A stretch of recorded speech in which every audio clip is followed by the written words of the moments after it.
The Investor's Wife, written by Rose Fresquez, narrated by Joanne Joyce. Chapter 1. Liberty Solace sat before a long folding table while addressing her team of 10 employees. 3 of them were jotting notes on sticky pads, while the others had their focus intent on her, as if she held the key to their success. But that wasn't the case at all. She was still learning the ropes of running a home care business while taking care of her daughter Myra.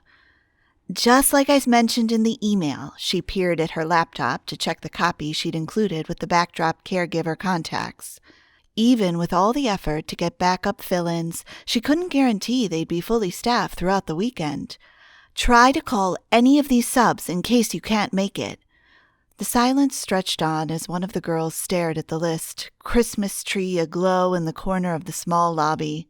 Perhaps everyone was ready to call it a day. Any questions? Abiba, the least outspoken, rubbed at her forehead looking frazzled while opening and closing her mouth. Liberty understood her well since her mom had the same quality, a trait she admired after reaping the consequences of walking away from her marriage. "What's your question, Abiba?" Abiba scratched her ebony cheek, her skin slightly darker than Liberty's. "Can we call you if none of the subs work out?" Liberty must have forgotten to add one tiny but crucial detail, the lack of service where she was headed for the weekend. She tucked a loose strand of her hair behind her ear before glancing out the window. More darkening clouds blanketed the west than had been there earlier. Unease chilled her. Did she want to be out of reach for an entire weekend? Frowning, she refocused on her employees and Abiba's question. "You can call Rhonda." Her mom knew Liberty's friend who worked at the job center. Now and then temps were available. However, Liberty would rather not have Mom dealing with scheduling while taking care of Myra. Only if it's an emergency. "Drive carefully," Dag lilted in his Norwegian accent, shaking his unruly dark hair away from his face. "I hear we're getting a snowstorm this weekend." "I have a decent car." Her Subaru Impreza could get around in town, but if the weather got out of hand, would it handle the mountain roads in the snow? The time on the corner of her computer warned her it was 3 already, and she had lots to do before the 1-hour drive to meet her friends at the cabin. "You guys are awesome." She clasped her hands. "Don't forget to stay and enjoy the Chinese dinner I'm having delivered in 30 minutes. Once a month, she ordered dinner for her employees so they could share a meal and connect. "When's the Christmas party?" asked another guy. Liberty spread her hands. "You best check the calendar. I'm afraid we had to reschedule the party to the 3rd, after the New Year." She pushed her chair back. "I hope everyone has a wonderful weekend, and I'll see you on Tuesday." She gave each of them a smile before striding to her office, her daughter's temporary bedroom on days Liberty didn't work from home. The business hadn't been her original career plan, but God presented it at a time when she needed it.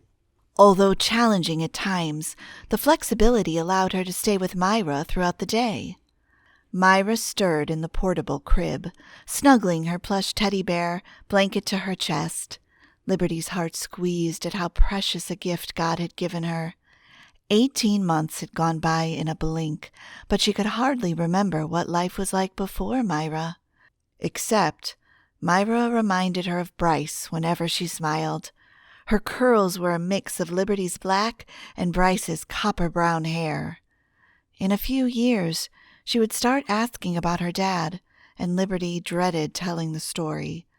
She showed Myra pictures of Bryce so she could know what her daddy looked like. Myra was the main reason she thought of Bryce at night, whenever she couldn't sleep. Scratch that. She thought of him for herself, too. She moved to her desk to put her laptop in the carry bag and struggled not to stare at Bryce's photo on her desk while she was thinking of him. How she longed to hold him in her arms again. Did he ever think about her? A pain shot through her at the reality of the answer she knew well. He already had a woman who took care of him, his mom.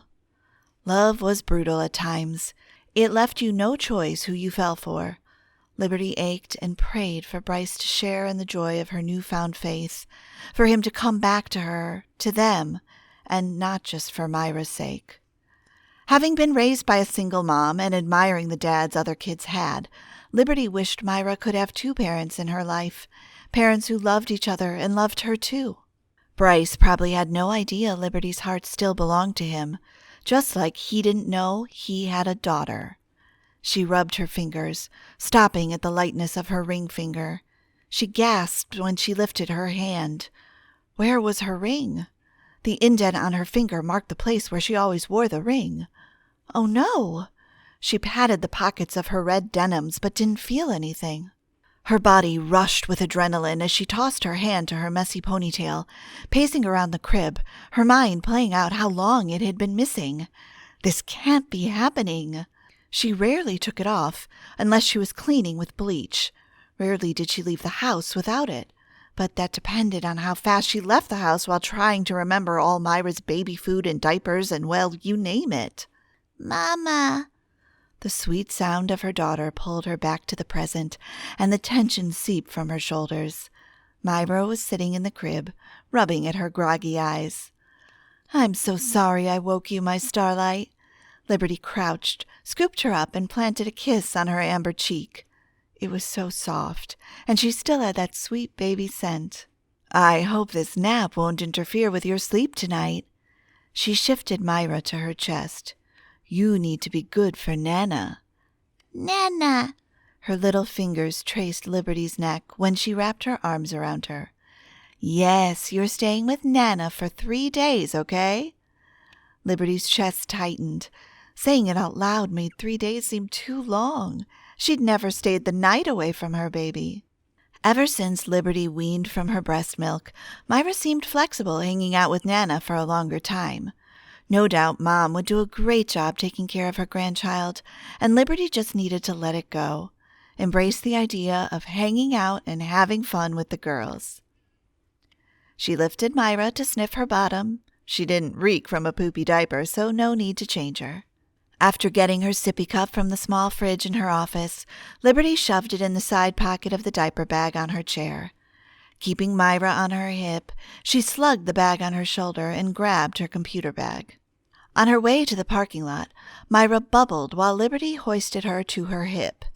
It was hard to understand Myra's nonsensical words with the whirring wind blowing light snowflakes in their faces.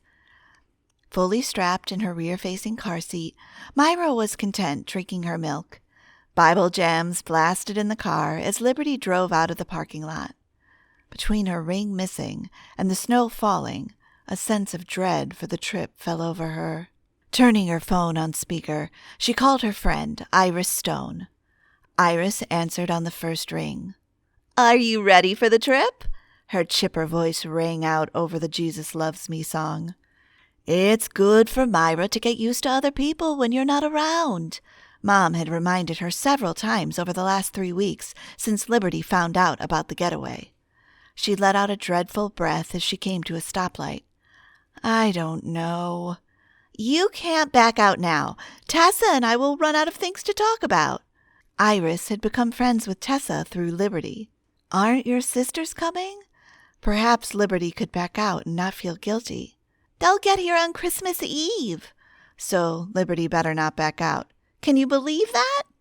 The light turned green, and she let her foot off the gas as she contemplated all her reasons to postpone the trip. I still need to run to the store and get a few groceries for the cabin. Sebastian called the cabin maintenance and had them stock up with everything we need. Sebastian was their family chef. Although wealthy, Iris and her family kept their status from hindering their relationships with people in different income brackets, unlike Bryce's mom. Iris and Liberty were both 30 and had been friends since 19. They met at the Stone reunion where Liberty had been working for the catering company. She rarely saw Iris now, though, since her friend only came to town twice a year. If Liberty canceled the cabin, she may not see her until next summer. As she turned on the road toward her mom's neighborhood, the wind whirled a piece of cardboard over her windshield, and she cleared it off with the wipers. I might be late. I'll drop Myra off first. Uneasy about the ring's disappearance, she twisted her hands on seeing the steering wheel as she told her friend about it. It would feel like Bryce and I had never happened. Iris was quiet before she sang out. I think you accidentally put your ring in my duffel bag this morning. Phew! Peace washed over her, calming her nerves. Thank you so much. She'd forgotten about taking off her ring when she met with Iris at the recreation center that morning. Liberty had taken Myra swimming so she could spend time with her before the trip. I'll bring it tonight, Iris then added. At this point, you should never take it off your finger. Then you won't worry about it getting lost. Iris didn't need to remind her. Liberty had learned her lesson and intended to keep the ring on her finger at all times from now on. Mom's housing community came into view. Single homes with different color siding, all close to each other. She was proud of Mom for finally having her own space. It wasn't a dream house by any means, but it was hers, and she deserved it after all her hard work and sacrifices to pay cash for it. You're ready to see Nana? Nana, Nana, Myra's voice rang out as her little hands tried to clap. I'm doing the right thing. Liberty had to remind herself since Mom had encouraged her to take the trip and have time away for herself. One weekend with the girls wouldn't hurt, especially at a cabin that held precious memories. Chapter 2. Bryce Solace tossed his duffel bag in the back of the Wrangler and closed the door, one step away from a fun-filled weekend except for the slight mountain in his path, Mom. He'd tried to bring up the subject last night upon his arrival, but she was more excited to talk about today's party. It might have been better to tell her then than to surprise her today, but then she might have talked him out of the trip. He drew out of breath and stepped from the garage. He wasn't looking forward to this encounter, but he couldn't drive away without letting her know. The savory smell of grilled meat and food beckoned him as he crossed the white marble floor in the front room. The house buzzed with uniformed workers, black shirts and trousers for house employees, and white and black for the caterers.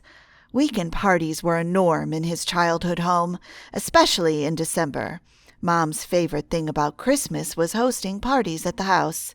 She got carried away at times, but it didn't matter what Bryce or his dad thought.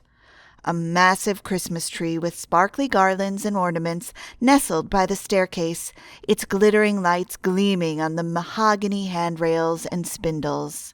As he approached the kitchen adjoining the front room, the clatter of lids came while their house manager opened and closed one lid after another on the row of food items lining the kitchen island. "Hey there, Rita." "Mr. Solace," she nodded, a respectful greeting, then brushed something from her black dress. Rita was the only employee allowed to wear a dress if she felt like it, as long as it was up to Mom's standard in color and dress code. "Can I get you a snack?" He patted his flat stomach. "You made me that late lunch 2 hours ago, so I'm good. But you could tell me where Mom is." He would have looked for Mom by himself, but in the spacious 3-level house and basement, he might need another 30 minutes to find her. Rita's smile was kind as she peered down the hall further from the kitchen. "She's in the banquet room." "Thank you." It was a shame a woman as old as his mom addressed him formally, but Mom would fire her or any staff who didn't abide by her rules of adding formalities to house members, meaning him, Mom, and Dad, who was rarely home for more reasons than escaping his wife. He could hear Mom's screech coming from the banquet room, yelling at someone for putting the wrong color linen on the tables. When he made it to the entrance, she was standing by the white artificial Christmas tree, her figure, in its beaded black cocktail dress, reflecting in the tree's green, red, and gold glass ball ornaments. She had one hand planted on her hip while pointing with the other to the corner as she gave instructions. When she shook her head at something someone did wrong, her auburn hair swished across her black dress. Silverware clattered against the tile when one of the women dropped a tray on the floor. 3 more women and 2 men deftly moved boxes, while others filled water glasses and folded napkins. He didn't recognize their faces, which wasn't unusual. Mom hired and fired employees on a monthly basis, as if it were her full-time job. As Bryce approached her, he took in the room with floor-to-ceiling windows. The tan linens looked presentable with the pine centerpieces and red LED candles. With such a strong smell of pine in the air, the centerpieces must be fresh in stark contrast to the fake Christmas trees. As he passed a woman pulling back the chair, Bryce slowed to encourage her, in an attempt to smooth over Mom's harping. "The room looks great." The woman gave him a fleeting glance and mumbled a thanks before stripping the fabric from one of the tables. If he only had the guts to argue with Mom about certain things, he could save the workers a great deal of time. "You're running a tight operation," he spoke when he got within Mom's earshot. At his voice, she turned around, her wrinkled brow unfolded with her smile warming his heart. She fanned herself with her fingers. "There's my dashing son." "Hi, Mom." Her smile slipped back into a frown as she surveyed his outfit, a vest jacket worn over a black Henley shirt and jeans. "People will be here in less than an hour. You should get dressed." "Here we go." Bryce gripped the back of his neck. Talking to her in front of the staff might be better than a private discussion. "I'm going skiing with Logan and his brothers for tonight, for the whole weekend." He had to be specific. Her wrinkles were more visible when her frown returned, deepening before she managed. "Definitely not." She took a step back and scowled. "You can't abandon your family." By family she meant her. Dad was on a business trip in Rhode Island for another 2 days. "I'm not abandoning you, Mom." Not when she would have a bunch of her socialite friends and their families at the party. She threw her hands up. "You just got here." He was 32, a grown man, so why did he still feel small around her? Always torn between doing his own thing and doing whatever she planned for him to do. "I'll be back on Monday, in plenty of time before the Christmas party on Friday." Then he'd spend Christmas Day on Tuesday with her and Dad. He'd taken 2 weeks off from work so he could squeeze in the ski trip with the guys. Mom sucked in a breath and stared at him with sorrow-seeped eyes. "I can't believe you're just telling me this now."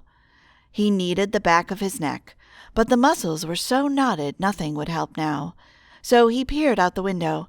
The wind curled, the snow in swirls, whipping it against the glass. She followed his gaze. "You can't go in this weather. Driving in that wind is dangerous." He had great tires, 4-wheel drive, and high clearance to drive through several inches of snow. But reasoning with her had never been easy. "If I leave now, the weather won't be a problem." There had been a projected storm later that evening, but if she hadn't heard about it, he didn't intend to update her. They argued as she expressed all the reasons he shouldn't go. Her usual trick to guilt him into staying almost worked. "What's the point of this party if you're not here?" It wasn't any different from all the other parties. To make Mom happy, he entertained the idea of canceling his plans. But this time, the need to prove to the Stone siblings that he wasn't Mom's boy was stronger than the need to please her. Conflicted, he rubbed his thumb over his fingers. The ring on his finger scraped against his flesh. "I'm sorry for letting you down this one time." Her gaze darted to his ring finger.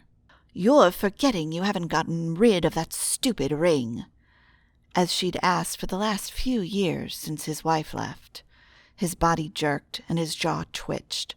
The ring had been a battle, and he'd fight for it all over. Mom must have noticed his internal conflict, because she gave him what seemed like a sympathetic look and conceded with an embrace. "Keep your phone handy." There was no cell service where he was headed, now that Mom brought it up, but maybe he wouldn't give her the cabin's landline. A weekend without her calling him might be good for both of them. All right, Mom. When he stepped out of the embrace, she touched his chin. Her brown eyes always radiated with warmth toward him. Have Rita pack you some snacks. The guys have it covered, or Logan had said when Bryce offered to bring some food.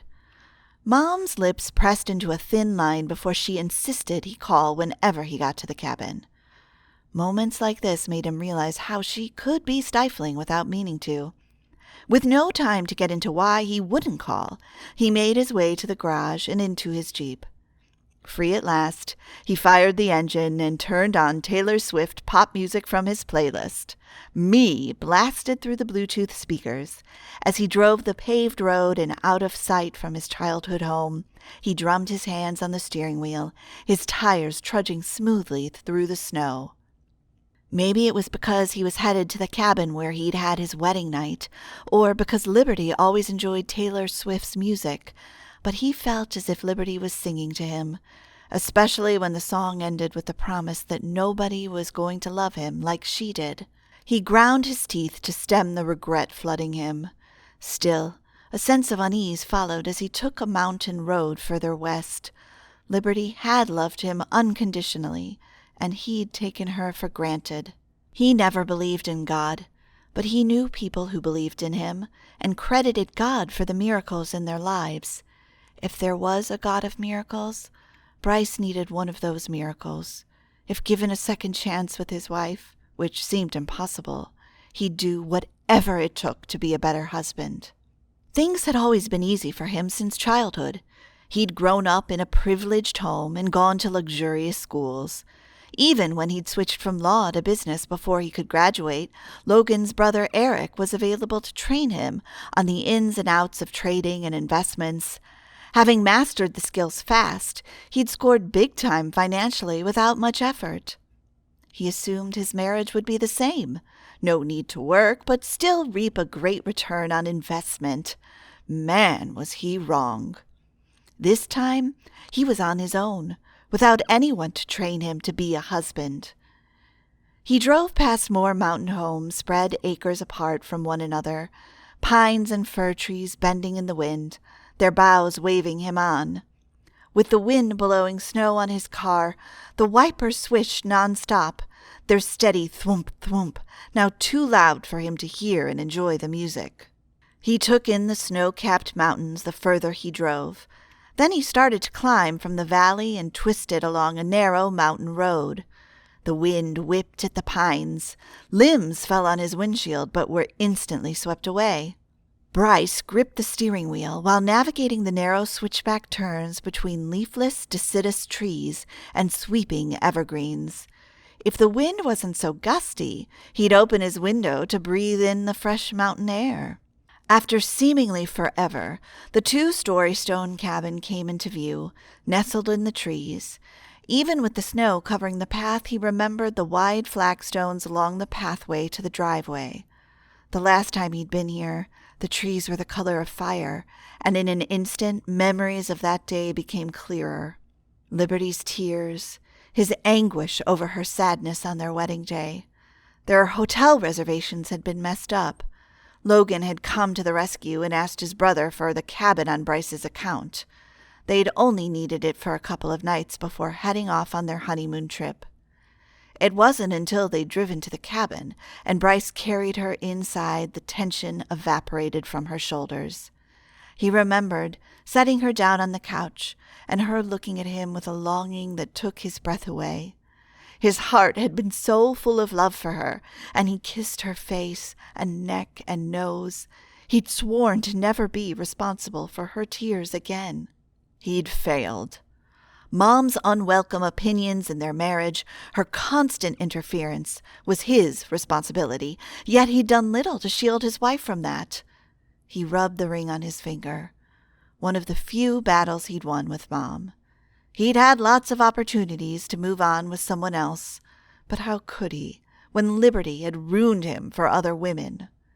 He'd been in love with Liberty since she came into his life during his early 20s, or even before. He'd fallen in love with her when they were together, then fell deeper in love with her in the early years they were apart. Regardless of her absence in his life, she would always be his wife. She'd never sent him divorce papers, but if she ever did, he would be ready to fight for another chance. He swung open the door and walked to the garage, then punched in the code. The wind howled, flinging wet snow droplets in his face, and he squinted, wiping the snow with his hand as he made his way back to the car and drove it into the 3-car garage. With no other cars parked there, he must be the first to arrive. Good. He had first pick of the rooms. He knew which he wanted. He planned to play in the snow with his friends during the day and lay in bed during the night, surrendering to memories of what he'd lost. Leaving his dripping boots in the garage, he walked through the side door, his socks slippery against the hardwood flooring, and the cozy cabin warmed him while the utmost quiet greeted him. Restive, peaceful, as if the high ceilings absorbed all sound. Snowy evening lights whispered cool and gray through the triple-pane European windows. Beside the lit Christmas tree in the East Room, everything else looked as he remembered it from 3.5 years ago.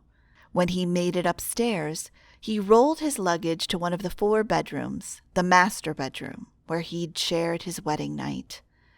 His stomach growled, and before he could take in the room, he stepped out. The hardwood stairs creaked as he took 2 stairs down at a time and veered to the kitchen off the left. When he swung open the refrigerator, the variety of food options overwhelmed him. He could wait for dinner to spare himself the energy of making a sandwich, or he tapped his hand on his chin, contemplating a soda, a seltzer, ginger ale, or Pepsi. Liberty's favorite. He glanced at a 3-tiered storage shelf on the black marble counter loaded with snacks, then closed the fridge and rummaged through the goodies before snagging some beef jerky. The front door jerked, and someone scuffled inside, lugging something. He couldn't see the hallway from the kitchen. Odd that the boys came through the front door instead of the garage. Ripping open his beef jerky, he walked toward the hallway, then stopped in his tracks. The air left his lungs as Liberty set her luggage on the threshold. The beef jerky slid out of his hands and plopped onto the hardwood floor. His breathing quickened when she twisted her neck to his side and saw him. She blinked, her eyes widening as she took him in. For a long moment, all they could do was stare at each other without moving. It took all his strength to keep from wrapping his arms around her and kissing her the way he longed to do. When his tongue managed, he called her by the nickname he'd given her, Dimples. Her hand flew to her heart, and her lips parted as if she were going to say something, but she didn't. The snow dusting her dark hair started to melt into her messy ponytail, and her jaw slacked as she stood there, but she didn't have to smile for him to know she had the deepest dimples he'd ever seen. Her confused expression mirrored his jumbled feelings. He had so many questions on why and what she was doing here, but the desire to touch her, to feel her soft brown skin was so intense, he needed to know that he wasn't hallucinating.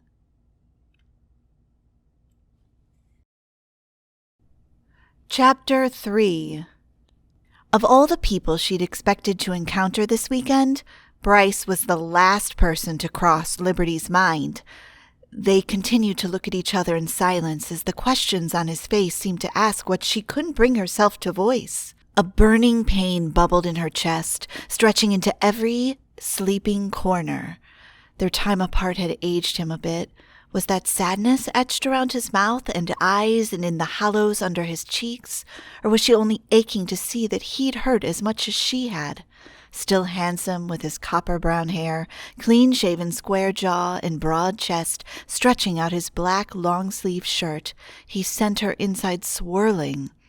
He breathed her nickname again. The sound, so soft and perfect, compelled her to take a single step toward him. "Bryce?" Her voice quivered. No doubt she was dreaming. She'd walked away from him and switched her phone number just over 2 years ago. Not staying in touch while he lived in New York had been easy, and during his short visits to Pleasant View, his mom Wendy never let him out of her sight. With slow steps, Bryce moved closer, too close. So she stepped back. She wanted to embrace him, touch him, yet run away from him at the same time. One side of his mouth lifted. "It's me, Dimples." He breathed out the tender words, reaching up. His fingers grazed against her hair down to her neck. His familiar touch left a trail of goosebumps on her body, awakening every nerve that had been dormant in his absence. "I can't believe you're here." "Me too." Her tongue was frozen, but tears stung her eyes, and she brushed the side of one eye. He captured her hand and closed his eyes, then lifted her hand toward his mouth like he was about to kiss it, but she pulled it away and stumbled a step further backward. There were 1,000 reasons he couldn't be here, reasons she'd walked away from him, and even if she wanted him back, they had a lot to resolve. First things first. How did he get away from Wendy, unless he'd come here straight from the airport? "Did, the girls invite you here?" "I'm meeting the guys." "I'm meeting the girls." "That doesn't sound right, unless it's a joint party?" Bryce glanced to the side by the open space of the living room, where 3 black leather couches cozied in front of the fireplace. "There's enough space for all of us." She slapped a hand on her forehead. How could Iris not tell her Bryce, of all people, was coming? "Iris must have forgotten to tell me." He crossed his arms and nodded meditatively. "Logan didn't say anything either." Logan was Iris's brother and Bryce's best friend. Was it coincidence that the siblings would invite Bryce and Liberty to the cabin where they'd stayed on their wedding night?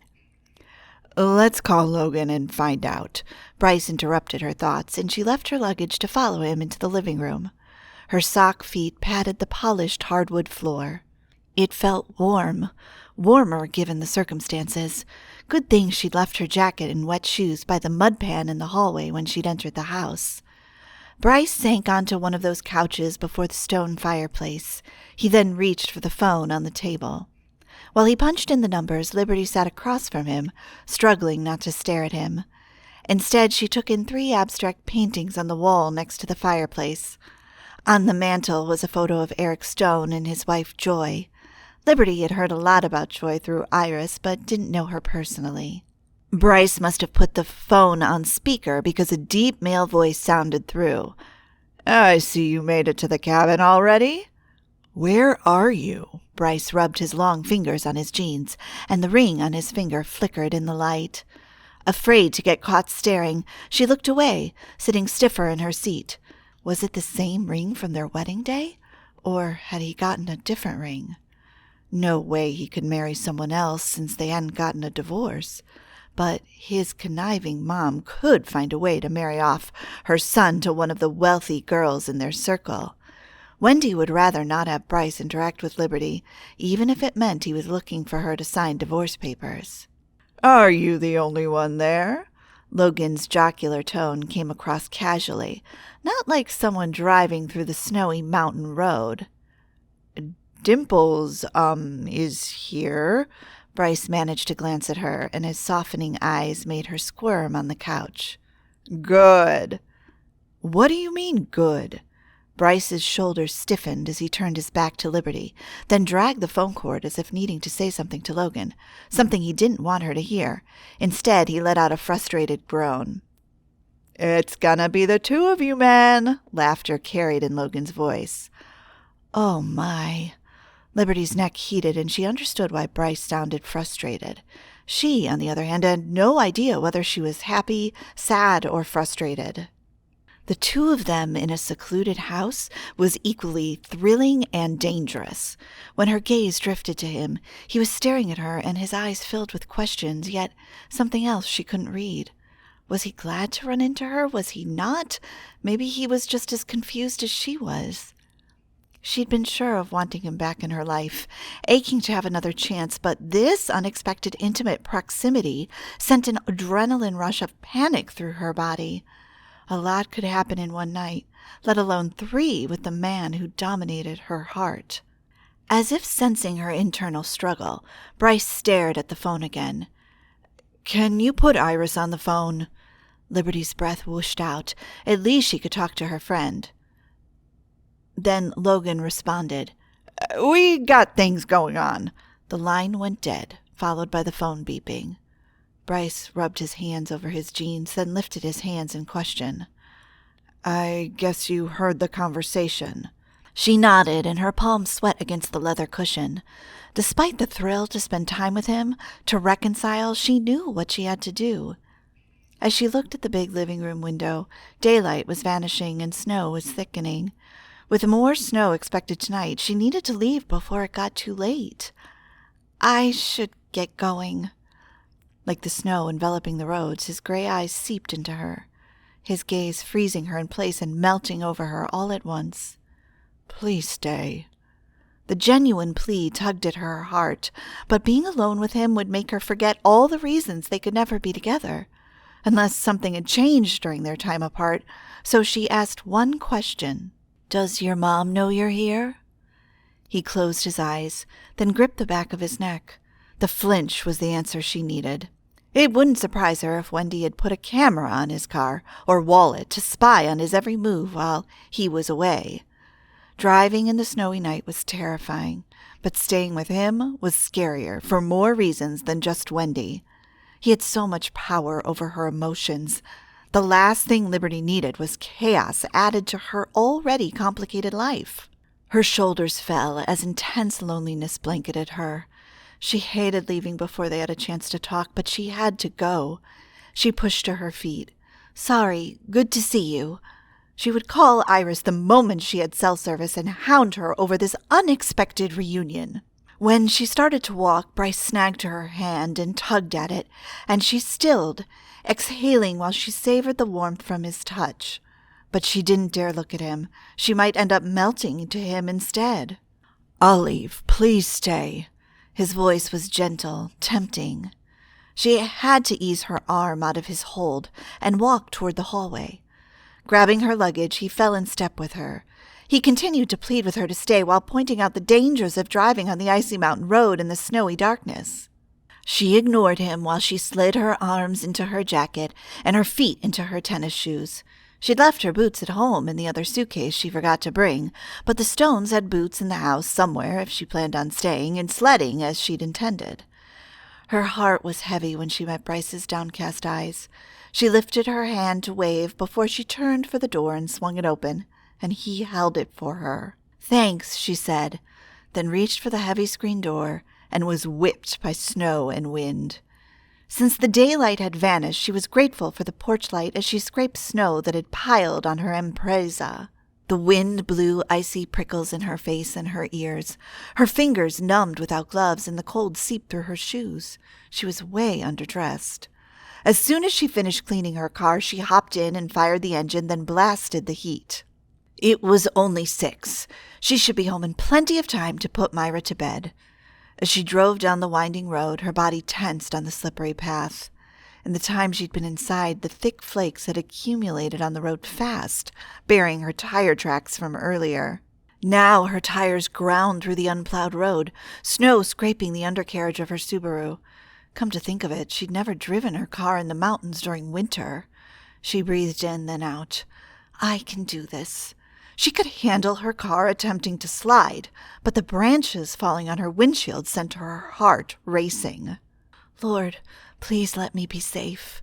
Myra was too young to lose a mom should anything happen to Liberty on this trip.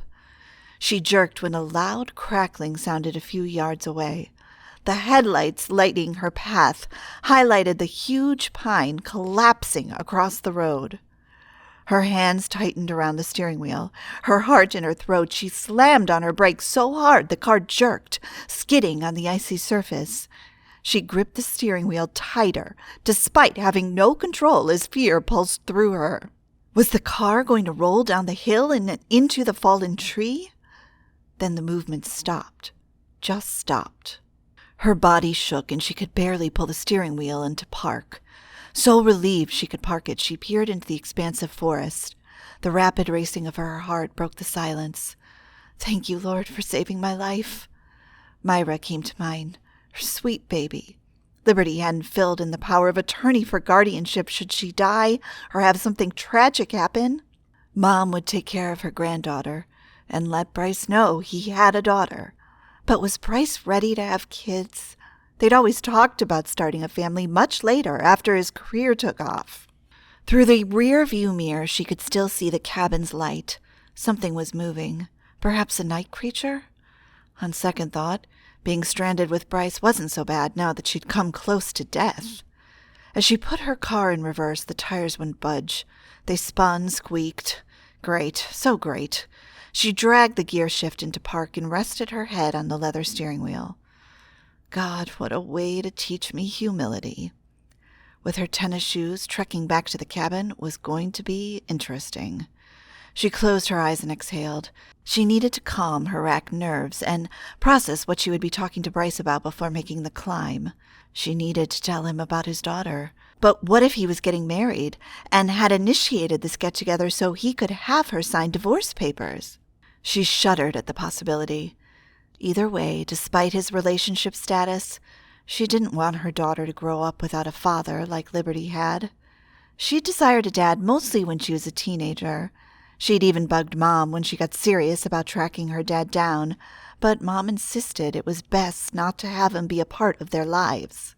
Thankful for the heat blowing in the car, she squeezed her eyes tight and prayed for Myra to always feel loved, no matter what.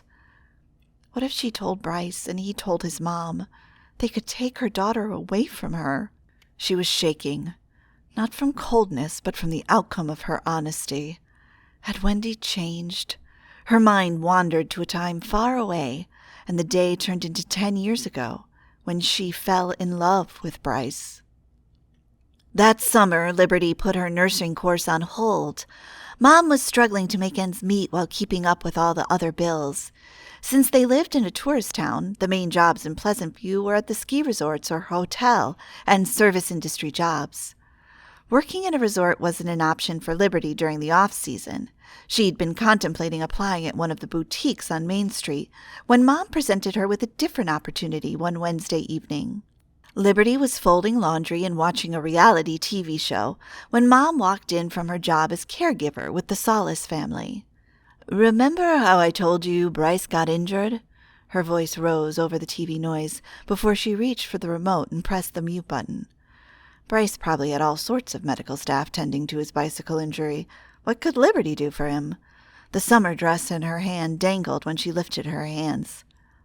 "Mom, I'm missing the good part where people are running through the snakes." Ignoring her protests, Mom sank onto the coffee table, blocking Liberty's view of the TV. "He's been grumpy, and Mrs. Solace requested you keep him company." Liberty winced, thinking of Bryce in pain during his summer break, but she wasn't a physical therapist, if that's what Mom meant. She folded the light dress and set it on a pile of folded clothes she'd stacked on the carpeted floor. "Why me?" "She wants someone he knows, someone his age, to tend to him." I thought his mom didn't want him to talk to any girls who were, she made an air quote, hired to help. Mom's ponytail danced over her black blouse when she shook her head. "Another reason she wants you. You know the rules and won't fall in love with Bryce." Liberty had always thought Bryce was strikingly handsome, but he was too sheltered, not her type. He'd been 12 and she'd been 10 when Mom started working for his family. Mom did all sorts of jobs for them, including housekeeping and taking care of Bryce's grandma, who had dementia.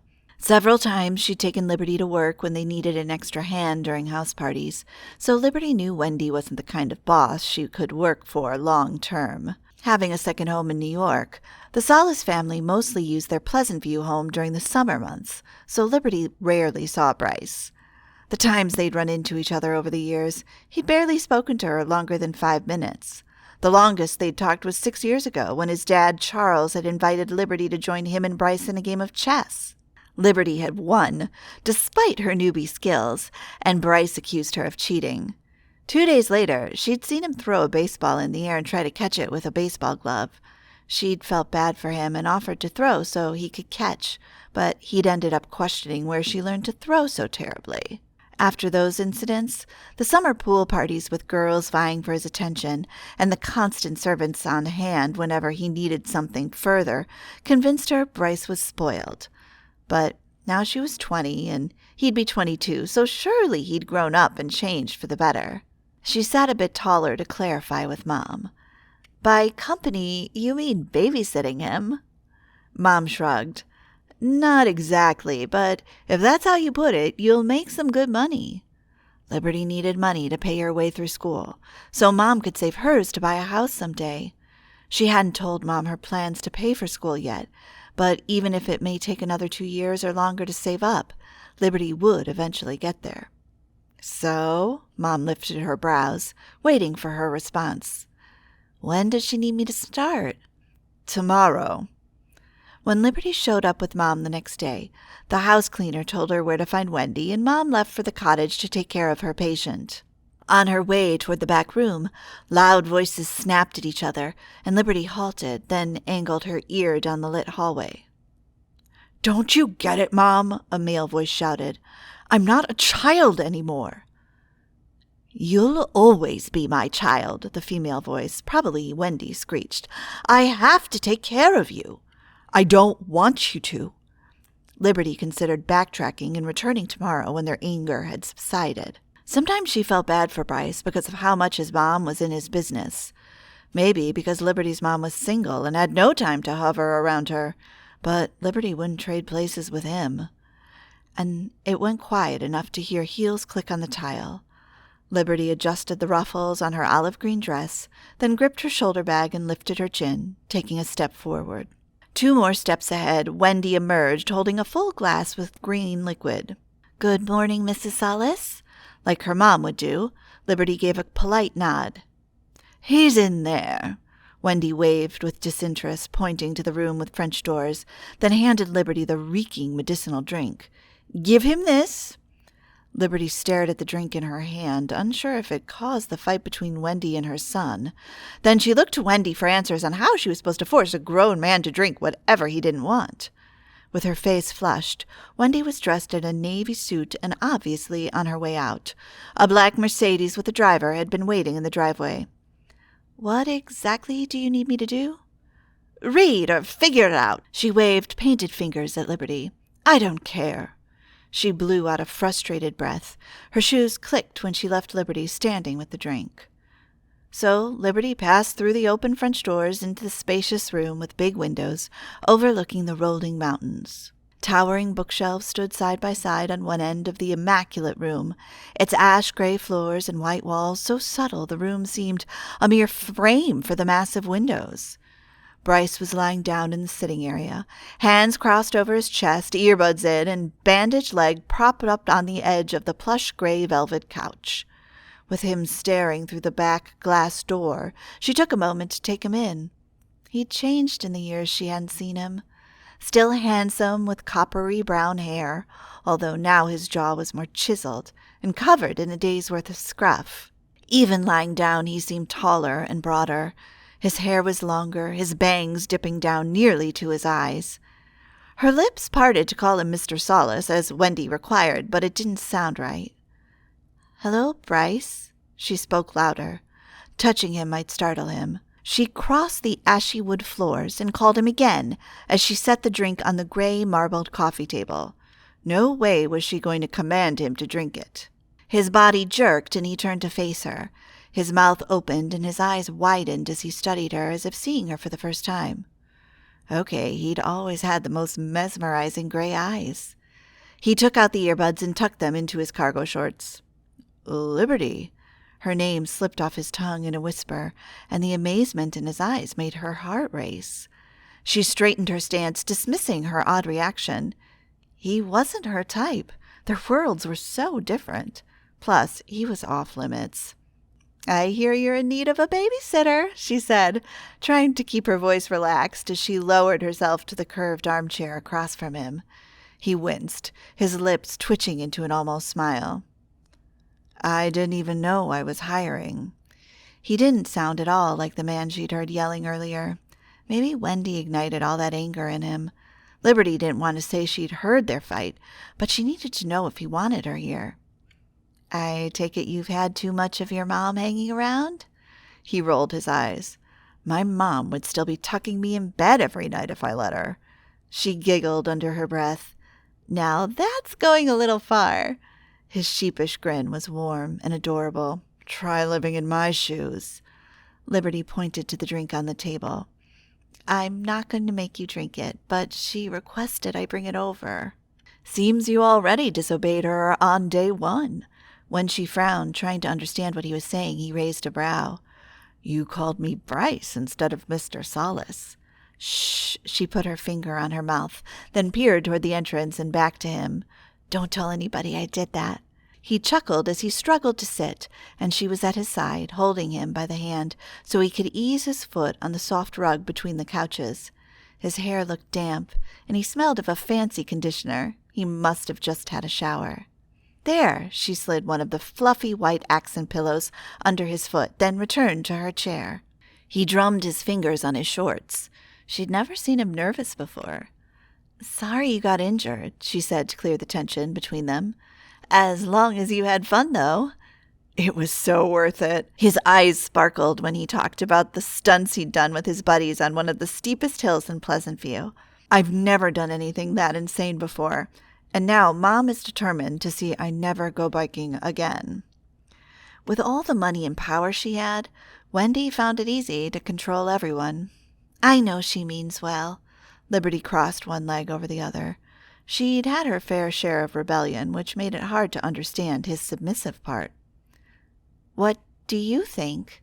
He shrugged, and his face fell as he stared at the enormous fresh bouquet, white roses and dahlias offset by silvery thistles and trailing plants, on the table by the window. Your mom knows how my mom operates.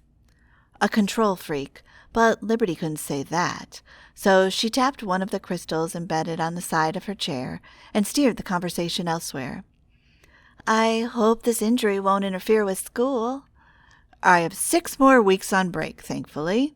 They talked freely that morning, as if they'd needed to catch up on all those years they'd walked past each other without interacting.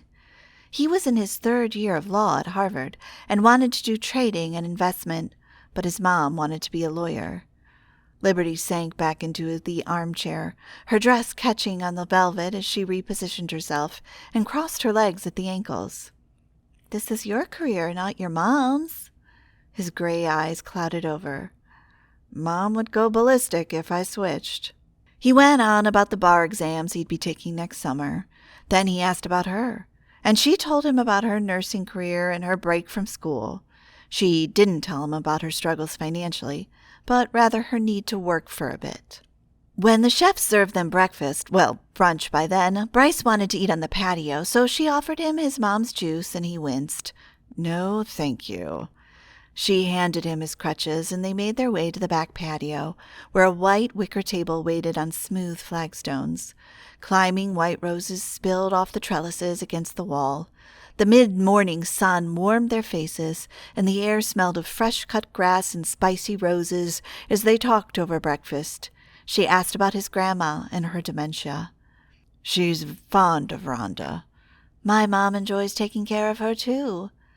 After they'd eaten and the maid cleared the dishes, Bryce asked if Liberty had any plans to get out of the house that afternoon. He clasped his fingers together in a pleading gesture. If I stay in the house any longer, it'll send me into a worse mood. Maybe you should pick up knitting. He stifled a laugh. I didn't realize you're so funny. Me neither, she rubbed her arms. I have to confess, I had a terrible attitude toward coming here today. Her lips quirked as she looked away, then braved meeting his eyes. I kind of thought you were spoiled. I could be a brat sometimes, but I also used to be nervous around you. Not believing him, she dismissed him with a wave as she steered toward the day's plans. Do you have any place you want to go in particular? He rubbed his forehead. Any place where I won't run into Mom or her friends. In other words, not a country club or wherever the rich people hung out. That won't be a problem. Pleasant View had a few fun summer events. Come to think of it, the fair started today. Would that be a good place for him to walk with his crutches? She glanced at his legs and felt the need to humor him. I've never babysat an adult before. You'll have to be patient with me. He shrugged, ducking his head, and a bashful smile crinkled up his cheeks. If I'm going to hang out with a beautiful babysitter, I'm willing to be as patient as possible. Her cheeks heated at his sincerity, and unsure what to do, she pushed back the wicker chair to stand. Bryce just called her pretty. Ignoring the compliment, she smoothed down her dress. "When would you like to leave?" "Whenever you're ready." He ran a hand through his spiky hair. "I've looked at the backyard gardens long enough." "I'll go and brainstorm where we're going first."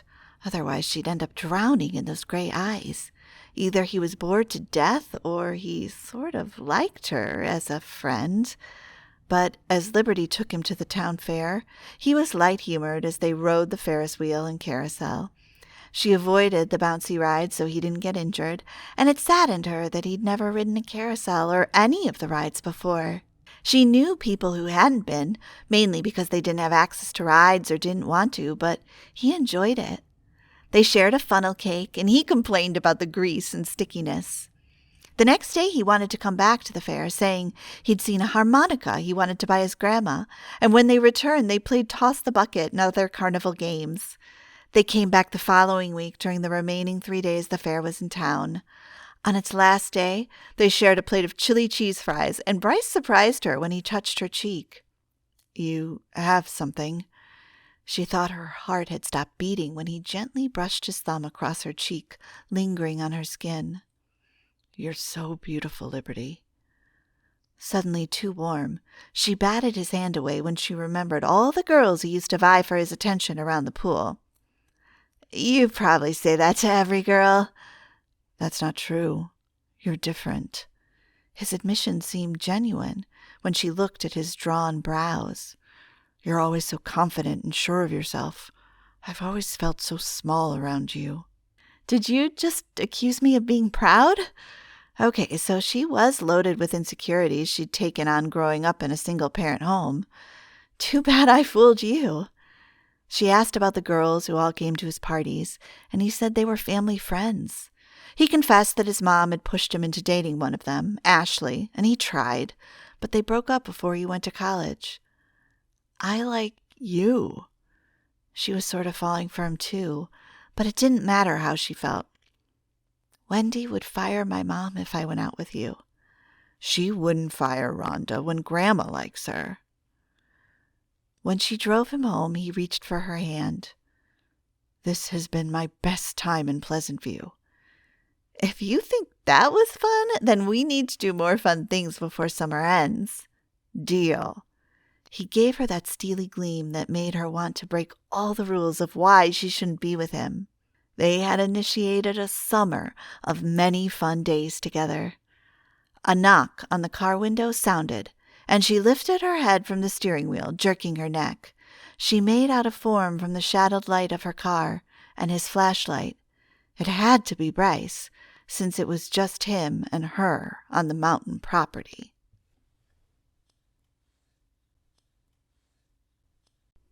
Chapter 4. As soon as Liberty had left, Bryce had returned to the garage to retrieve his boots and keys to drive behind her and ensure she made it safely down the path. He'd just stepped into his boots when he heard a snap and a creaking, followed by a crashing thud that couldn't be anything other than a tree falling.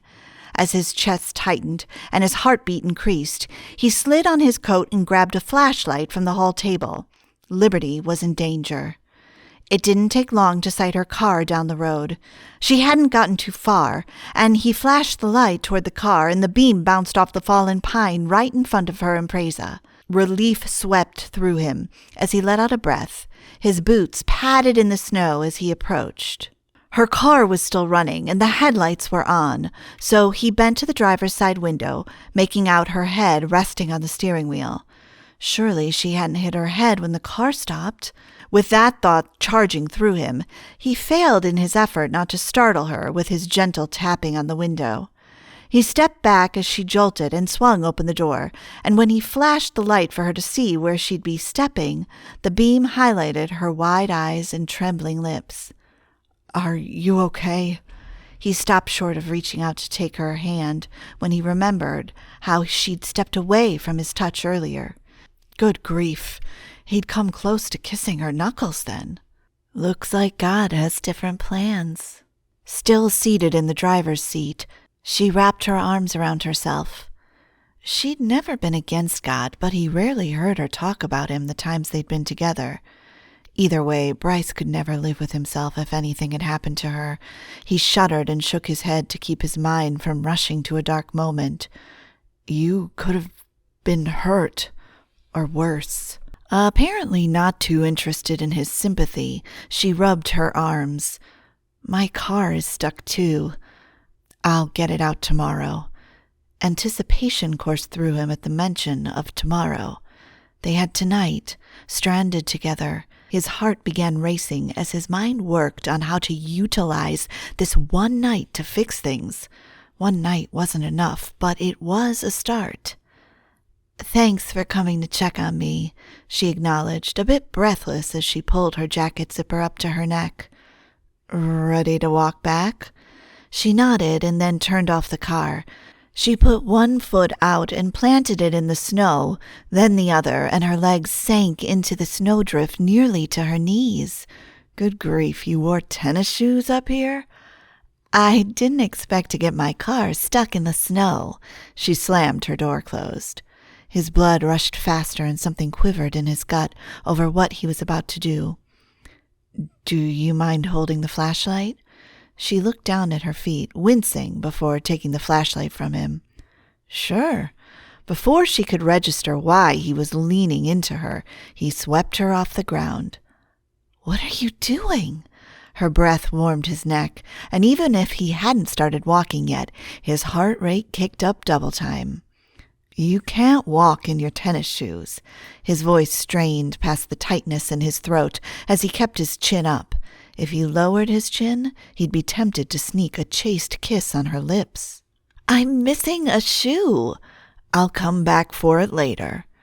He wanted to tell her to point the light in their path, but he doubted his tongue was capable of composing such a long statement, not when the familiar scent of her therapeutic conditioner teased his senses.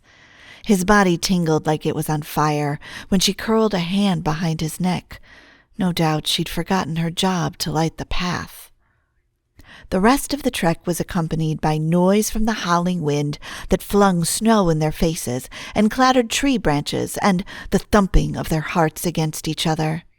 As they neared the house, the porch light sparkled off the snow on the rest of their path. Then, when he got to the house, he sat her on the porch to open the screen door. Thank you. Her voice was a gentle wisp against the wind. Any time. He swung open the door. Unlike their wedding night, when he'd carried her into this house, tonight she walked past him, as if to signal nothing about tonight would be like that night. But they were here, together, and he couldn't ask for more right now. In the hallway, she took off her damp socks and tossed them in the small bucket. The light caressed her beautiful face, and she yawned, her eyelids droopy. Let's get you to the fire. I'll take a shower first. She then grimaced and spoke through gritted teeth. Can I borrow your boots to get to my luggage? Didn't she know he'd do anything for her? Maybe not. Not after the things he may not have done or paid attention to while they were together. Now that she was here, though, he'd do whatever it took to have her back. Go on and shower. I'll bring up your luggage. She opened her mouth as if to object, then closed it, and dipped her head in a slight nod. Thank you. What he needed was a headlamp as he walked toward the car. He might need to use both hands if she had 2 pieces of luggage. The yellow baby on board sticker on the back of her Impreza caught him off guard, but he still hadn't expected to encounter a stroller when he opened the trunk.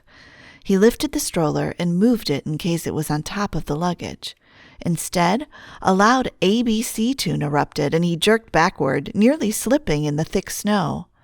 He flashed his light in the trunk, scanning a pink electronic pad with the alphabet embossed on it. A pink shopping cart nestled in the far corner, and a mesh bag filled with toys left him wondering if she ran a daycare center.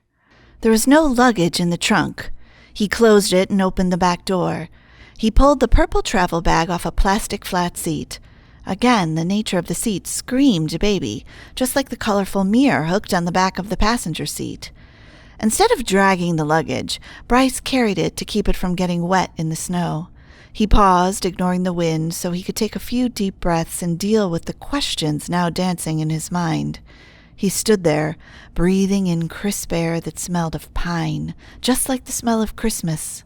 When he got upstairs, he didn't have to wonder what room Liberty had chosen. He could hear the water running from one further down the hall from his. With the door slightly ajar, he pushed it open and set her luggage inside, announcing that he'd brought her luggage and was stepping out. He closed the door and tried not to remember the times he'd stepped in the shower with his wife, rubbed her back with bath soap. Shaking his head free of any wandering thoughts, he dashed down the stairs. Those days were gone, and thinking about the past wouldn't do him any good. Bryce wasn't a cook by any means, thanks to the abundance of chefs and employees he'd always had tending to him throughout his childhood. The cabin fridge had plenty of options: lunch meats and sandwiches, salads and kits, and fruit platters, you name it. With all the food supply they'd stocked up, Logan and Ira seemed to have a deliberate plan to keep Bryce and Liberty stuck here for at least a week. Unless more people were coming to the cabin after they left, they'd have plenty of food for the two of them. Intending to fix Liberty something to eat, Bryce washed his hands and pulled out slices of bread, which he stacked with salami and turkey. From the counter, he reached for the box of tomato soup and cooked it with the help of the instructions on the back of the carton. It wasn't hard when he poured it into the pan and turned on the stove. Footsteps padded on the hardwood floor. His body stiffened, and his heart quickened when he turned and saw Liberty coming down the stairs. She was dressed in a familiar, overly worn red sweater, one he remembered so well. The first winter in their marriage, she'd loved the softness of the material. So did he. He could almost feel it beneath his fingers. "Last thing we need is a kitchen fire to add to the blizzard."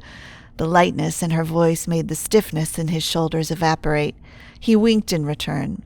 "I think I can pull off soup."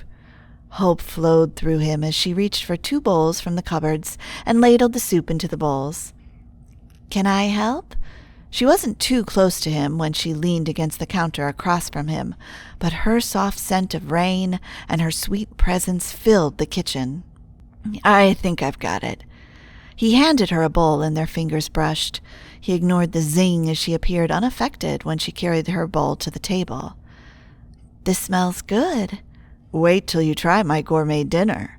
Bryce carried his soup to the well-polished, though rough-hewn pine table, then returned for their sandwiches. He sat across from her. She looked at her plate, then him, her eyes widening. "You made this?" "I don't have a maid in New York, you know." Surely she knew he still lived in New York. Her brow lifted, and her face glowed beneath the pendant light. "I'm sure you just order takeout every day." Why would he cook for himself? "You know me so well." Her dimples peeked at him, even with such a fleeting smile. "I know you don't believe in prayer and faith, but if you don't mind, I'm going to close my eyes and thank God for this food." "You can pray out loud if you want." Bryce had never been interested in religion, and although Liberty's mom had always been spiritual, Liberty had never followed in her mom's footsteps. Instead, her confidence and mischief had drawn Bryce to her. With her eyes closed, she uttered words like blessing and grace, which were foreign to him. His mind wandered to all sorts of places. Had she moved on with someone else? Did she have a kid, or did she babysit someone else's child? He wanted to ask Ira several times what Liberty was up to, but he'd feared receiving more harsh lectures, like her best friend had given him the first time he'd inquired about Liberty. "Amen." That must mean it was time to reach for his sandwich. They ate in silence, her scooping her soup and him chewing his sandwich. With so many questions dancing through his mind, he had no idea where to start. "What have you been up to?" she asked, breaking the silence. He set his sandwich on the plate. "Same stuff, stock trading." He was steering away from the risky trade. He'd made a lot of money at a fast rate whenever he predicted what the stock market was about to do. Not only was he a venture capitalist, but he was also almost in a good place with his investments to make some changes. "You still do day trading?" That had been for fun, but he didn't have time for it anymore. No. He reached for his napkin and dabbed his mouth. Remember the software company I invested in 4 years ago? She should, even though they hadn't been married yet. She nodded, and a sadness drew out beneath her eyes. She'd always been his biggest supporter, whether he acknowledged it or not. I remember. I'm 2 shares away from having the controlling interest. From holding the largest percentage? She asked, reminding him how intelligent she was. That's right. Congratulations! The genuineness in her smile and tone made him blush. God has given you such a talent. I'm glad you scored the right investments. It helps when you're doing what you love. His tone warmed, gratitude pumping through him. After all, she'd inspired him to pursue his passion rather than please his mom. How's your dad doing? He understood why she didn't ask anything about Mom. He still enjoys traveling. He managed pharmaceutical companies around the world. He comes to New York to visit whenever he's in the area. He tended to come on days he was sure Mom wasn't anywhere close to New York. He's a good man. She bit into her sandwich and covered her mouth, then spoke through a muffled voice. This is not bad. You're just being nice. He didn't do anything extraordinary, except for putting the cold cuts in the bread. Not a skill at all. It's the thought that counts the most. She'd always given him more credit than he deserved. Food forgotten, he asked about her and what she'd been up to. This and that. I started a caregiver business 2 years ago. His heart soared that she was an entrepreneur. Not nursing. She'd finished nursing while they were married. She shrugged.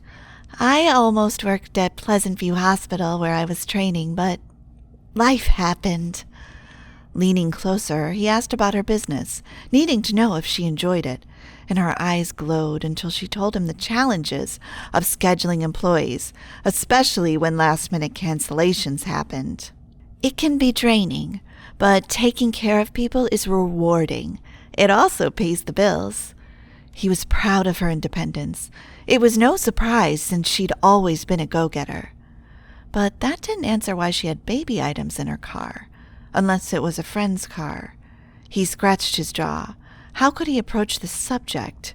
He had to take things slow, but he also had to know if he still had a shot with her. Sorry about your car getting stuck. He moved his spoon in the no longer steamy soup, probably cold by now. It's a good car. I've never tested it in this much snow, though. She let out a breath. Not on mountain roads, anyway. So it was her car. How could he frame his next question? She tugged off the bottom crust of her bread and edged it to the side of her plate. Ever come here since our wedding night? No. His chest constricted, and suddenly he had to know if she'd brought anyone up here. You? She chuckled, but her eyes dulled as she shook her head. This is my first outing in like forever. Seriously, I don't know how long. I'm sure running a business takes up a lot of time. It does. She pressed her lips together and peered at the pine centerpiece on the island. A moment of silence passed before she spoke again. Seems like your business didn't stop you from moving on. Her sudden statement had him blinking. What do you mean moving on? She gestured to his hand. Your ring. His stomach bubbled as he laughed under his breath, and she rolled her eyes. Her seeming bothered by her assumption that he'd moved on without her was a good sign. Maybe he had another chance with her after all.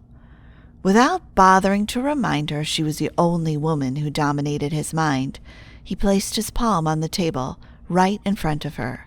She was quiet as her gaze swept over the ring before stopping at the inscription on the band, B and L forever.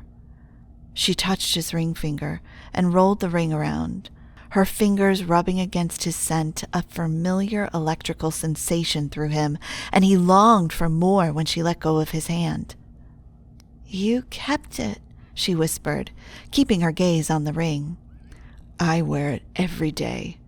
He wanted her to look at him so she could see he meant it when he said she'd ruined him for other women. It was the only piece of you I had left. Tears gleamed in her dark eyes when she gazed at him with the tenderness he recognized so well. "What does your mom think when you wear it?" "It's the second battle I've won with her. The first one was when he switched majors for his career." Her lips lifted, and those deep dimples appeared. "I would have loved to see that." "No one should have had to see that." Mom sobbed over the issue and claimed I was going to give her a heart attack if I wore a ring from a woman who'd broken my heart. "I hope you don't blame me for everything." Liberty swiped at her eyes. "I broke my heart, too." The pain in her vibrant eyes painted a picture of how she felt. His action was automatic when he stood and made his way around the table to her side. When he opened his arms, she surprised him by standing and throwing her arms around him in a forceful embrace and nuzzling in as if she needed the contact as powerfully as he did. The soft fragrance of rose petals in summer warmed his senses, reminding him of their first days together and all that followed. Her smell meant home to him. They held each other tightly as she nestled her head against his neck, and they stayed like that for a long time, while her shuddered breaths tickled his neck and sent a zing through his body. After a while, she stepped back and stared at him with tears brimming in her eyes. Bryce entwined their fingers to answer her earlier question. He didn't want her taking any blame for his actions. "It's my fault. For not siding with her on a lot of things, for not standing up for her whenever Mom interfered with their lives. Now that they were going through some sort of confession, it was the best time for him to bring up the subject. I saw baby items in your car. Did you move on?" She closed her eyes and sucked in a breath. When her lips parted, then closed, dread chilled him. Did he want to know? The phone rang, interrupting a unique moment. Good grief, who could be calling now? It had to be Logan, Iris, or the cabin maintenance. He'd make it brief or hang up on them so he could hear whatever dark news Liberty was about to share. "I'll get it." He missed the warmth from her hands the moment he left to take the call in the living room. "Why didn't you tell me there's no cell service at the cabin?" Mom's voice pierced his ear, and he eased the receiver farther from his ear. His gut nodded. Of all the days he'd put up with Mom's calls, today he was tempted to hang up and cut the dangling cord off the phone. His body stiffened. "How did you get this number?" "I couldn't get a hold of you or any of your friends. I called the Stone residence, and their chef gave me the number." Bryce threw his head back and dragged a hand through his hair. Mom's persistence. If she hadn't got a hold of him, she'd end up driving over. Fallen tree or not, she was that determined. "I saw a storm warning and trees falling all over the mountains." He appreciated her concern, but still. "I'm fine, Mom." Wanting to keep her off his case for the rest of his stay, he said, "You'll not get a hold of me for the next 2 days. "Why are you being so curt?" "Because you're ruining my life once again." "We're going to be on the slope for the rest of the trip." He still intended to take Liberty on a snowmobile and play in the snow as long as the tree was still on the road. "Call me tomorrow night. Otherwise, you will hear from me again." Heat roiled through him. Not caring to say goodbye, he hung up. Just because he was her only child, and he'd almost died at birth, didn't mean he always had to pay for her panic over what might happen to him. He was too stiff to walk back to Liberty. Needing to compose himself, he looked at the white paper taped to the receiver, the cabin maintenance's number. When he dialed it, a man answered, and Bryce informed him about the tree in the road.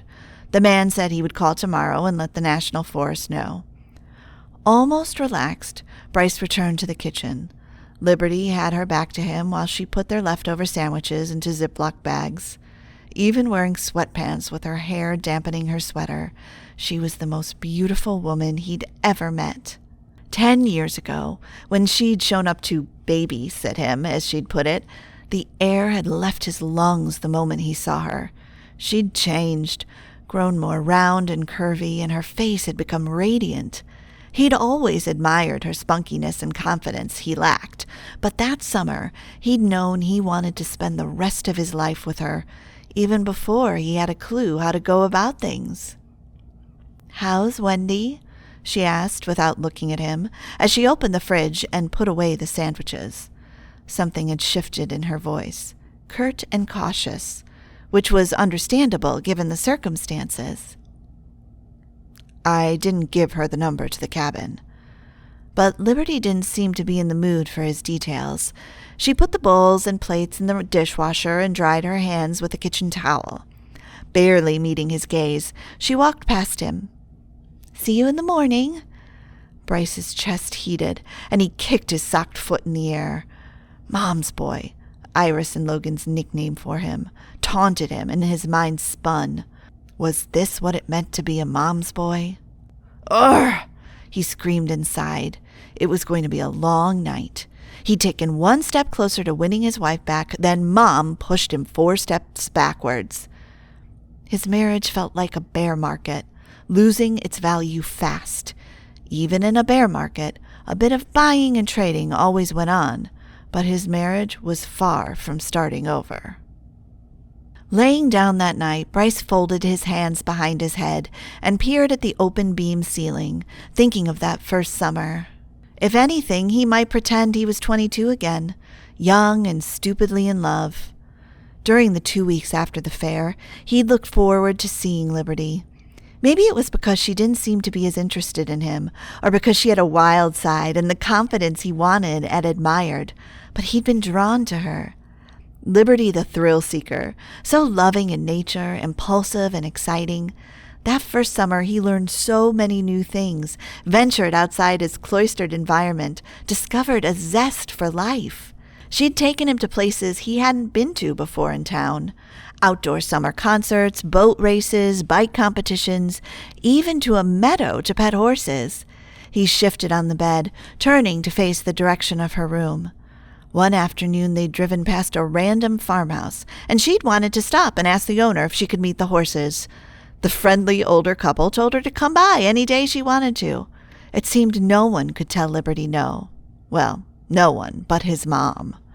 Not one to come near manure, Bryce had greeted the horses with her, even braving touching one while she laughed at his trepidation. Then she'd helped clean the couple's stable and groom the horses. Bryce, still hobbling on crutches, had watched, while he breathed in the barn stench. Yet watching Liberty had fascinated him. How could anyone be so bold, so willing to do anything, go anywhere, approach anyone? All such rare qualities in the girls he encountered. Besides biking and discussing numbers, he had taught her how he did online trading. Though it wasn't something Liberty, who loved things more hands-on and in-person contact, preferred to do, she tried it and praised him on how intelligent he was. Many times he tried to hug her, kiss her on the cheek, give hints he was in love with her, but she focused on not wanting her mom to lose her job. As the days neared the end of his summer, Bryce didn't use his crutches anymore, but still wore a boot. One of the Saturdays when Liberty didn't work, Bryce's friend Logan was in town, and they went to watch race cars outside Pleasant View. After the car races, they'd headed to Logan's house to watch the baseball game, and that's when Bryce saw her. Beyond the floor-to-ceiling windows, she emerged from the pool. Her modest yellow and pink striped swimsuit showed off her slender body, and while it wasn't right to look at her, he couldn't tear his gaze away. Not when he was frozen in the chair and his heart was racing a mile a minute. You want to tell me why your jaw is hanging open? Logan's voice brought Bryce back to the baseball game, but his friend looked through the window. Oh, man, Logan shook his head. Do you know her? Bryce could barely manage to form the words. Iris's friend. Liberty, yeah. Bryce finished for him and rubbed his sweaty palms over his pants. How do they know each other? Logan frowned, narrowing his gaze on Bryce. How do you know her name? Her mom works for us. No reason to mention her babysitting him these last weeks. When Iris and Liberty walked through the sliding doors, Liberty, threading her arms through her yellow swimsuit cover-up, almost jumped. Bryce? Unlike her, he'd never been peppy. Now, instead of responding, he fidgeted with the remote and accidentally changed the channel to some foreign language as Logan pointed it out. Much later that evening, he'd lingered so he could talk to her alone and suggested they walk down to the creek. "So you hang out here sometimes?" he asked as they strolled past the flower garden, the roses scenting the air. "Sometimes I come here and swim with Iris." So she likes swimming. "What else do you love doing?" "A lot of things, but I like scrapbooking."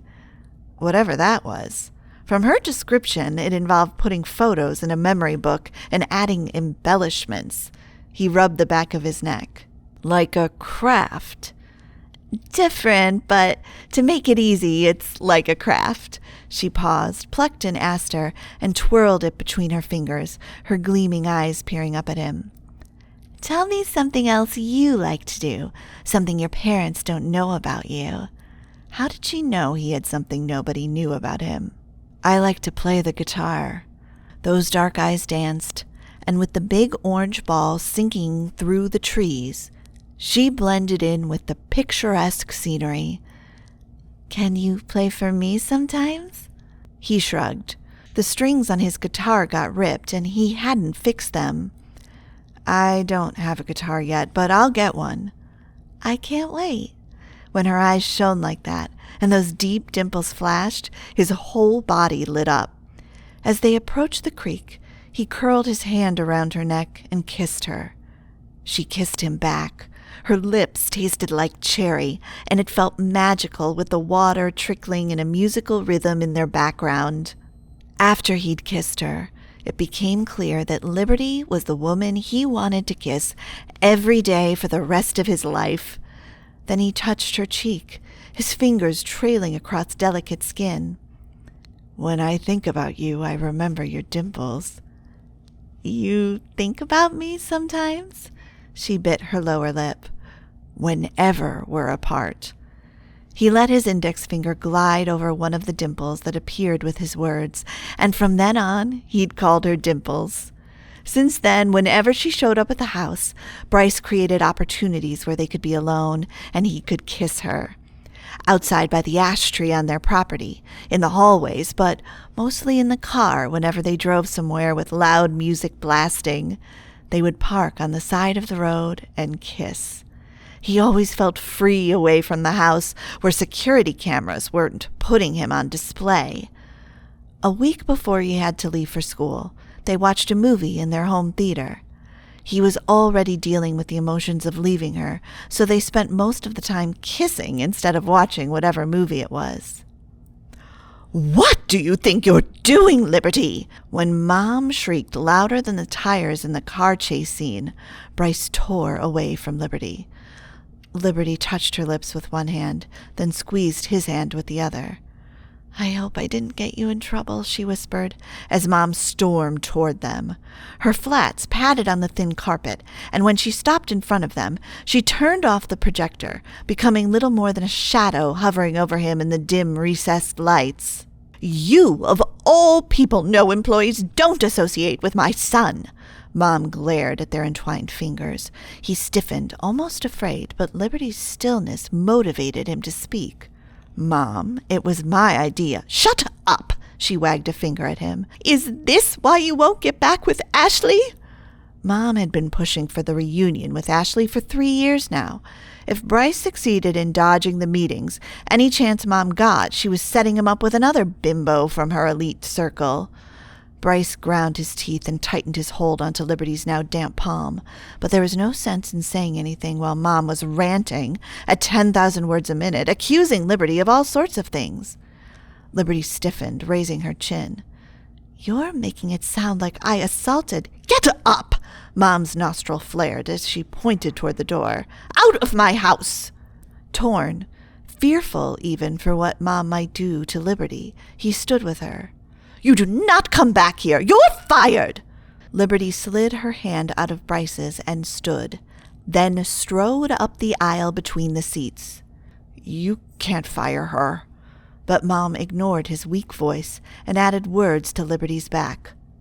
"I'll send your check to your mom." "I don't need your money." Liberty faced her with her head held high, her eyes aglow, her confidence radiant.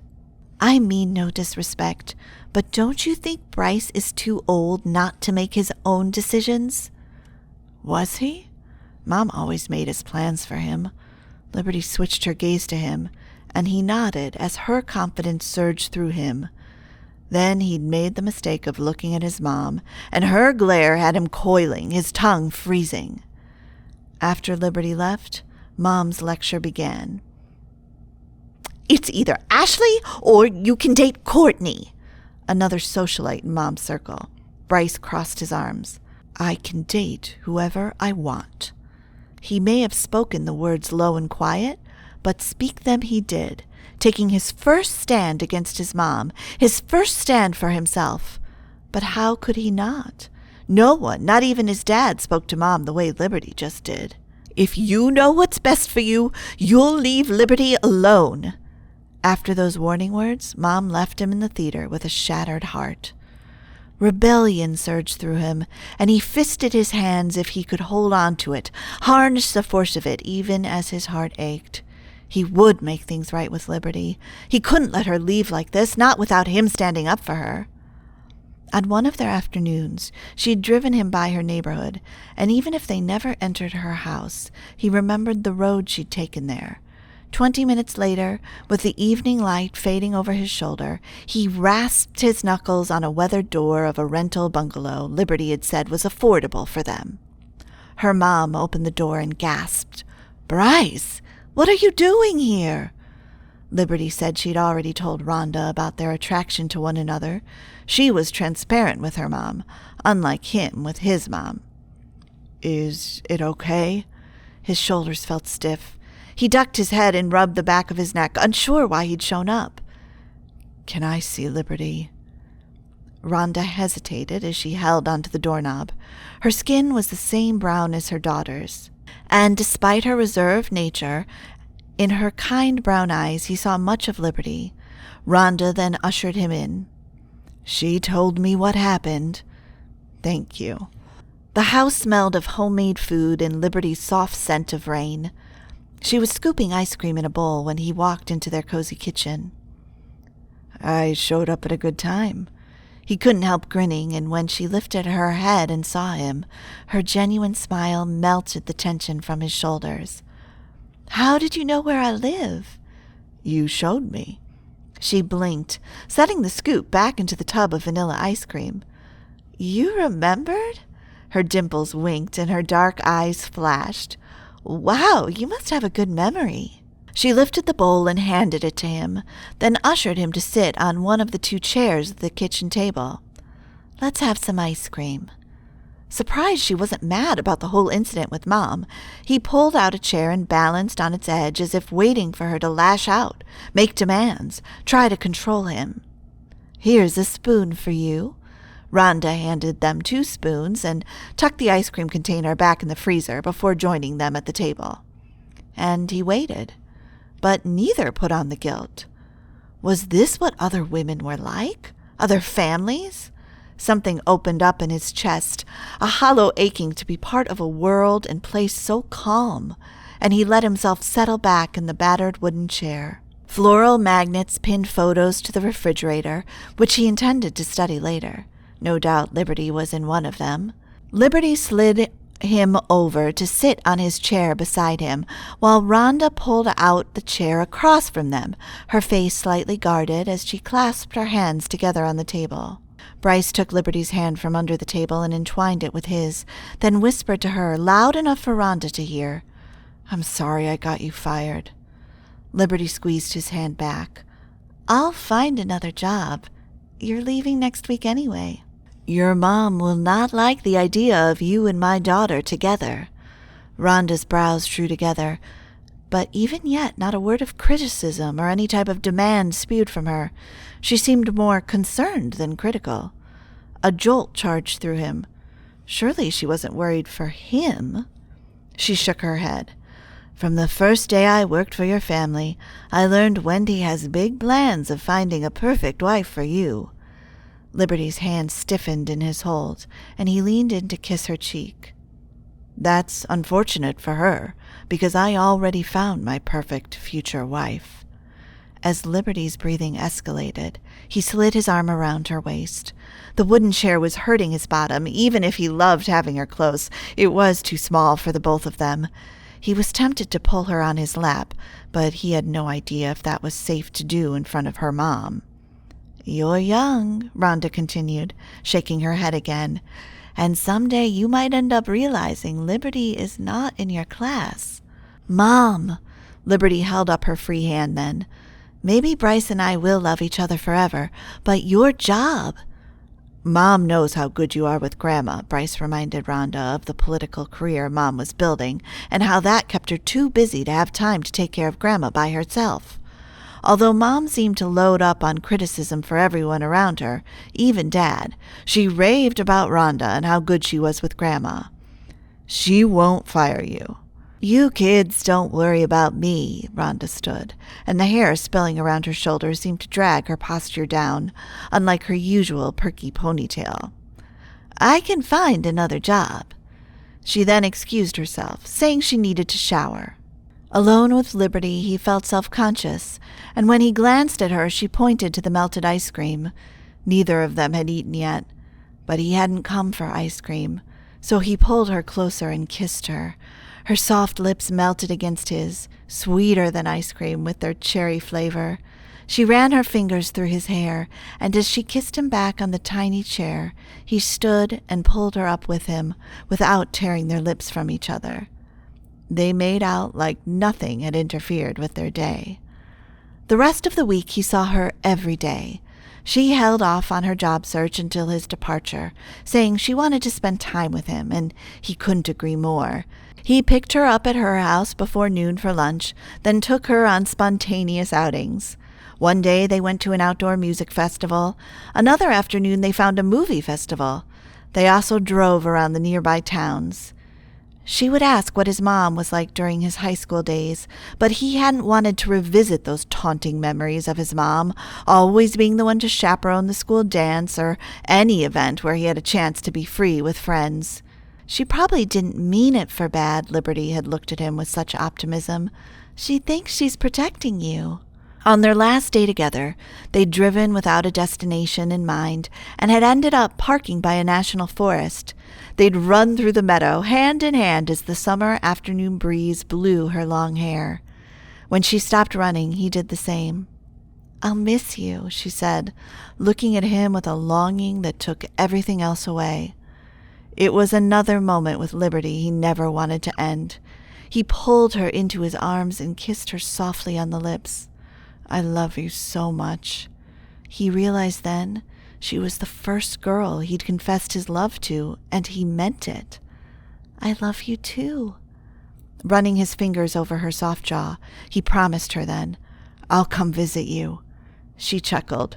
"What excuse will you give your mom?" "She won't know I'm in town, and you'll have to visit me on campus. I'll buy your tickets." He tapped a finger to her lips, silencing her as she parted them to argue. "Plenty of money goes into my account every month. Money mostly from Dad since he has a stable job, so I can afford your plane tickets." The protest drained from her, and she nipped his fingers with a soft kiss, her cheeks flushing. "I love that." "Oh, man." He drew her closer. They'd make it work. They just had to. And they did, for a long time. Until one time Mom didn't know he was in town, and she found him and Liberty perusing the shops in downtown Pleasant View. She'd warned she could make Liberty's life miserable if she didn't leave Bryce alone, but Liberty said she wasn't afraid of her threats. They continued dating on and off, breaking up whenever Mom got the better of Liberty, until Bryce would fall apart and ask for Liberty's forgiveness on his mom's behalf, and she always took him back. That went on and off for years before he married her, a wonderful experience that lasted a little over a year. When she'd walked away from their marriage, he'd called it a bluff and assumed she'd be back in his life, but she'd changed her phone number after she broke her phone during their final argument. Bryce must have finally drifted off to sleep, because he woke to the sound of soft Christmas music somewhere outside his room. He yawned, shaking off the reality of last night's events. He had a morning, maybe even a whole day with Liberty, and he intended to start over, as if last night never happened.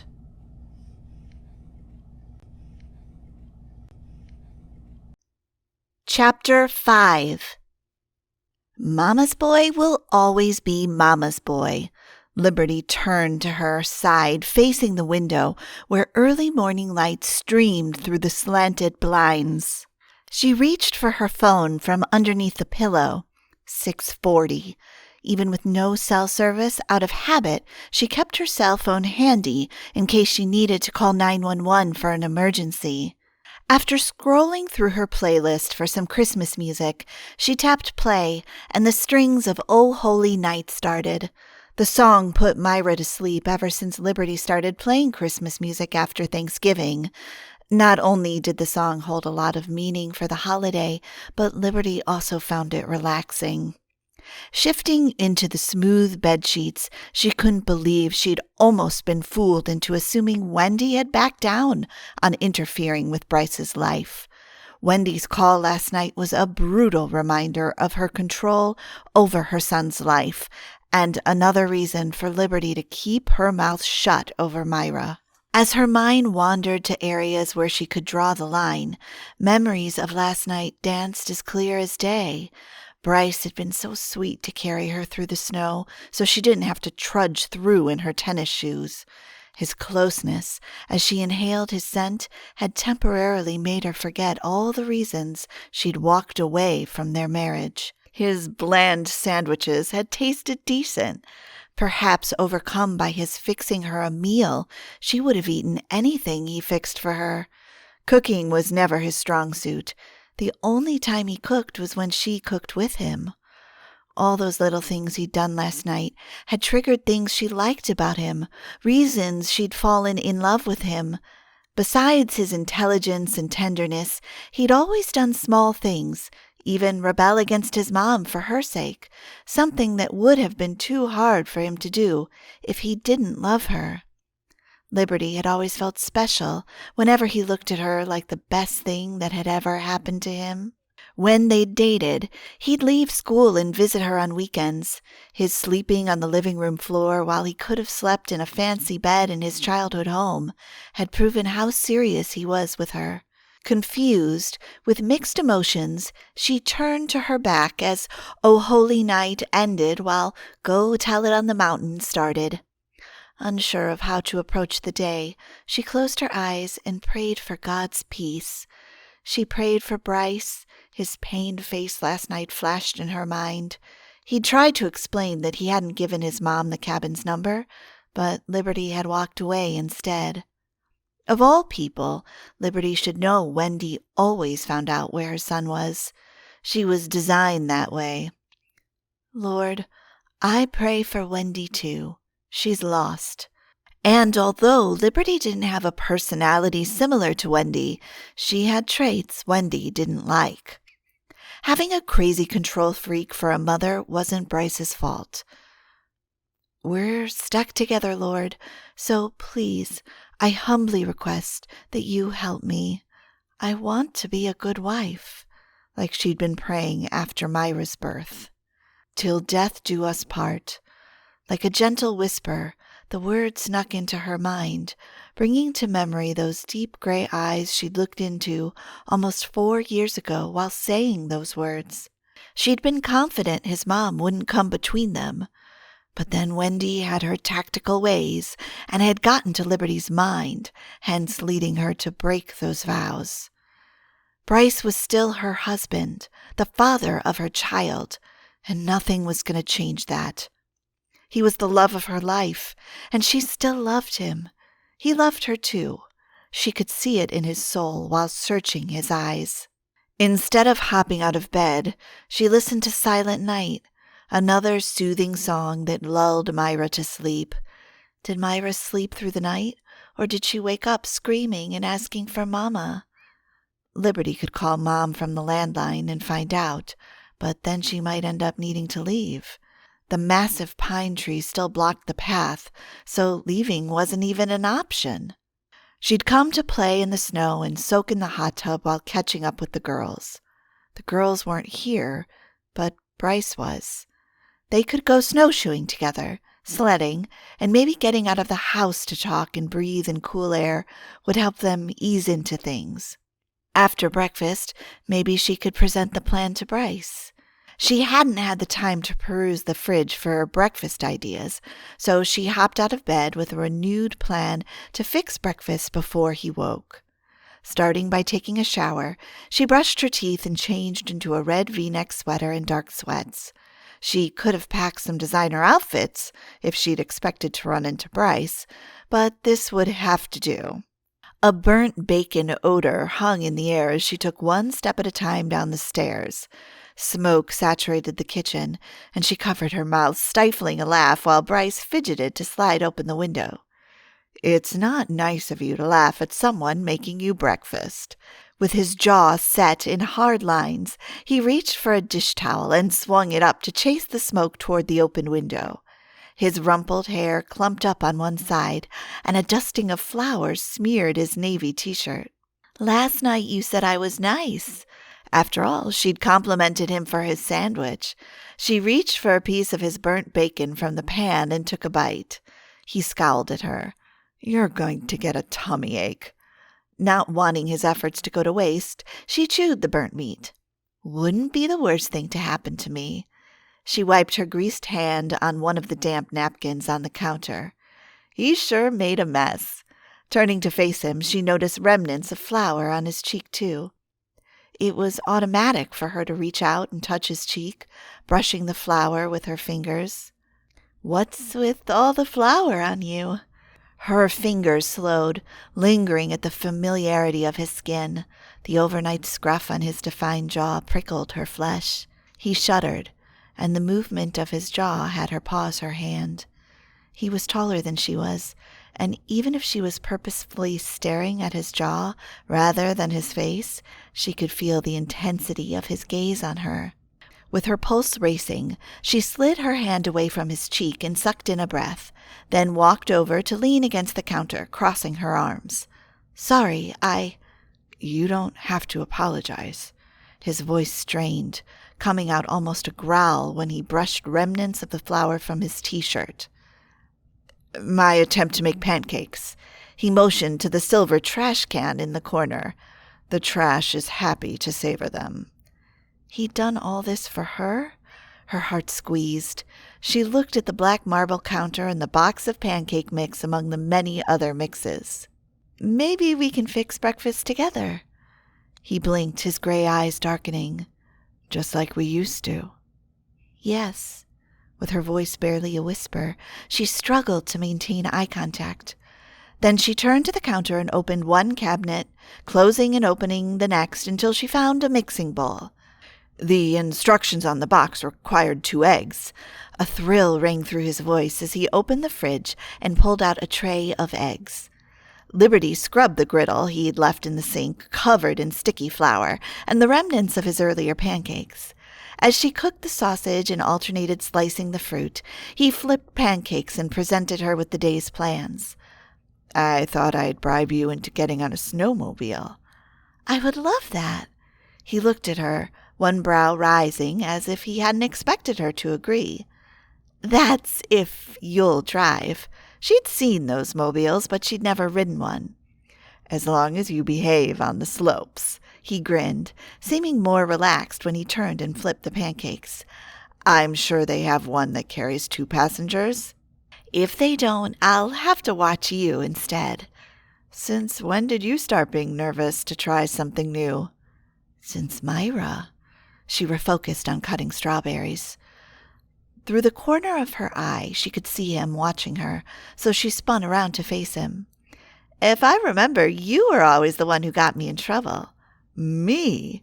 He squished his face, pointing the spatula toward her. "I was a rule follower until I met you." He was a rule follower because of his mom, and she should have known better and kept her mouth shut whenever Wendy interfered with their business. The times she'd argue with the woman never ended well. "I better make us some coffee." She would need it after such a restless night. She wanted to blame it on being away from Myra rather than being riled over Bryce's mom, the source of their problems. When they sat at the table for breakfast, she said her prayers and they ate. "I forgot how fun it can be when I tag around the kitchen with you," he said, before forking into his pancake. I couldn't forget. It had been one of her favorite times they shared. During their breakfast, he brought up Eric, the cabin's owner, and his wife Joy. "I never told you this, but when Eric was ill and I visited him, Joy, his caregiver at the time, made me think of you." "Oh." "Point is, he was so in love with her, yet he didn't have hope he'd live." Bryce swallowed, then frowned at his half-eaten pancakes. "I thought to myself, what if I got ill like Eric, got hit with a chronic illness before I had a chance to share my life with you? That's why I rushed you into getting married." "You didn't rush me." They dated for years, except his mom, as usual, had come between them during their engagement. Her uncle had visited from down south, and Liberty took him out for coffee. Somehow, a photo of her uncle kissing her on the cheek was taken and submitted to local papers. Bryce called with accusations about the photo his mom had sent him. Creeped out by Wendy stalking her, and angry over him believing his mother's accusations without coming to her first, Liberty broke off their engagement. "Even though we got married, my uncle has never forgiven you for that accusation." He blushed. "I could put up with your uncle if we were still together." She pressed her lips together, wishing the same. At least he wanted her as much. Perhaps they could work out their problems during the stay. After putting away their breakfast dishes, Liberty was grateful the cabin had all the gear, from clothing and snow pants to boots, ski shoes, and all necessary equipment for their outdoor adventure. Once fully dressed and geared up with helmets, she and Bryce went to the storage shed and back. He drove out the snowmobile, and then she climbed behind him on the seat. They were comfortable in their shared silence as the engine revved. She'd been hesitant to wrap her arms around him until he drove up a path on a steep climb. Even through his ski jacket, she could feel his muscles flex under her arms as he wove around a canopy of trees. The further they went, the more his tense muscles relaxed, and she felt herself relaxing too. "Woo-hoo!" he shouted over the engine roar. "Yay!" Liberty felt like a child again, forgetting all the day's worries as they zoomed back and forth until he wanted her to take a turn driving them. It wasn't much different from riding a bicycle when Liberty sat behind the wheel with Bryce's helpful instructions. She tried to exhale several times while pretending not to be affected by his warm breath against her neck or his arms wrapped snugly around her waist as he rode in the passenger seat. When they had a late lunch, they shared fond memories of their times together. "That first summer with you I can never forget." Bryce set his sandwich down and stared at the frosted window while reminiscing on the summer they'd fallen in love. It wasn't the first time he'd pointed it out. "You were a breath of fresh air, and that day I believed in angels." He'd always said she'd been his angel, who appeared to him that summer, but honestly, that had been her favorite summer too. At least she'd said so before. Now she laughed, looking back. Being young and madly in love with someone who was forbidden was so thrilling. But he was shaking his head. It was more than that. And he was right. When his gaze met hers, the softness in his eyes almost had her dizzy with longing. This only confirmed what was in her heart. She'd never stopped loving him. The cabin was getting warm, with a familiar tension and awareness buzzing between them. Thankfully, Bryce must have sensed it too, because he suggested they go back on the slopes. "Let's try sledding." Liberty was ready to try a simple activity, and he didn't seem to mind it either. They rode separate sleds down the hill, leaving trail marks over the soft snow where their sleds pushed it down the hill. The workout to climb the hill made Liberty regret suggesting the activity. Only 3 runs and she was panting and resigned. "I'll go make dinner." After all, she needed an excuse to have some time to herself to think. But Bryce, not seeming to understand the need for space, offered to help her cook. With his help, she cooked beef stew. Then they both left for their separate rooms to shower before they met downstairs at 5:30 to eat. The savory scent of stew hung in the air, and the house smelled like home. "I've missed this stew." He stirred through his bowl. "Thanks to whoever bought the groceries." They'd stocked an impressive variety of options, mostly their favorite food and beverage items. "Our best friend's planning." Sudden darkness cut off Bryce's words. "Oh, no." Liberty tried to strain and widen her eyes, but she couldn't see anything in the darkness. "I don't want you tripping." He reached for her hand from across the table. His chair scraped against the tile while he kept his hand on hers. Then his steps neared as he moved around the table toward her. "Here you are." His other hand patted her shoulder, then stopped on her face, and she choked a nervous laugh. He pulled her to him, his strong arms wrapping around her waist, and sweet anticipation warmed her.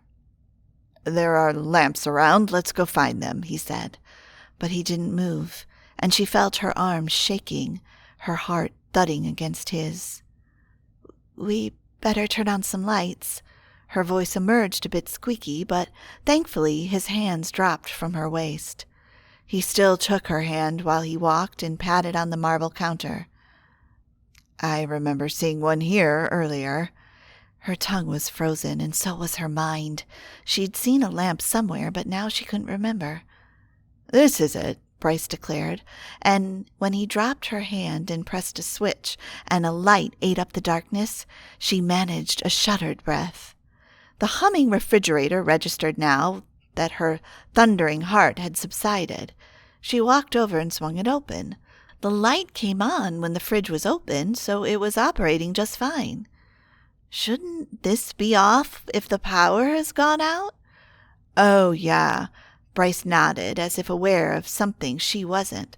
"Logan said there's a solar-charged battery connected to the refrigerator." Right. Iris had mentioned the solar they'd installed in the cabin 2 summers ago.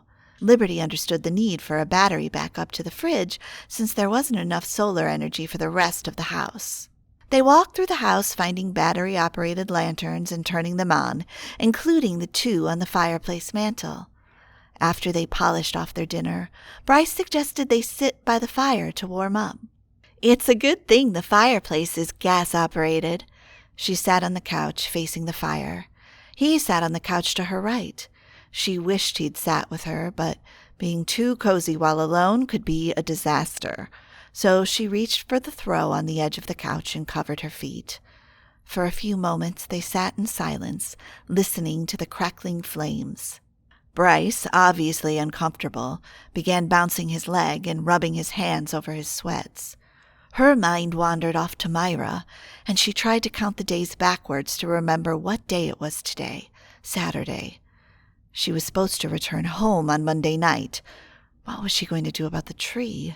She'd had so much fun today that she hadn't thought about her car stuck in the snow or the solution to get the tree out of the way. Clasping her hands together, she let out a long, low breath and voiced her concern. "The maintenance man didn't get back to me yet." Bryce crossed one leg over the other, still seeming jittery but looking comfy and at home in his socks. His slightly damp hair glowed more copper than brown beneath the dim lanterns.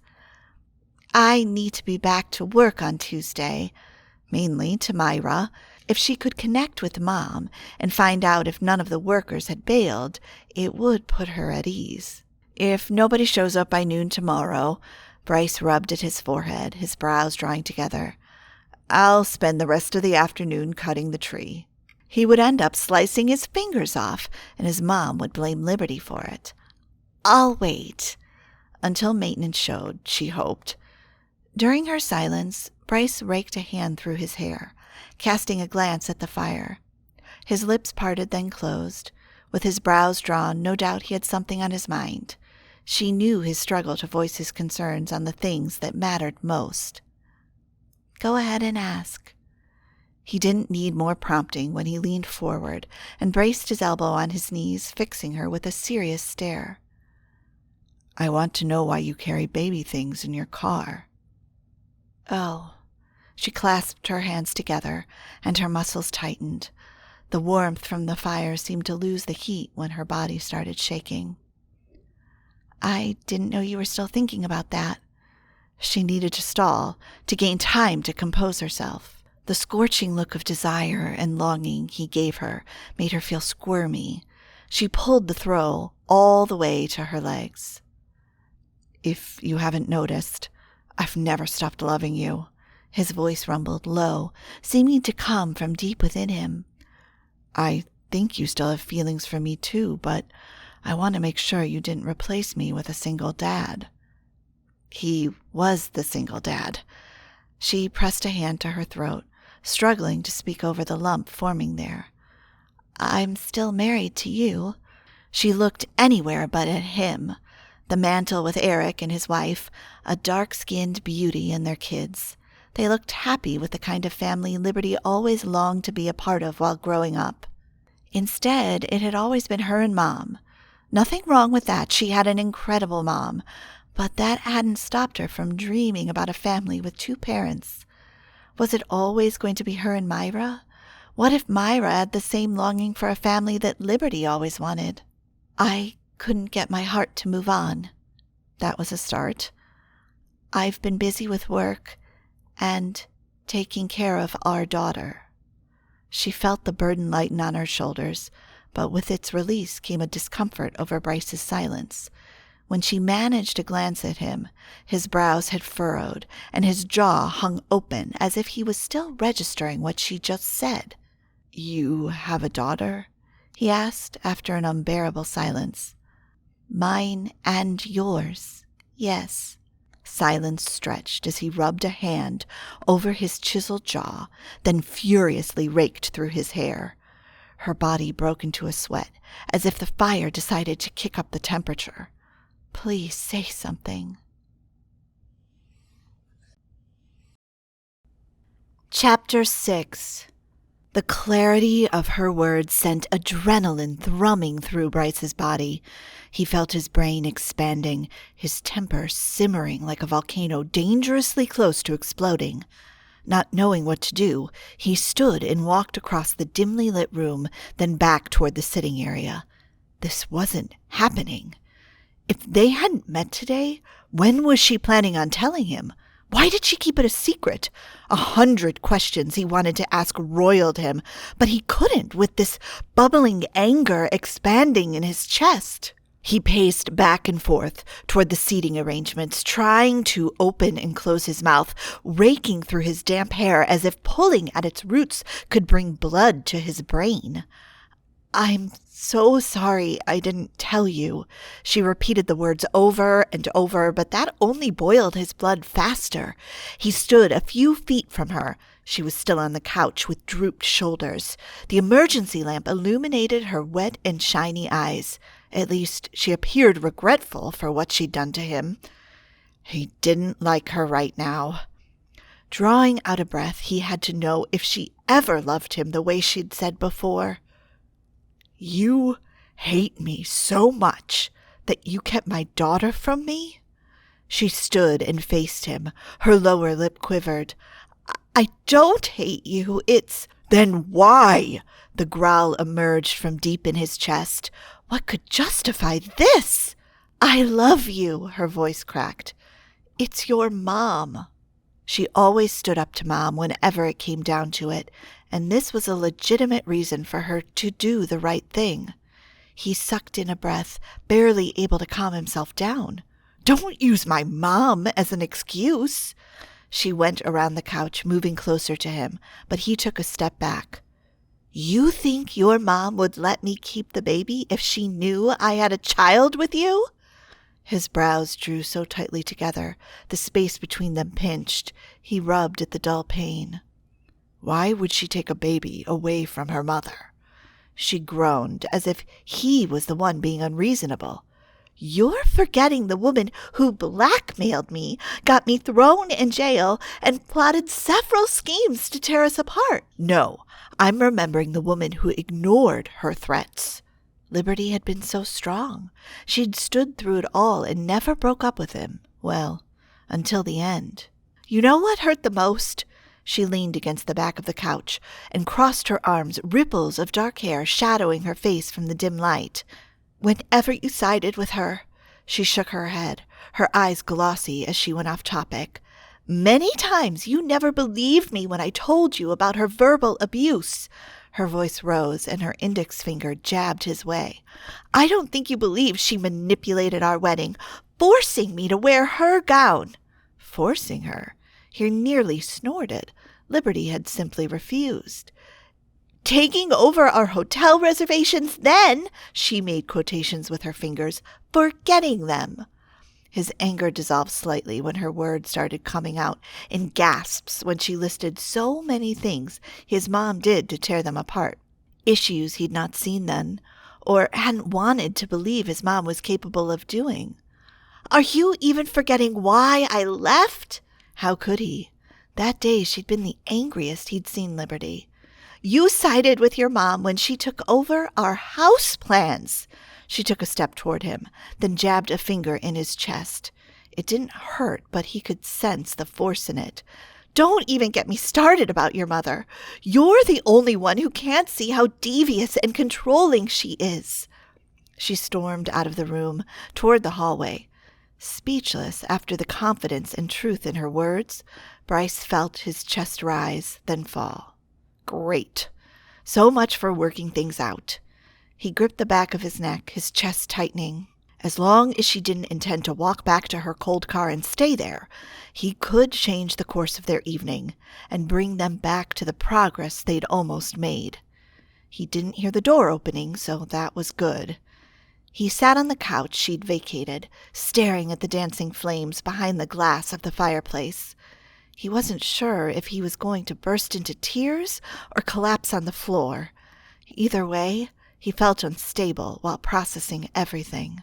Liberty was the only person unafraid of bringing to light Mom's personality. Yet whenever Liberty was with him, she focused on him and talked about the things they could do as a couple. Not a word about Mom, except for the times Mom ambushed their cottage and blurted something Liberty didn't agree with. Okay, sometimes she'd tell him a scheme Mom plotted, but he didn't think Mom would go as far as doing the unrealistic things Liberty assumed. He kneaded his fingers deeper into his neck, cringing that he hadn't sided with her all the way. After Liberty had walked away from their marriage, Bryce let his mind wander to all the times they'd broken up. Mom had always been the reason. Liberty, always forgiving, had always come back to him. Even when she left him that final time, he'd assumed she'd come back in a matter of time. He should have seen the signs, especially when they broke up during their 3-year engagement. When his mom flew to New York to show him a community newspaper of Liberty with some guy at the Winter Festival, he'd confronted Liberty over the phone.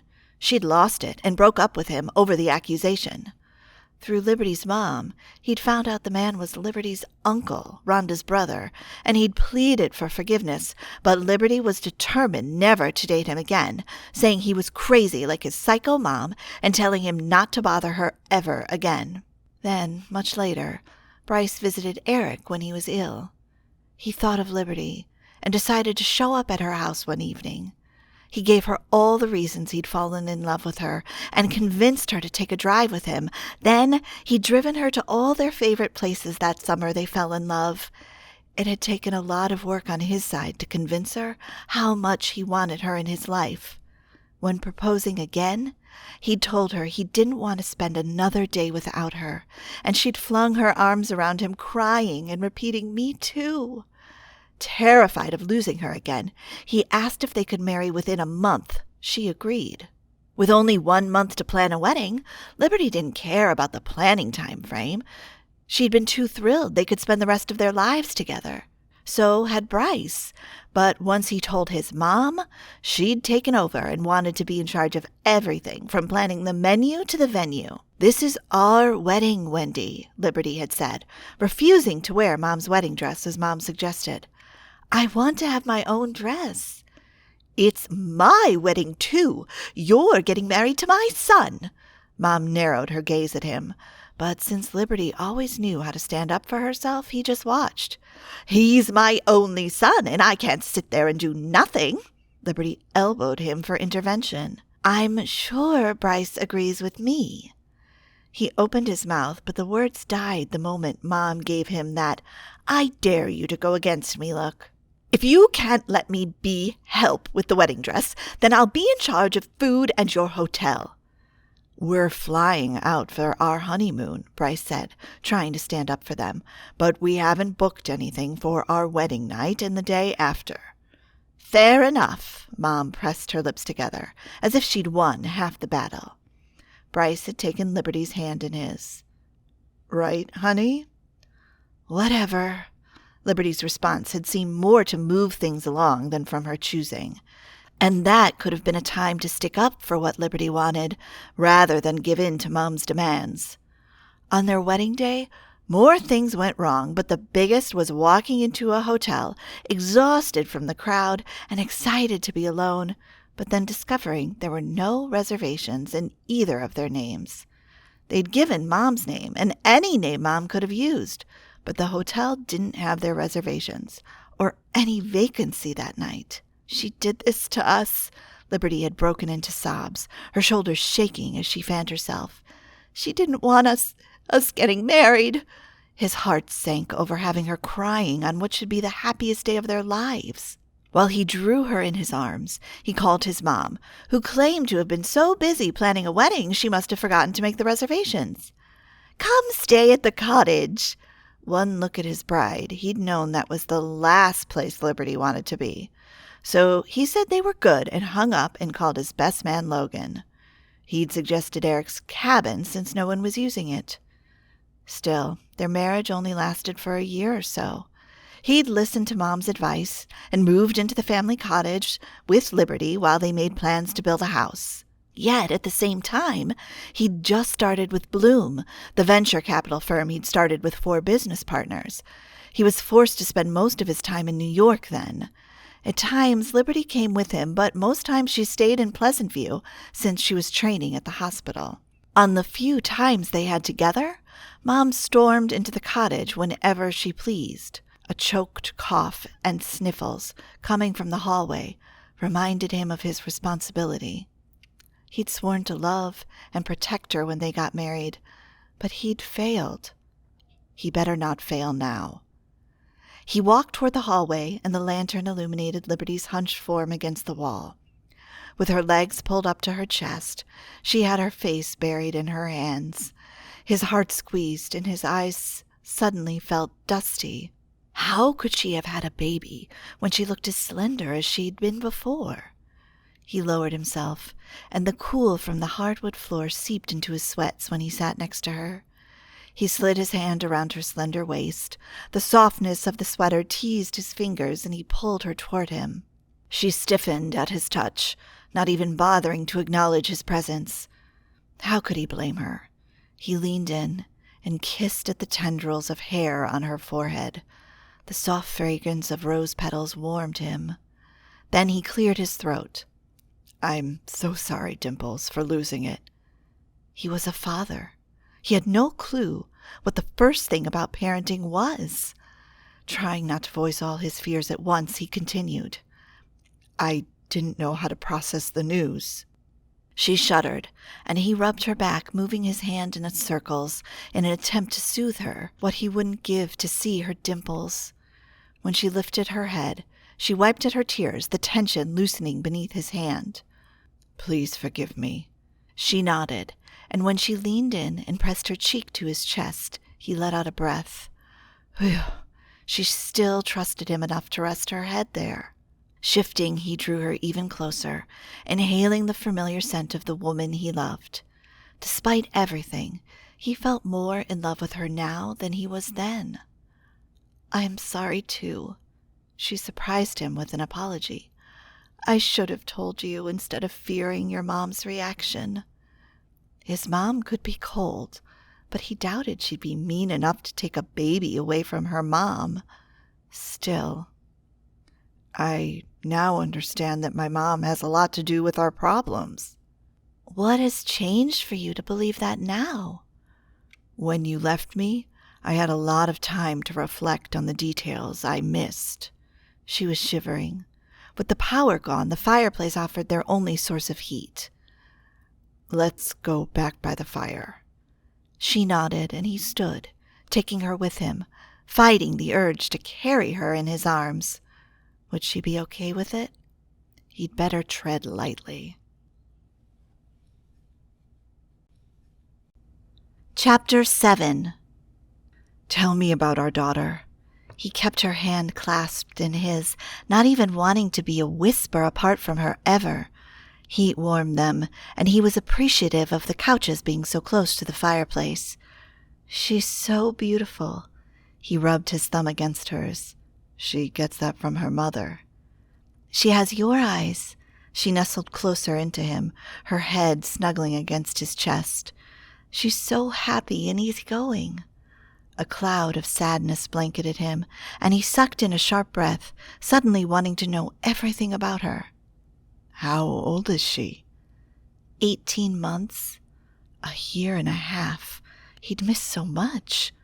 What's her name? I call her Starlight. She then explained why she'd come up with that nickname. Like the guiding star in the Christmas songs, the baby had lit Liberty's path to her faith in God. Her name is Myra. Like Grandma. She meant a lot to you. To me and my mom, too. Rhonda had quit working for Bryce's family as soon as Grandma died. She loved you so much. Although her memory hadn't been fully there, she lit up whenever she saw Liberty. Does Myra walk yet? It might be a silly question, but he had no idea what age babies did things. She's been walking for the last 4 months. For the next few minutes, Liberty gave him a detailed update about their daughter. They both laughed when she shared Myra's cute sayings and doings. Tears lodged in his throat. He'd missed out. He would have liked to have been at the hospital when she was born. He doubted he would be a great dad, not when he had insecurities about his capabilities.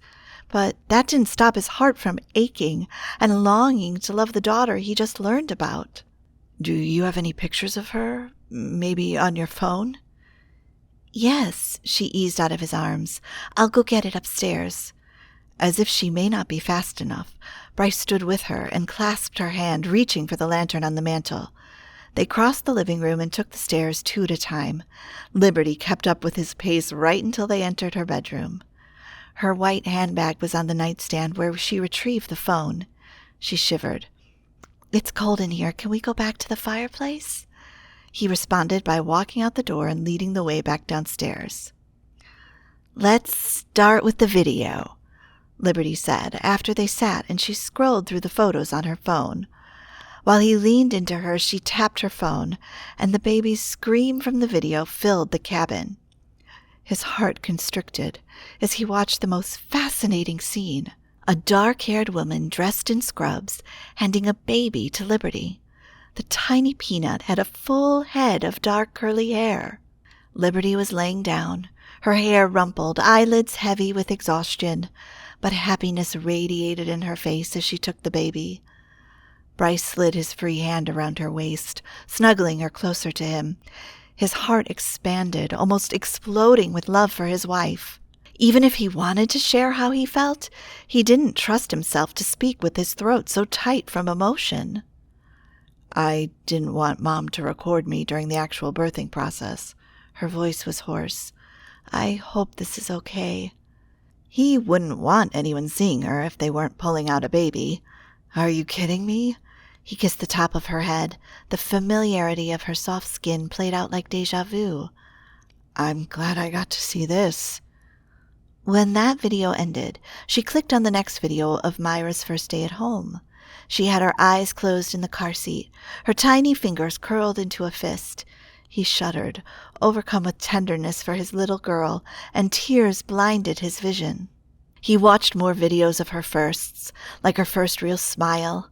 Liberty explained each video as she scrolled to the next of Myra rolling from tummy to back and back to tummy, her babbling dada, her first time eating, using a sippy cup, and all sorts of firsts that had his head spinning.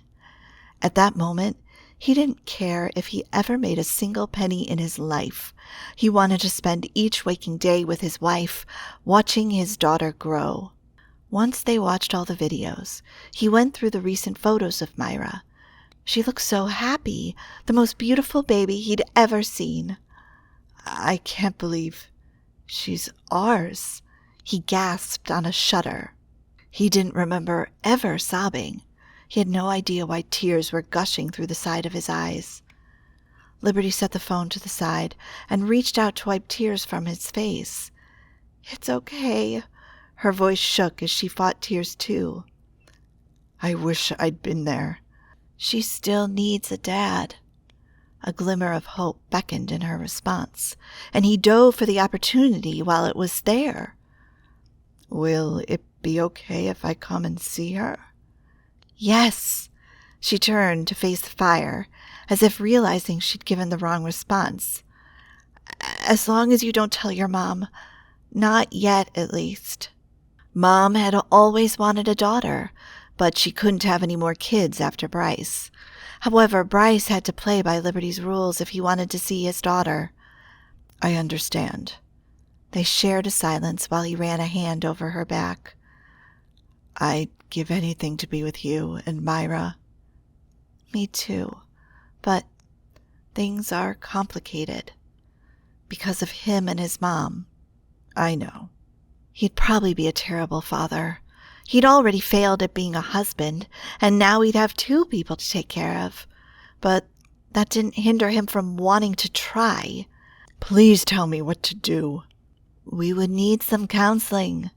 She let out a breath before she leaned in again and rested her head on his shoulder. That had always been her favorite thing to do when they sat on the sofa. "Myra has helped me change. She's helped me grow in my faith in God." Right. Everyone around him lately believed in God. The last thing they needed to add to their rocky relationship was faith differences. "Does that mean we can't be together anymore?" "You're my husband. God brought us together. And you're the father of my child." Hope pulsed through him, pumping from his chest and into his belly. "Yes?" He urged her to keep talking. "God should be the one to tear us apart." She then nodded. "I promise to love you until death." She wanted a minister to officiate their wedding, and Bryce hadn't minded it as long as they got married. Although he never believed in God for reasons he couldn't even explain, he remembered the till death part in the vows they'd exchanged. "I'm sorry I left you," Liberty's words drew him back. "I walked away from you." "I'm the one who should be apologizing. I didn't protect you." He should have, whenever he sided with his mom. Liberty probably had to sacrifice a lot for their daughter. How did she run a business and take care of Myra? "How long have you had the business?" "About 2 years." Her head still on his shoulder, she fingered through a knot in her hair. "Remember the caregiver company Mom was working for?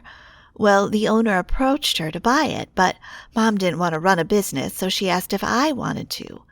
Liberty frowned at the tangle as she teased it loose, then pushed the lock of hair back over her shoulder. "Since I was pregnant, I thought running a business would give me the flexibility and a financial stability to take care of our baby. So getting approved for a loan was my cue to become a business owner." "Has it been as easy as you thought?" She laughed. "Not at all. But thankfully, several employees stayed when the business switched hands. I didn't have to start from scratch." That still sounded like a lot of work for a single mom. Bryce didn't have anyone to take care of, yet he could never start an investment firm by himself like he dreamed of at times. "How do you do it?" "My mom helps." "Didn't you say Rhonda works in your company?" "She does, but more as a backup. She's my main helper with Myra." But if her mom was sick and couldn't help? She had an uncle who lived in Georgia, but not close enough to help out. Bryce wasn't usually impulsive, but when it came to Liberty, he was a different person. "I know I don't deserve a second chance." Since she wasn't looking at him, it was a bit easier to talk while tracing slow circles over her thumb. "I can't move on without you." He'd tried that when she'd broken their engagement. What did she mean when she said that she was his wife? Did she mean he could move in and live with them? Trying to grasp the meaning of her statement, he made a plea. "Please let me into your life once again." That was too vague, since he had no idea if she would move with him to New York. He didn't expect her to, but he needed to work something out so he could be with his wife and daughter. Liberty was silent. obviously thinking, "Please, I need you." His whole body tensed with the silent plea. "I'm scared," she finally admitted, not looking at him as she gave her reasons for wanting stable parents in Myra's life. He admired and understood her concerns, because he hadn't even met the child, but he knew he would do anything for her. "I could take the risk if it was just me." "I'll fight for us. This time." Even as the words slipped out of his mouth, he had no clue what and who he was supposed to fight against. "At least I'll try." She drew out a breath and lifted her head to look at him, her eyes soft with a familiar gentleness. "Let's take it slow." Not a confident answer, but assurance enough for him to pull her in his arms. Feeling the urge to attempt the impossible, he squeezed her tight, and she shifted, her hands moving around his waist. Her breathing escalated, and when she looked up at him, her eyes danced in the firelight, searching. Her lips parted, and he swallowed. It wouldn't take much effort for their lips to touch, but even with his racing heart, something screamed, "Take it slow." He was almost trembling when he ignored the warning and lowered his chin to kiss her cheek. "Like this slow?" His hoarse voice rasped in his throat before he kissed her again, this time on the nose. Unable to stop himself, he kissed her neck. She closed her eyes and murmured, "Oh, Bryce." So she was as affected by the simple kisses as he was.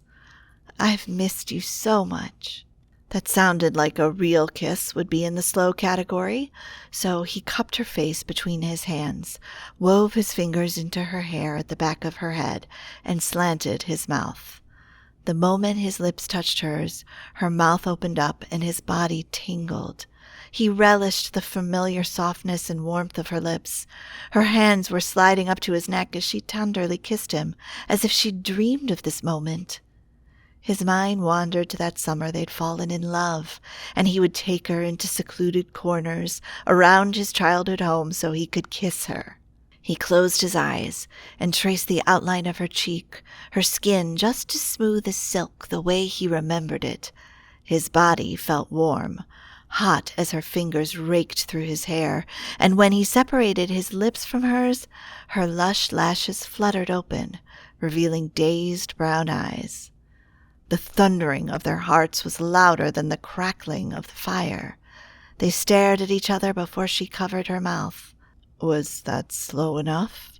She shook her head. Her shy smile almost hid beneath the hand covering her mouth. Overcome with longing, he stroked the tendrils of hair from her temples. He missed his wife, and having her so close made the desire unbearable. But she was right. They had to take things slow while he regained her trust. He blew out a breath and drew her back to his chest. Her hair brushed his chin when she snuggled closer. "Can we stay here tonight, in each other's arms?" She nodded. With the heat from the fireplace in each other's arms, they could keep each other extra warm. That was one reason he wanted her in his arms. The other was he still didn't believe she was here with him. He kissed the top of her head. "I'm afraid if I go to sleep I'll wake up and you'll be gone." "How would I go past the tree blocking the way?" "It's just a feeling. I can't take that chance." With all the adrenaline zapping through him, he doubted he'd sleep at all. His mission tomorrow was to start working on getting the tree out of the way. She needed to get home to Myra come Monday. She was also nervous about getting back to work. With this much snow and the phone lines, the tree service could be another week. Chapter 8. Liberty fluttered open her groggy eyes, then winced at the bright daylight pouring into the room.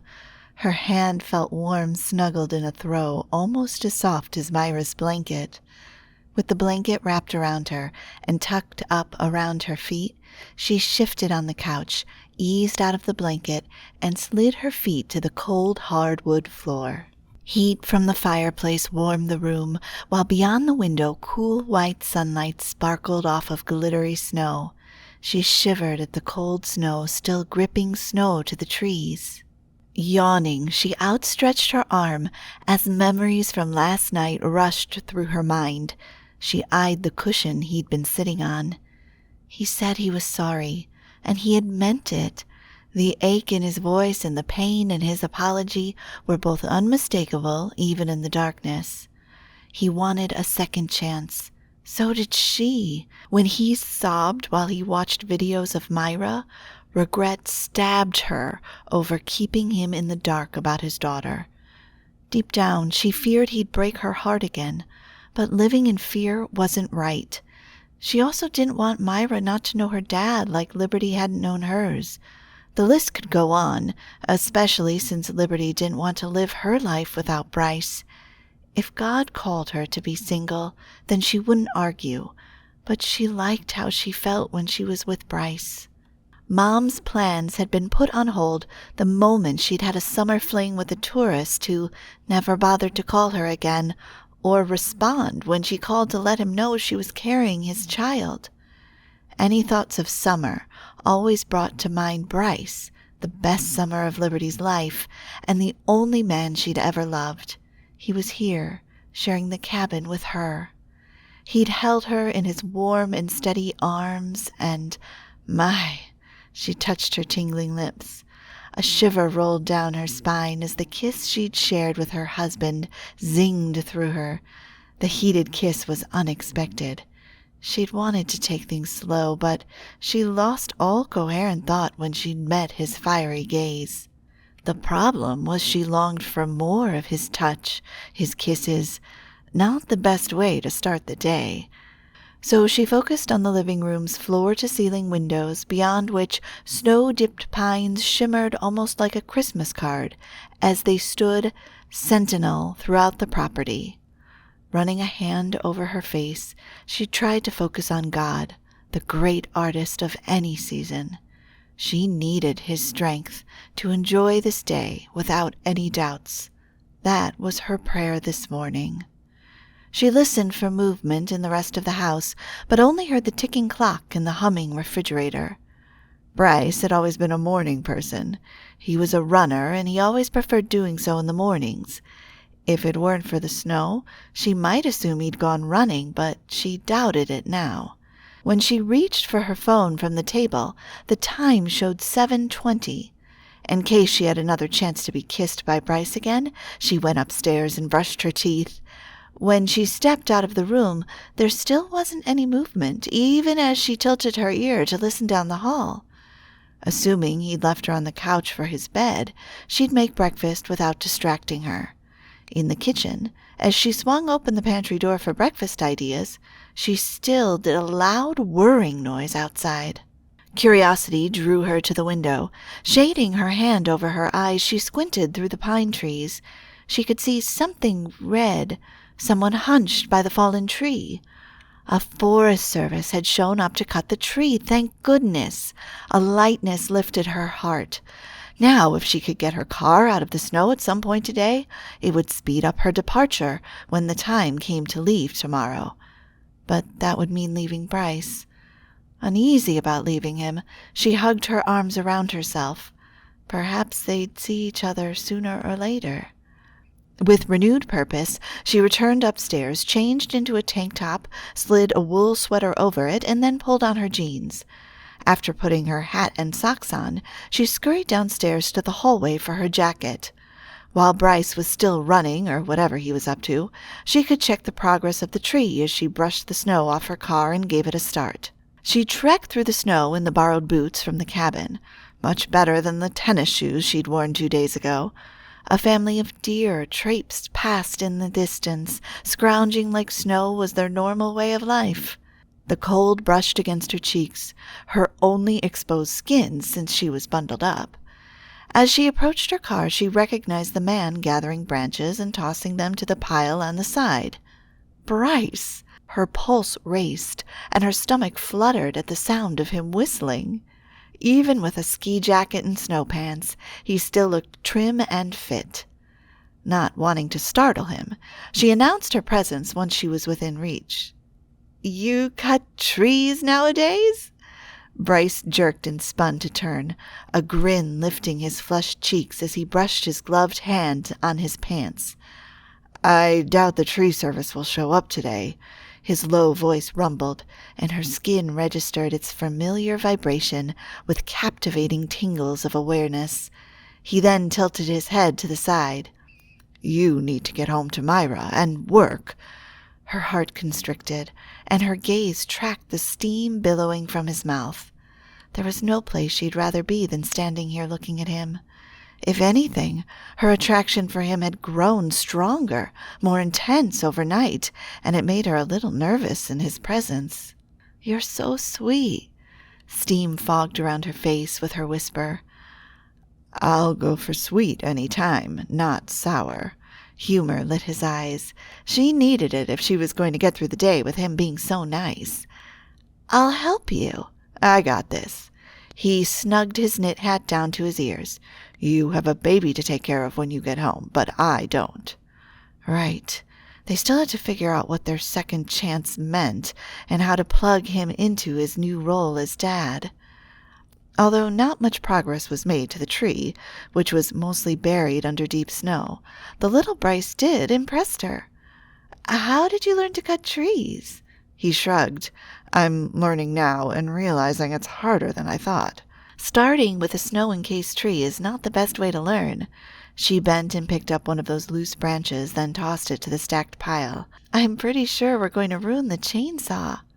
I'll replace it if that happens. She walked closer and bent to the chainsaw at his feet. Would you like me to take a turn? He reached for her hand and eased her up to stand. Her feet felt weak when she peered into those gray eyes. His gaze was penetrating, a searing stare that left the air crackling between them and her holding her breath. His chest rose and fell before he exhaled. I'll manage. Her tongue could barely move to form a response. He must have noticed because he continued, I want to take care of you, starting now. He leaned in and planted cool lips on her cheek, a soft kiss that warmed her insides and left her wanting more.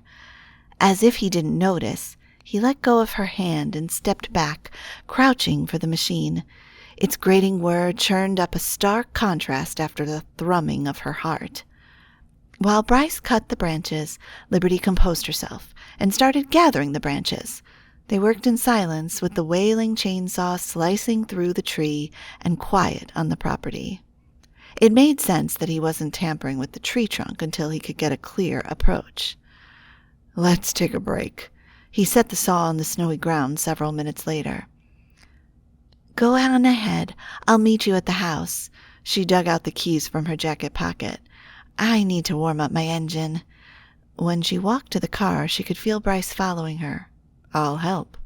She yanked open the door, but it wouldn't budge. She pulled harder and fell backward, only to land in his strong arms. I got you. Warmth from his mouth teased her neck, and a shiver ran through her body. It didn't help when he wrapped his arms around her waist and spun her around. She had to tug her boot out of the soft snow. Let's go have breakfast. The loving affection and the softness of his eyes radiated through her breathlessness. I'll come back and dig out your car. I can start it then. This was Bryce, a man she'd known for a long time, her husband, yet she was having a hard time using her words. She nodded, blaming the coldness for her tongue's sudden immobility. She found her normalcy when they cooked breakfast together on a camp stove they'd unearthed from the garage. With 2 burners, he cooked cream of wheat and she scrambled eggs. They were a whisper apart, relaxed as they made plans for their day. When was the last time you went snowshoeing? He asked, mixing the steamy, creamy porridge. Our first winter together. Well, their first winter in their marriage. Oh. She bumped him with her hip while she scraped the wooden spoon into the eggs. What do you mean, oh? I've been busy. I know. His voice turned serious, and she didn't want him to dwell on the past they'd already discussed, so she redirected their conversation. Let's go snowshoeing after breakfast. The car could wait, as long as there's shoes my size. She'd seen plenty of sizes in the storage shed. If there aren't, I'll carry you on my back. He cast her a playful glance before he turned off the burner. While they ate, they reminisced about the vivid memories of their past.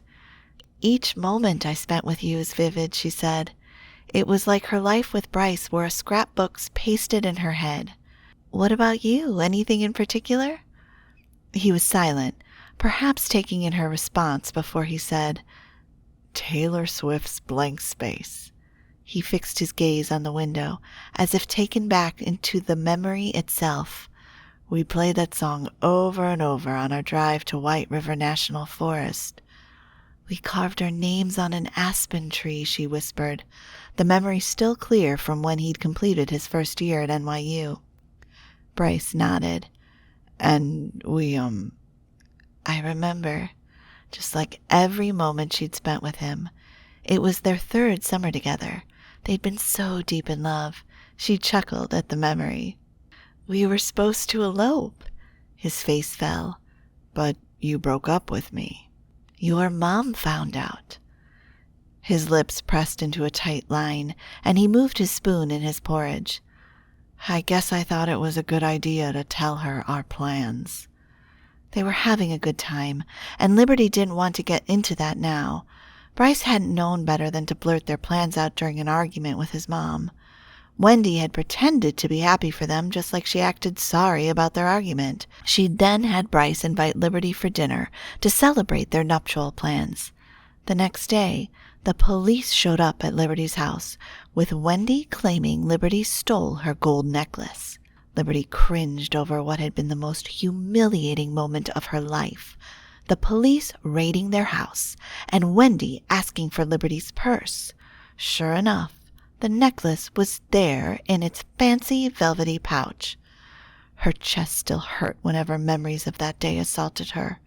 She'd spent 24 hours in jail. Bryce had bailed her out after calling his dad, who vouched for Liberty's innocence. I'm sorry Mom did that to you.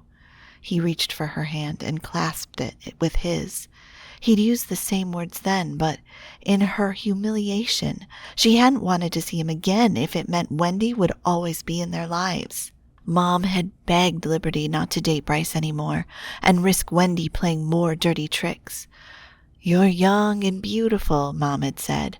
You'll fall in love with someone else.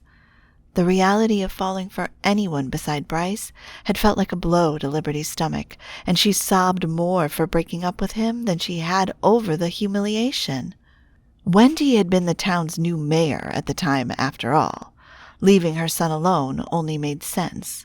Plus, she'd been blaming Liberty for Bryce's career change. Liberty never told Bryce that, after they reconciled a year later, Wendy showed up at her house and offered to pay her if she would never speak to Bryce again.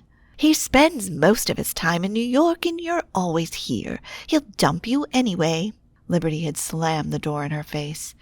She had insecurities about their long-distance relationship, but Bryce had leaped through hoops to visit her in Pleasant View. He could be the perfect man she desired, if it weren't for his mom. She fought the tears now threatening to blur her vision and turned to Bryce with a paste-on smile. Can we not talk about that right now? He cleared his throat, his regret clear in his frown. I understand. If they were trying to move forward, bringing Wendy up would only hinder their progress. They continued eating in silence, but she only ate out of necessity, her appetite having vanished. 2 hours later, she was grateful she'd forced herself to eat, since she needed the strength to trek up the steep hill using the adjustable poles to help her balance and traction. She and Bryce walked along a wooded route that sheltered them from unlikely winds. With hiking trails buried deep beneath the snow, they explored while creating their own paths. Despite the atmosphere, she warmed the more they climbed, and with each step forward she found the exercise more exerting. No doubt she was shaving off some of those pounds that had still lingered after she had Myra. Breastfeeding had helped her get back to her normal weight, but some of her jeans still fit snugger than they used to. She'd forgotten how complicated the activity was in comparison to hiking. Snowshoeing was for enthusiasts like Bryce, who was speaking with ease. On the other hand, she was gasping in between her responses to his questions. The one thing we never did together was camping. She paused to catch her breath. You were freaked out that there were no bathrooms and the abundance of bugs. A chuckle escaped him as he swung one of his sticks while planting the other in the soft snow. That's not true. Really? Liberty wagged her head, pondering his exact words when she suggested the trip 6 months into their marriage. If I remember correctly, you said you didn't want to deal with bug bites. His lips danced with a smile, crinkling up his ruddy cheeks, and she resumed their climb so they could get done and out of the cold. I'll be happy to camp with you this summer. His words were certain, a promise hanging in them. She found herself stopping and giving him a sideways glance. Myra would love it. They'd have to take her along, and no doubt she would enjoy the outdoors. It's a deal, he winked. Liberty twisted her neck back toward where they'd started. Their footprints were clear in the snow. If we get stuck, at least someone will find us easily. Stuck, huh? When she looked at him, his brow lifted into a challenge. Is that your indirect way of putting an end to our hike? The truth was she was tired of walking. After all, she'd come up to play in the snow. Did you just call me lazy? Her cheeks bunched up into a grin, an idea forming in her mind. How could I say that? Glancing at her feet and the deep snow, she dropped her sticks, and no doubt he didn't register what she was up to when she bent and pushed her gloved fingers into the soft snow. She scooped a heap up in her hand. Uh-oh. Bryce jerked sideways, laughing, but by the time he tossed his sticks down, she was hurling a snowball in his face. You did not just. Oh, no. The challenge on his face indicated war, and she altered her stride to run. But who was she kidding? He was better at using his snowshoes than she was. She squealed, her voice echoing through the mountain property as she leapt a step or two before his arm hooked around her waist, and she gasped when he hoisted her right off her feet. You want war? His spark of mischief warmed her even more. Yes, she spoke breathlessly, suddenly light-hearted. He tried to put her down, but he must have lost balance because she found herself screaming with laughter as they splayed on the ground. With his arm as a protective anchor around her waist, she'd fallen on top of him. She stopped laughing when Bryce wasn't laughing anymore. He was staring at her, their breath forming clouds around them. He didn't say anything, just moved his hand over her back to her neck and dragged her down toward his lips and kissed her with such intensity and passion.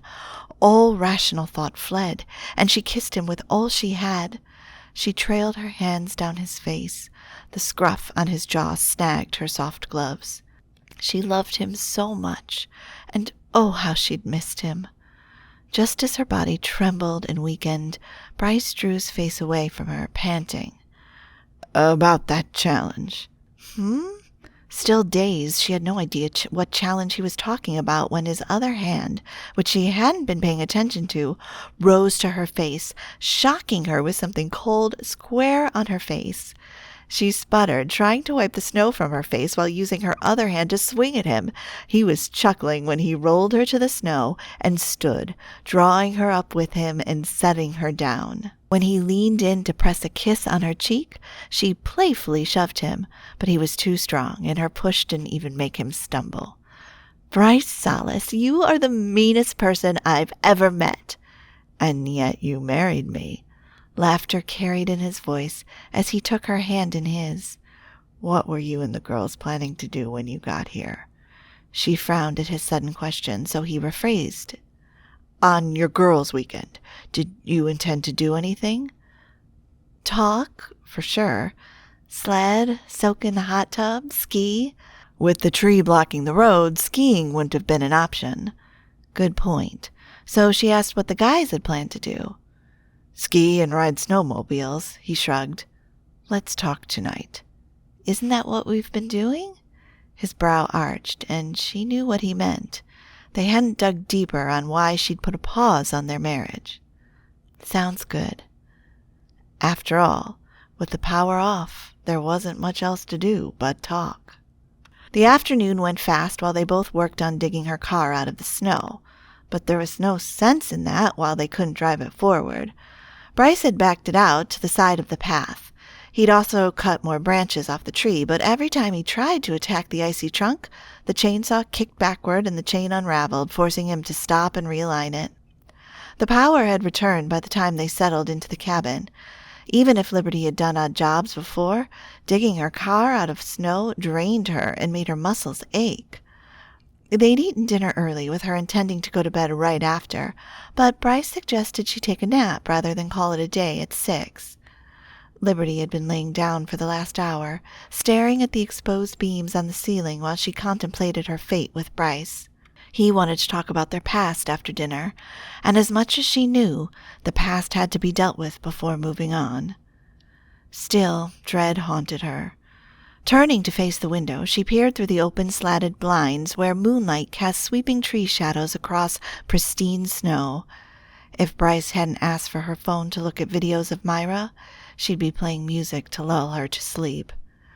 Laying down was not going to fix their marriage, so she hopped off the bed and walked to the bathroom to wash her face. The long-sleeved top and sweats she was wearing were comfortable. She needed comfort if she was going to trudge through memories. When she made it downstairs, Bryce's deep voice rumbled from the living room. "Had a good nap?" "Yeah, not really." He stood and ambled toward her, her phone in hand. She took him in, dressed in blue swim trunks and a white T-shirt that encased his broad shoulders, while he handed her the phone. "We made a very beautiful baby." Her neck heated, but how else was he supposed to say it? "Yes." "Thanks for letting me use your phone." That was the least she could do. "Any time." "I got the hot tub ready for us." His attire now made sense. Sweet anticipation and panic alternately warmed and chilled her blood. He shrugged, arching a brow. "We're going to talk?" "Right, talk. Okay." Unlike her racked nerves, he seemed relaxed as he pointed toward the living room sliding door. "You want to meet outside?" He must have remembered the hot tub when he'd asked what she'd planned to do with the girls. She nodded, and seriously, why was her heart racing? He'd seen her without any layers of clothing before, so why did she feel so cautious about being in a swimsuit, a modest one-piece? Her fears vanished when she slid on her floral swimsuit and draped on one of the robes from the closet. She then pulled her hair up and tied it in a ponytail. After all, it was dark outside as long as Bryce didn't turn on the porch light. Okay, she had stretch marks she wasn't ready to expose. She hugged the robe tight and flitted down the cool hardwood stairs, her bare feet chilling on the wood. Then she opened the sliding door and stilled as a blast of cold air struck her, and the LED candles lining the edge of the jacuzzi caught her off guard. Steam curled from the hot water, the intimate light flickering across its rippling surface. Her fingers tightened around the door handle, and her feet froze in place as the romantic setting beckoned, a romantic setting she hadn't expected. Somehow she loosened her grip, slid the door closed, and stepped into the frigid air, all while shivering for another reason. Her back to him, she slid off her robe and hung it on the metal hook stand. "Hey." Low and soft, Bryce's voice seemed to drift on the steam. Keeping her head ducked, she tucked wisps of her hair behind her ears as the humid air enveloped her, and she lowered herself into the hot tub, immersing her wobbly legs in the water. "It's hot." She winced at the shock of such contrasting temperatures. Bryce waved her over to sit by him. "I think I'll stay right here." She eyed the candles. "When did you get time to do this?" Leaning back against the side of the tub, he stretched his arms out on either side of him along the edge, nudging a couple of candles backward. "All I've had is time, being up here." His voice was husky. "Of course, it went too fast." "Yes, it did."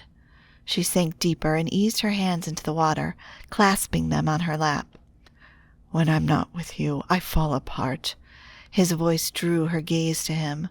His eyes were intent on her. "I don't want us to ever split up." "Me too." She twisted her clasped hands tighter together.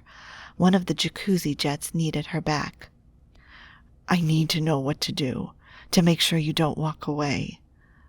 Again, it was a question and a prayer she had to present to God. One thing was certain, though. She'd never stay at his parents' cottage again. Drawing a slow breath, she moved her fingers to the nearest jet, letting the powerful steam of bubbles repel them like the thought repelled her. You do know I can't ever stay at their cottage again, right? At his silence, she moved her gaze to his. I now understand. His sincerity made it easy to believe him. Then he chuckled. The day you walked away, you were the angriest I'd ever seen you. Oh, she covered her face with hot, wet hands, ashamed of having lost control. She'd had the architect's plan on her phone. Bryce had emailed the plans to Wendy, who printed hers out and showed up wanting to discuss her suggestions.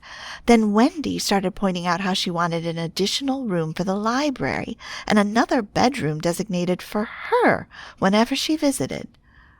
We're neighbors, Wendy.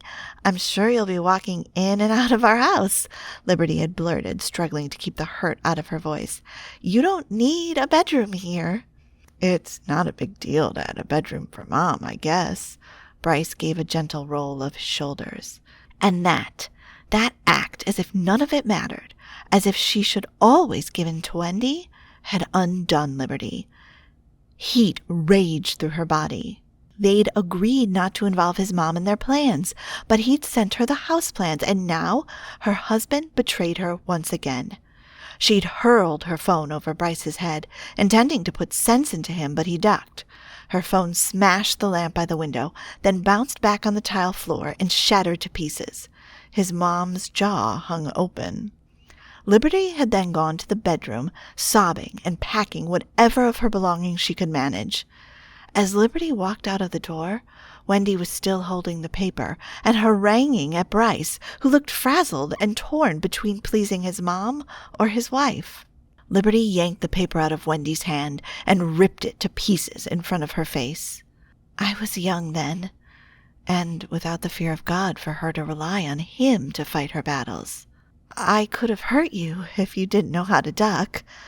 His laughter came out more carefree than angry. I can laugh about it now, but I thought it was funny how you hurled your luggage at me. When he'd tried to chase after her while she headed to her car, she'd shouted, If you come anywhere near me, I'll hurt you badly. I'm alive to tell the story now. His tone was light before he got serious. If we make house plans again, my mom wouldn't have to know, and we don't have to build on her property. She liked his optimism to move things ahead, and he should if she was letting him in, but it's not your mom who worries me the most. No. I don't want to keep you from your mom, but I also need you to stand up for me.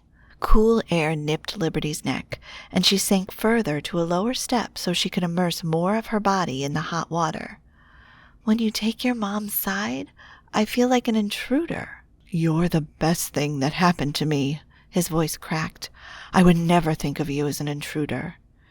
And yet he'd made her feel like one so many times.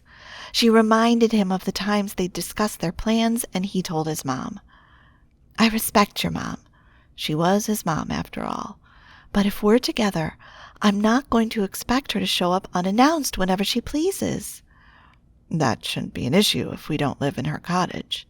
She didn't have to like Wendy, but whether Liberty wanted to be or not, she was part of Bryce's mom's life, bound by blood now that Myra was in the picture, and Liberty was still in love with Bryce.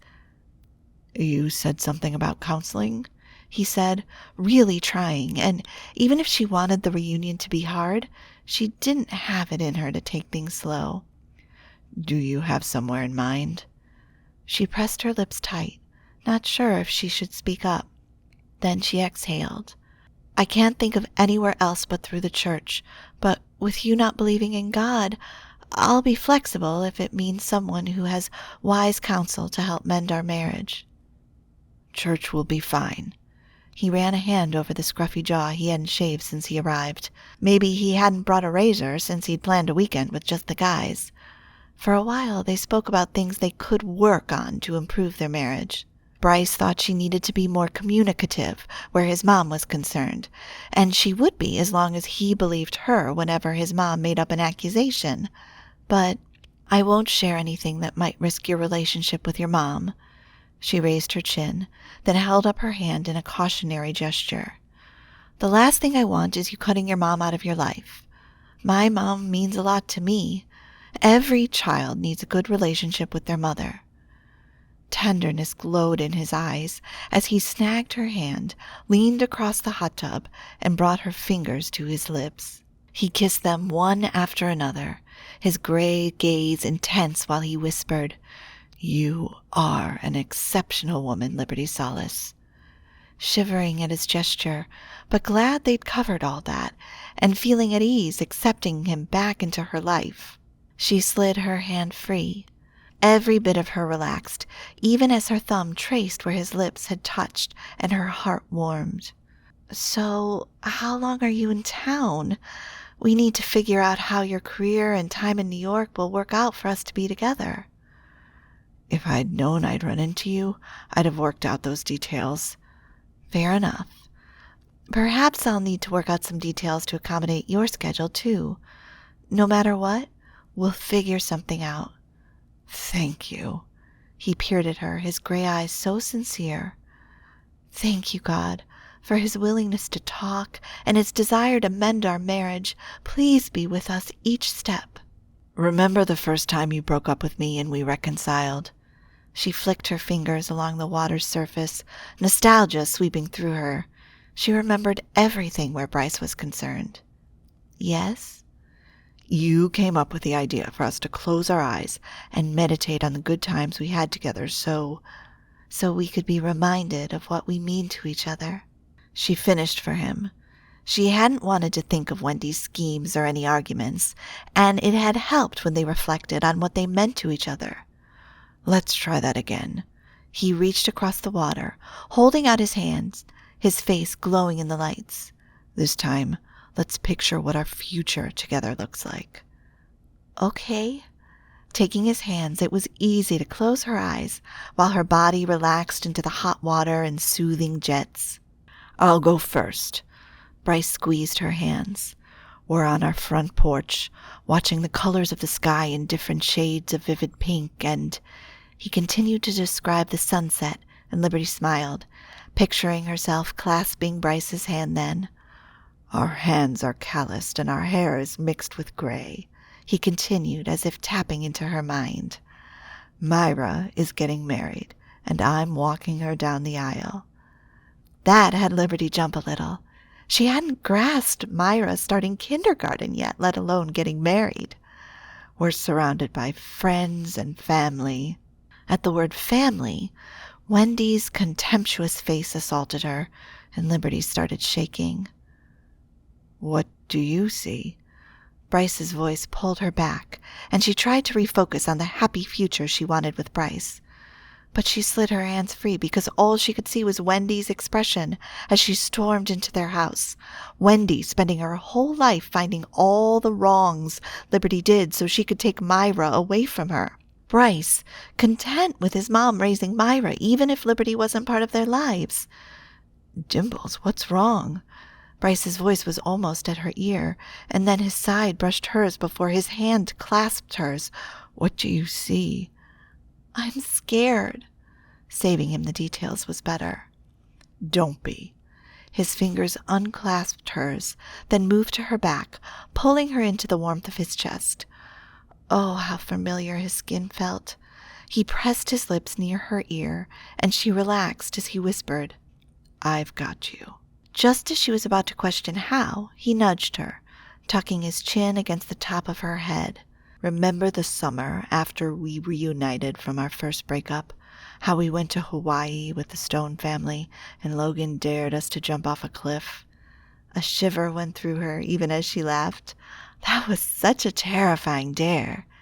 "Yet, when you told me you were scared, I took your hand." Her fear had vanished, and she jumped. It had been the most thrilling experience, and far better when they kissed in the water, not caring that Logan and his siblings were above watching and clapping while they screamed at them.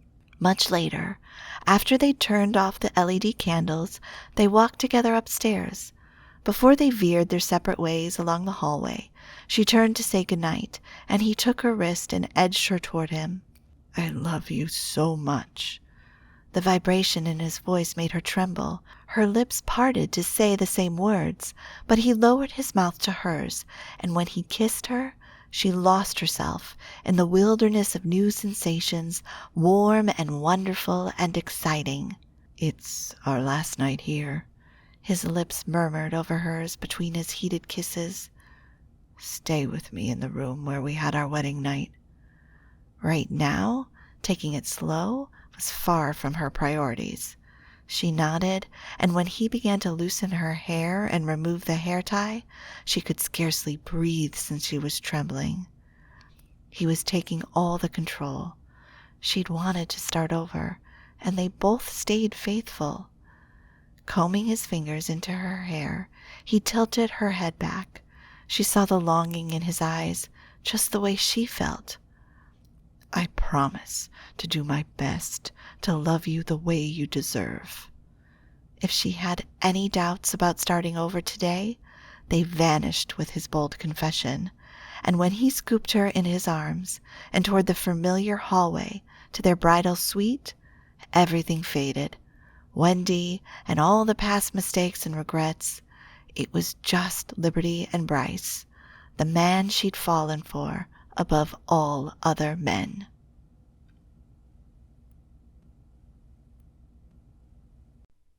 Chapter 9.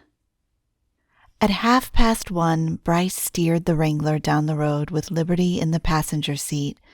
His heart felt light, and his cheeks almost hurt from grinning as he and Liberty belted out the words to Taylor Swift's Me while it played from his playlist.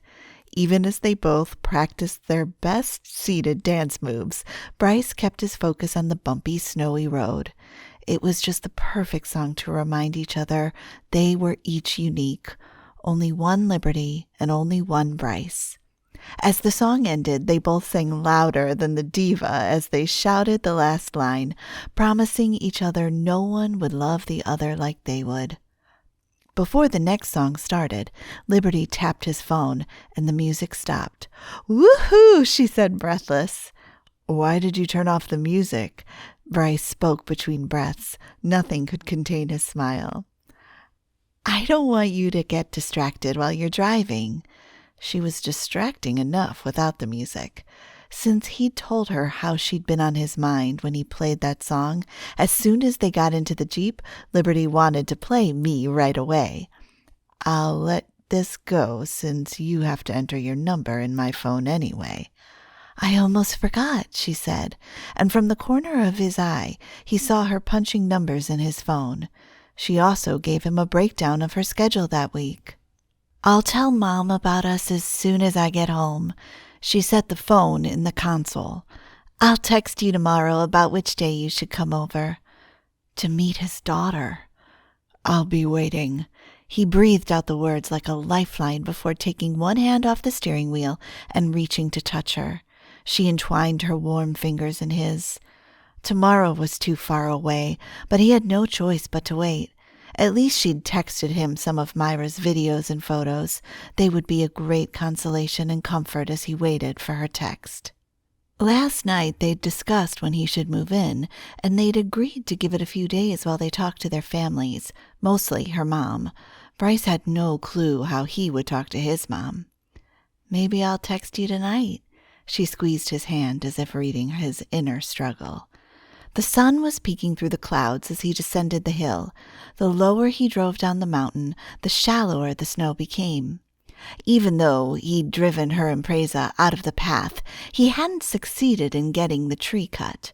The maintenance man had shown up that morning, but he'd had to park on the other side of the fallen tree before trekking the remaining way to the cabin. He told them the Forest Tree Service would get the job done on Wednesday, too far away for Liberty and Bryce, too. The backup plan was to test the Jeep's ability to drive over the tree trunk, and it had been easy after he'd trimmed off the branches. Now, as he neared the bend in the road, he unhooked his hand from hers. His heart ached as a community of mountain homes came into view. Their time together was almost over. Gone was the lazy morning they'd shared after the breakfast he'd made and served her in bed. He drove further and passed the road leading to his house. "Did Logan respond yet?" he asked, his mind working on plans for the evening, plans that didn't involve him rushing back to his childhood home. Liberty reached for his phone and tapped her fingers. "He's already waiting in the parking lot." Good. Bryce needed someone to unload the last 72 hours with. Who could be better than his best friend and the partial instigator of his and Liberty's reunion? "I don't mind taking Uber." He glanced at her. The glow on her face made him want to forget all the rules and the things they needed to work out so he could take his wife and child with him to New York, where no one would interfere with their lives. "I can't leave you without a car." He had plenty of cars at home. "I'll have your appraisal delivered as soon as they cut the tree." Or he'd bring it whenever he showed up. "I'm not on your insurance, and insurance should be the least of your worries, Dimples." He could afford another car if it came down to her crashing his Jeep. "I'm just glad you're back in my life." She was more important than any material assets he ever desired, so why hadn't he invested himself in the fight to keep her? As he turned to I-85, snow splashed and an engine roared from the snowplow driving past them in the opposite lane. With her instructions, he made a right turn to another unplowed road. After driving past a gas station in random square buildings, he turned into a small shopping center and easily spotted the silver Audi, the only car in the lot. "That must be Logan." He nodded to the already shoveled but empty lot. The snowstorm must have kept people at home. "Looks like all the offices are closed today." "My employees don't need to report to the office if it's not necessary." Liberty pushed back her hair. "They log in as soon as they arrive at the client's home." He pulled in and parked 2 spaces away from the Audi.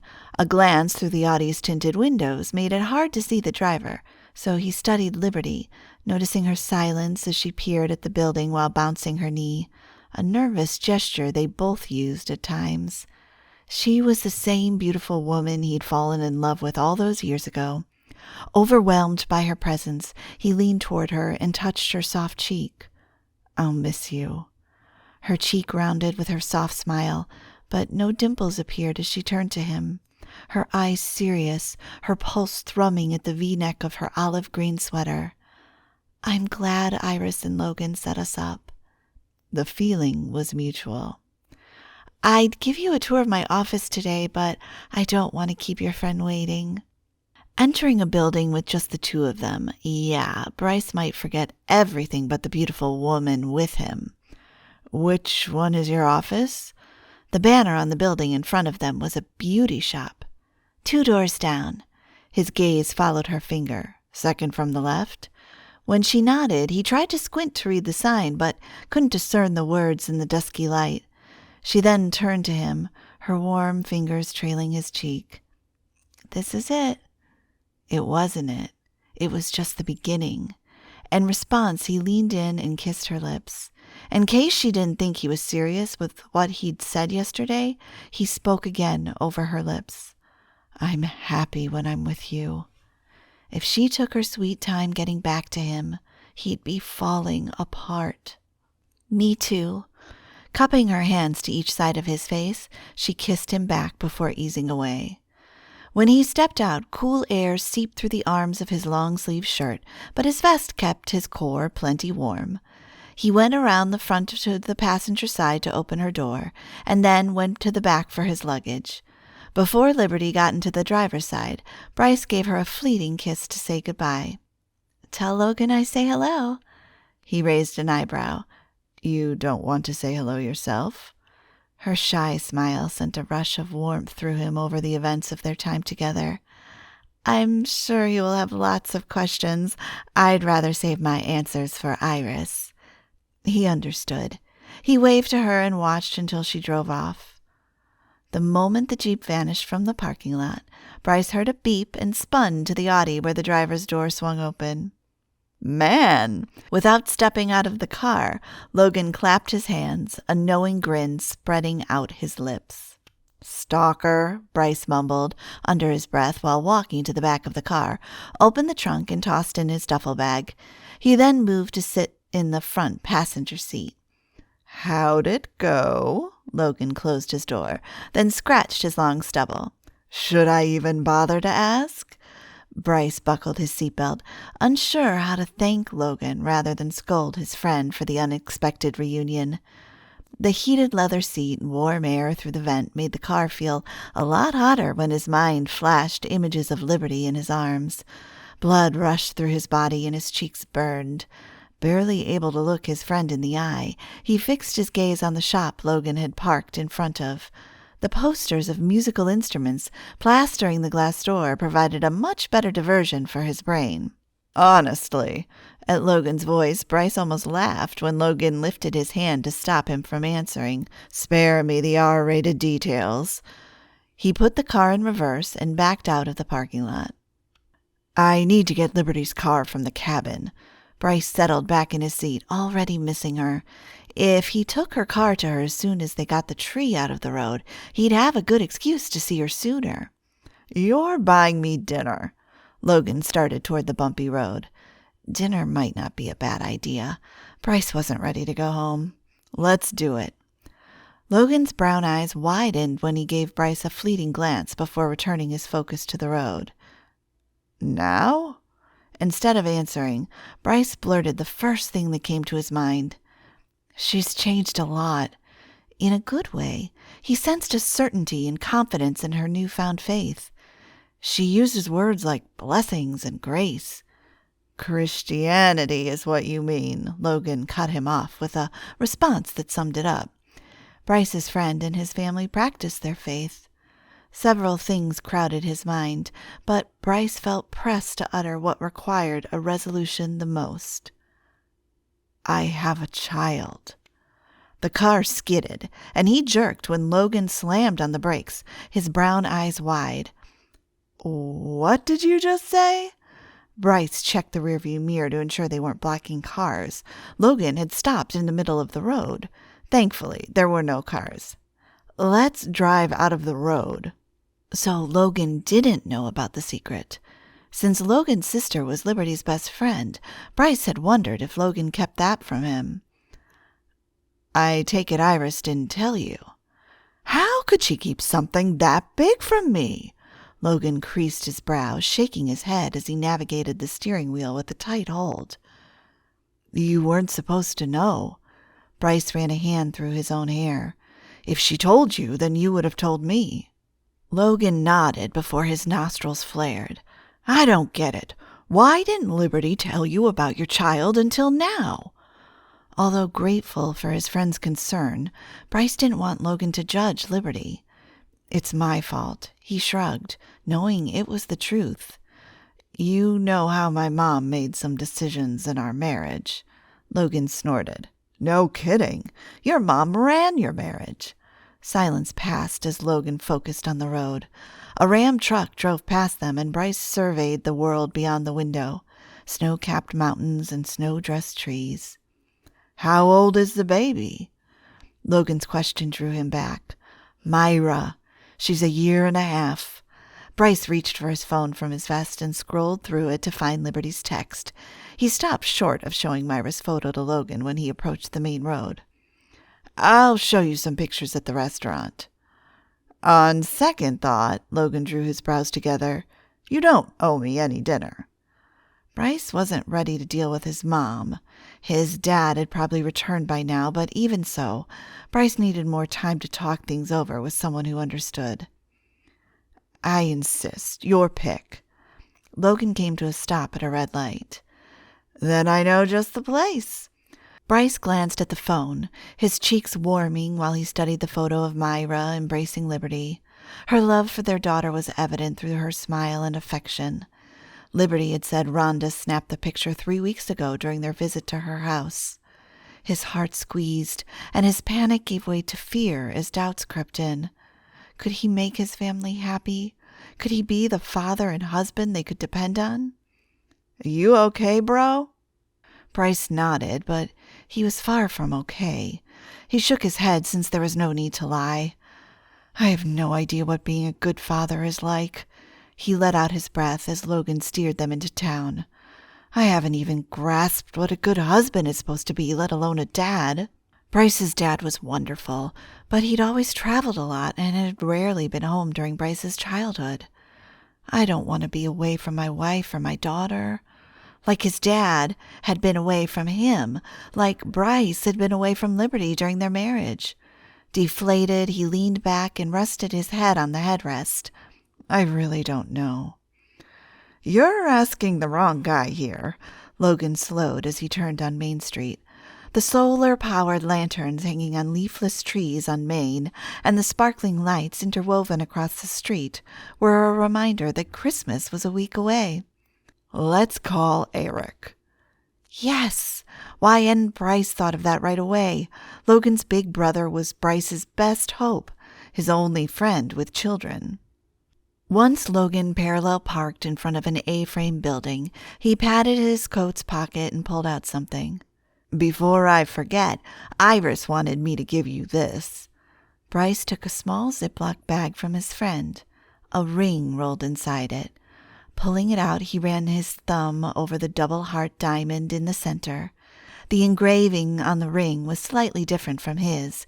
Hers had Liberty on one side and Bryce on the other, with I love you engraved inside the ring. I heard Liberty fell apart when she thought she'd lost her ring. Thanks. Bryce slid the ring back into the bag as last night's time with Liberty came to mind. He'd seen the ring mark, and when he touched her finger, she talked about her panic on Friday before she arrived at the cabin. The most encouraging thing was they both still loved each other. Chapter 10.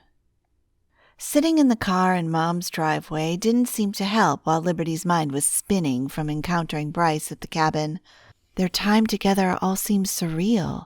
She turned off the engine and patted her warm cheeks, needing to wake up from her daze. In a few hours, daylight would disappear since the sun that had peaked in the sky earlier was no longer in sight. Now she closed her eyes to say a prayer of thanks to God for a safe trip. Then a prayer that Mom would understand why Liberty agreed to have Bryce back in their lives. She reached for her purse from the back seat. She'd transferred Myra's car seat base into Bryce's Jeep, and although driving such an elevated vehicle seemed strange, everything felt right with Bryce's familiar scent dominating the Jeep. Besides the photos she saw of her dad, Myra would now get a whiff of him in the car on their drive back home. Not that an 18-month-old would understand, but smells were powerful sometimes. Sucking in a deep breath, Liberty stepped out of the Jeep. She walked toward the garage, careful not to slip on the icy snow. She'd better shovel before she left. Beside the two lit reindeers in Mom's yard, the Christmas wreath dominating half of the front door offered the only other decorations Mom put outside each year. It was still better than what Liberty had on her house. Going in through the garage, she punched in the code to let herself into the house. As soon as she hugged Myra and filled Mom in, she'd be back to shovel and de-ice the driveway so Mom didn't slip.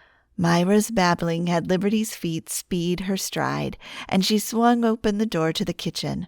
Her heart galloped in anticipation. "Hello," she set her purse on the kitchen counter. "I think Mommy's here." Mom's voice sounded from behind the wall separating the kitchen from the living room. "Mama!" Myra's tiny voice rang out as Liberty struggled to yank the safety lock from the baby gate.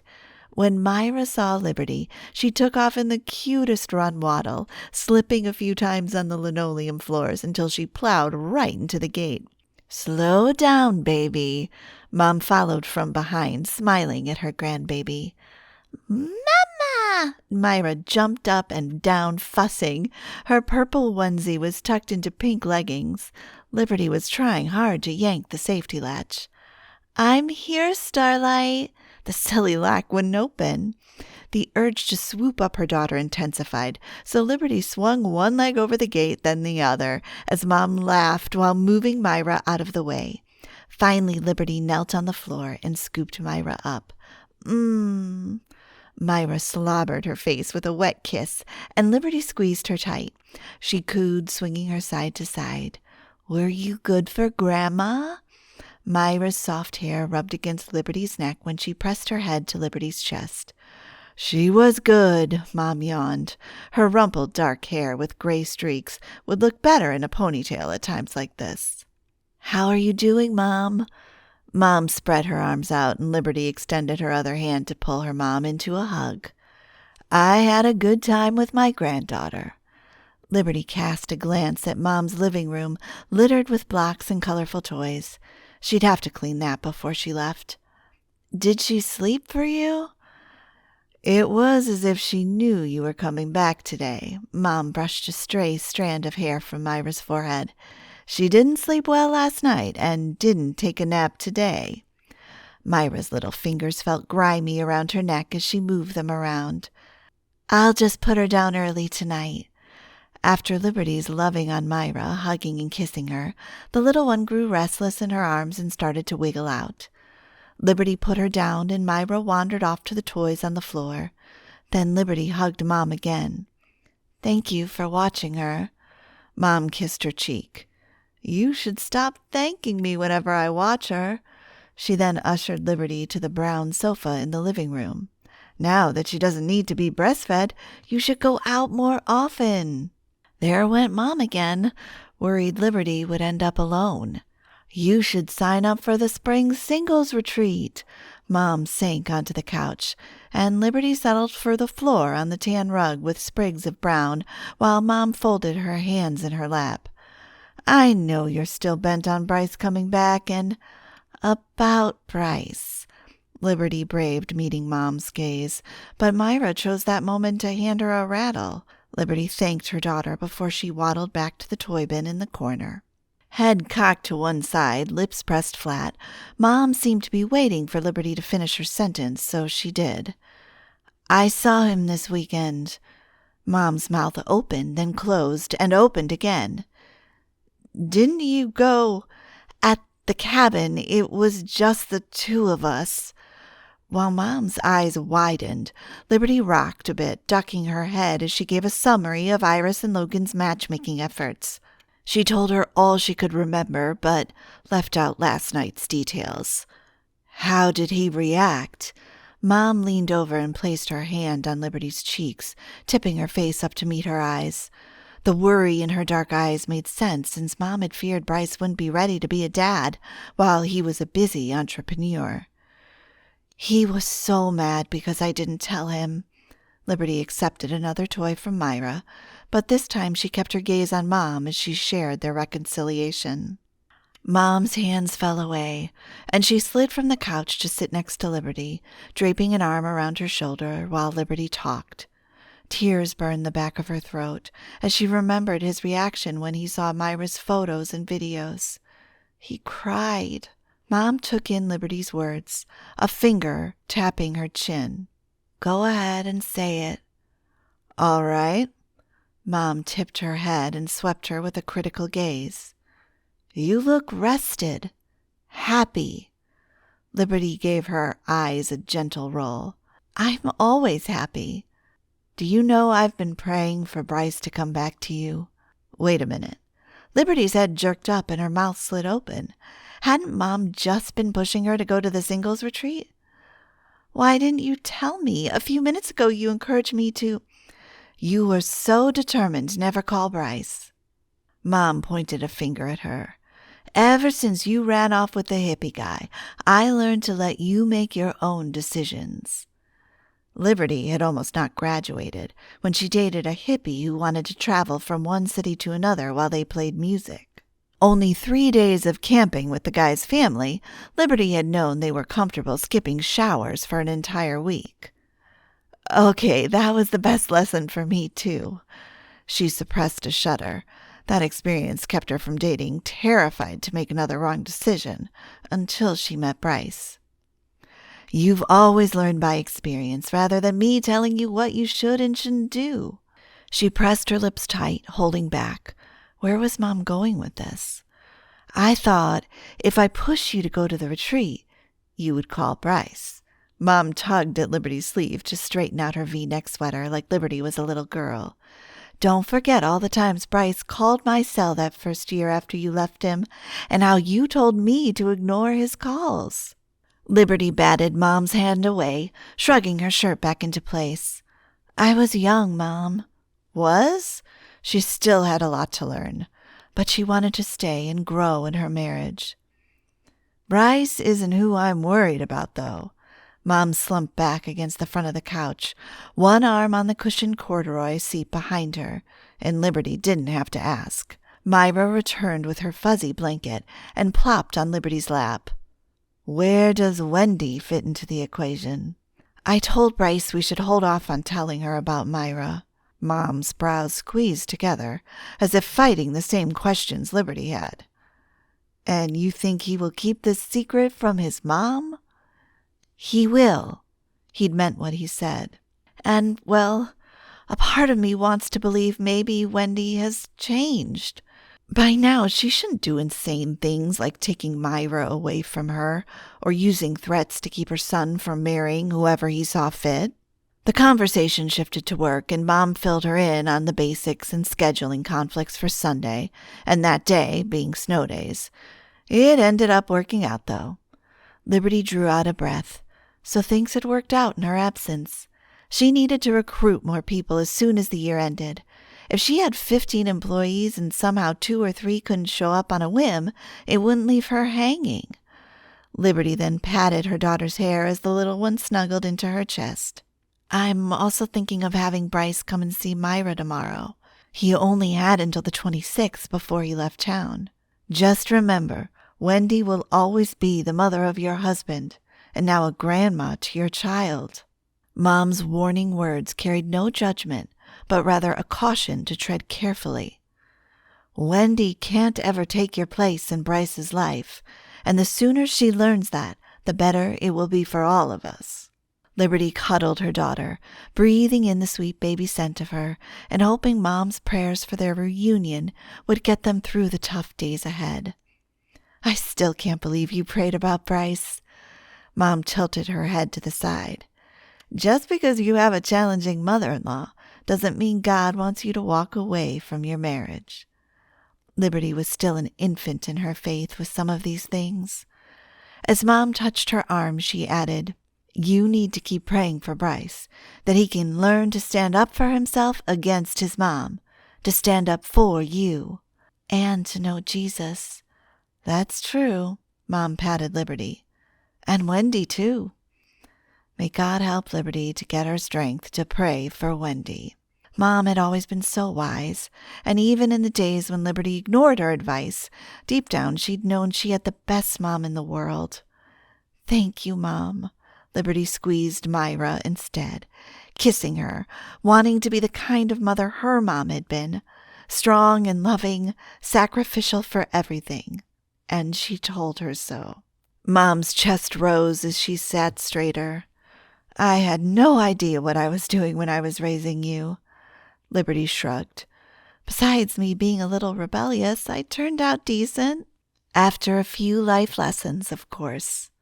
Mom nodded as her cheeks lifted. I'm so glad you didn't end up marrying that band guy. The worst mistake Liberty could have ever made. Although she'd continued to date the hippie after she resigned from traveling with him, it hadn't been hard for her to break up with him 3 months later. I'm glad, too. It was a time for Mom to find her happily ever after as well. We should invite Abe over to dinner sometime. A shy smile curved Mom's lips when she crisscrossed her legs. I'm too old for romance. I'm sure Abe isn't much older than you. I'm not interested. Liberty had taken interest in the widower's appearance on Sundays whenever he and Mom talked in the lobby after church. But Abe is. 2 Sundays ago, Mom had fidgeted and patted her hair when Abe walked toward them. He usually has an extra ticket to a play or movie. One of these days you should go. Mom shook her head, covering her mouth with her hands. Myra was getting cozy against Liberty's chest, and she didn't want her to fall asleep. I need to get her home. She then kissed Myra's head, soft baby shampoo wafting from her little one's hair. Pushing up the comfy rug, Liberty told Mom to keep an eye on Myra while Liberty shoveled. Mom's face folded in a frown, struggling as usual when Liberty shoveled. I don't have back problems, Mom. Liberty had to remind her often why she didn't mind shoveling. Unlike Mom, Liberty didn't have to worry about shoveling, since her landlord paid for such services. With Myra still wide-eyed after her bath, several hours later, Liberty could only assume her daughter was excited about a bedtime story rather than her tiredness growing into restlessness. Already in her Tinkerbell footy pajamas, Myra cuddled into Liberty's arms as she carried her to her room and turned on the lamp next to the white rocker and book display shelf. Knowing the routine, Myra pulled out her book for story time, while Liberty sank onto the rocking chair. Depending on a given day, Liberty usually read 2 to 3 books for Myra's bedtime. Myra picked out Goodnight Moon and the small picture book Liberty had compiled with photos of Myra's family members. As Liberty opened the photo book with the picture on the first page, Myra, as usual, blurted out, "Dada!" She tapped her little finger on the picture. Yes, it's Dada. Even before Liberty had expected to see Bryce, she wanted her daughter to know she had a dad somewhere. Her heart squeezed as longing for Bryce tightened in her chest. "Mama, Dada!" The little voice pulled her back. "Yes, baby." Liberty touched the photo, her hand lingering on Bryce's cheek. Would it be so awkward to call him tonight? A video call so he could at least see his daughter? She lost the reason for Myra's routine, and the book dropped to the carpet when she stood with Myra and hoisted her to her hip. "Let's go call Dada." "Dada?" It had to be close to 7. Beyond the split curtain in Myra's window, darkness had fallen outside. When they made it to the living room, Liberty found her purse on the couch and dug out her phone. She scrolled for Bryce's number, pressed the camera icon next to his name, and tapped the call button. As she sat on the couch with Myra on her lap, Liberty's hand trembled and the phone rang. This was a terrible idea. She was about to turn off the phone when Myra yanked it out of her hand just about the same time Bryce answered. "Oh, hi there." His voice was gentle, and when Liberty glanced at the phone in Myra's hand, Bryce's picture displayed on the screen. "Dada!" Myra burst into laughter, glancing at Liberty and then the screen. Her little shoulders shook, and Liberty shifted Myra on her lap, then centered the phone between her and Myra. The dim light behind Bryce lit his toothy grin. Music and people talking through his background made Liberty doubt her impulsiveness to call. Where was he? "I'll be right back." She heard Bryce's voice over the noise. There was probably a party at his house, and, oh no, what if Wendy eavesdropped on his conversation?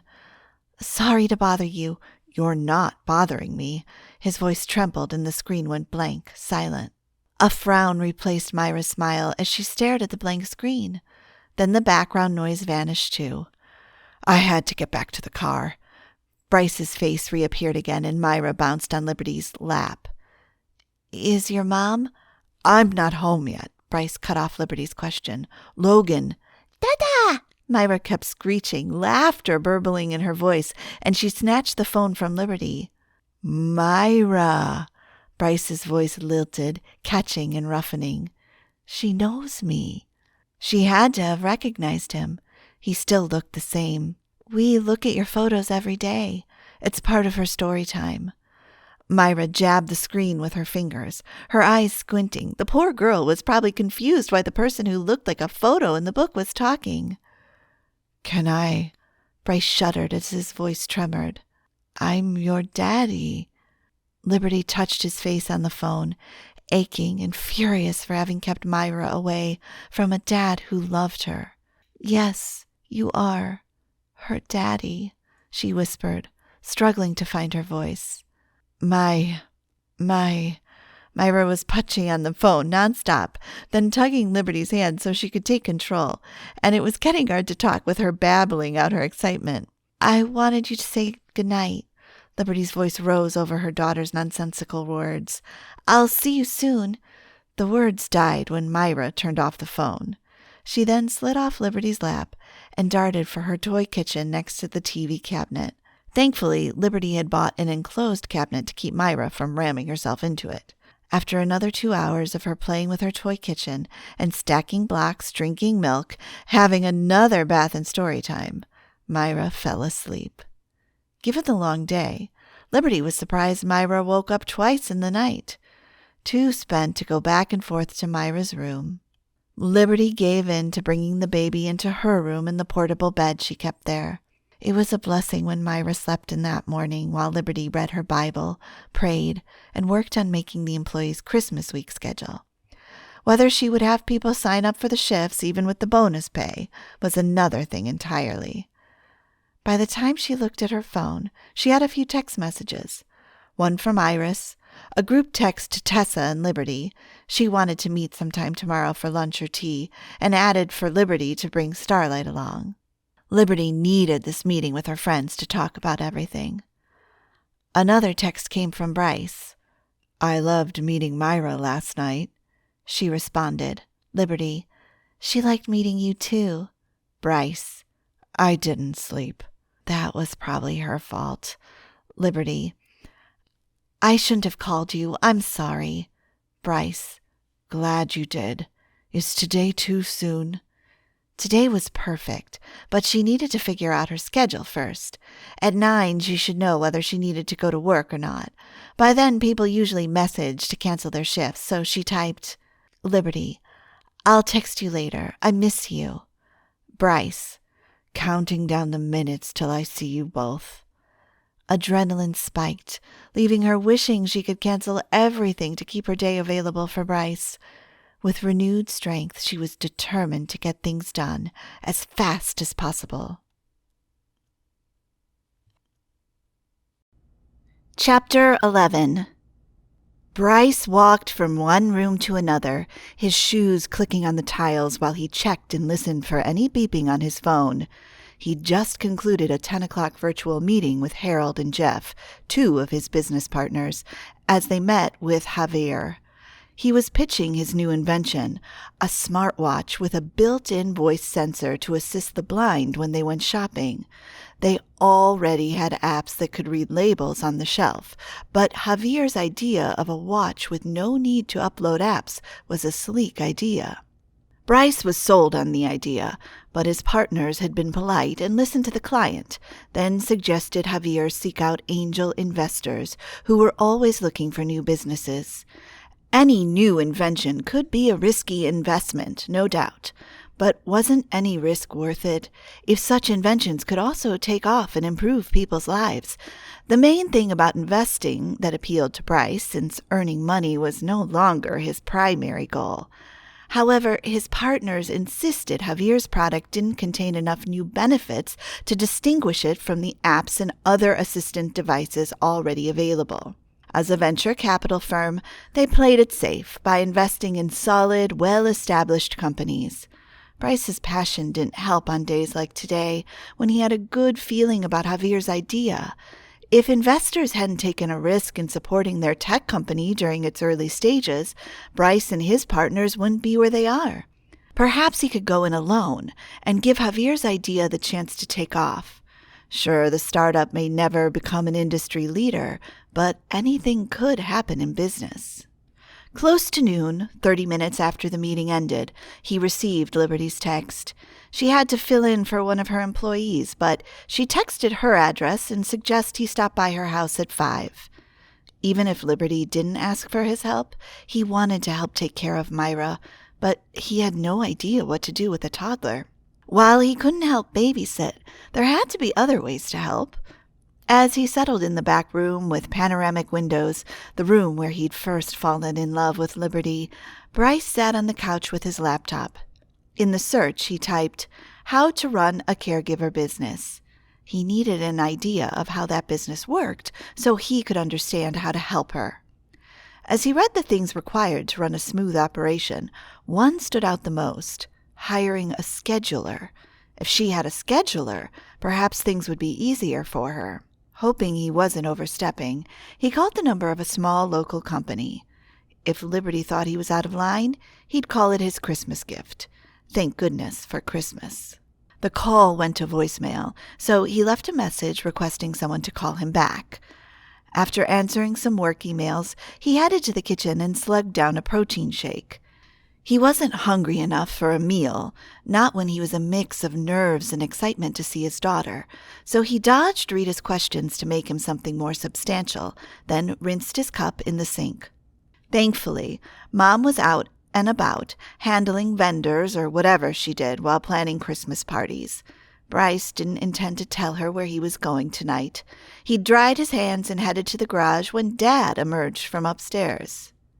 "Glad I caught you, son." Dad clamped a hand on Bryce's shoulder. "I was hoping we could go to the country club and play racquetball. It's been a while since we had any one-on-one." Releasing his grip, he raised a gray brow, one side of his mouth quirking into a smile, which Bryce easily returned. "Since I rarely see you, sir, that's not an offer I can turn down. I'll drive us." Bryce jiggled the keys already in his hand.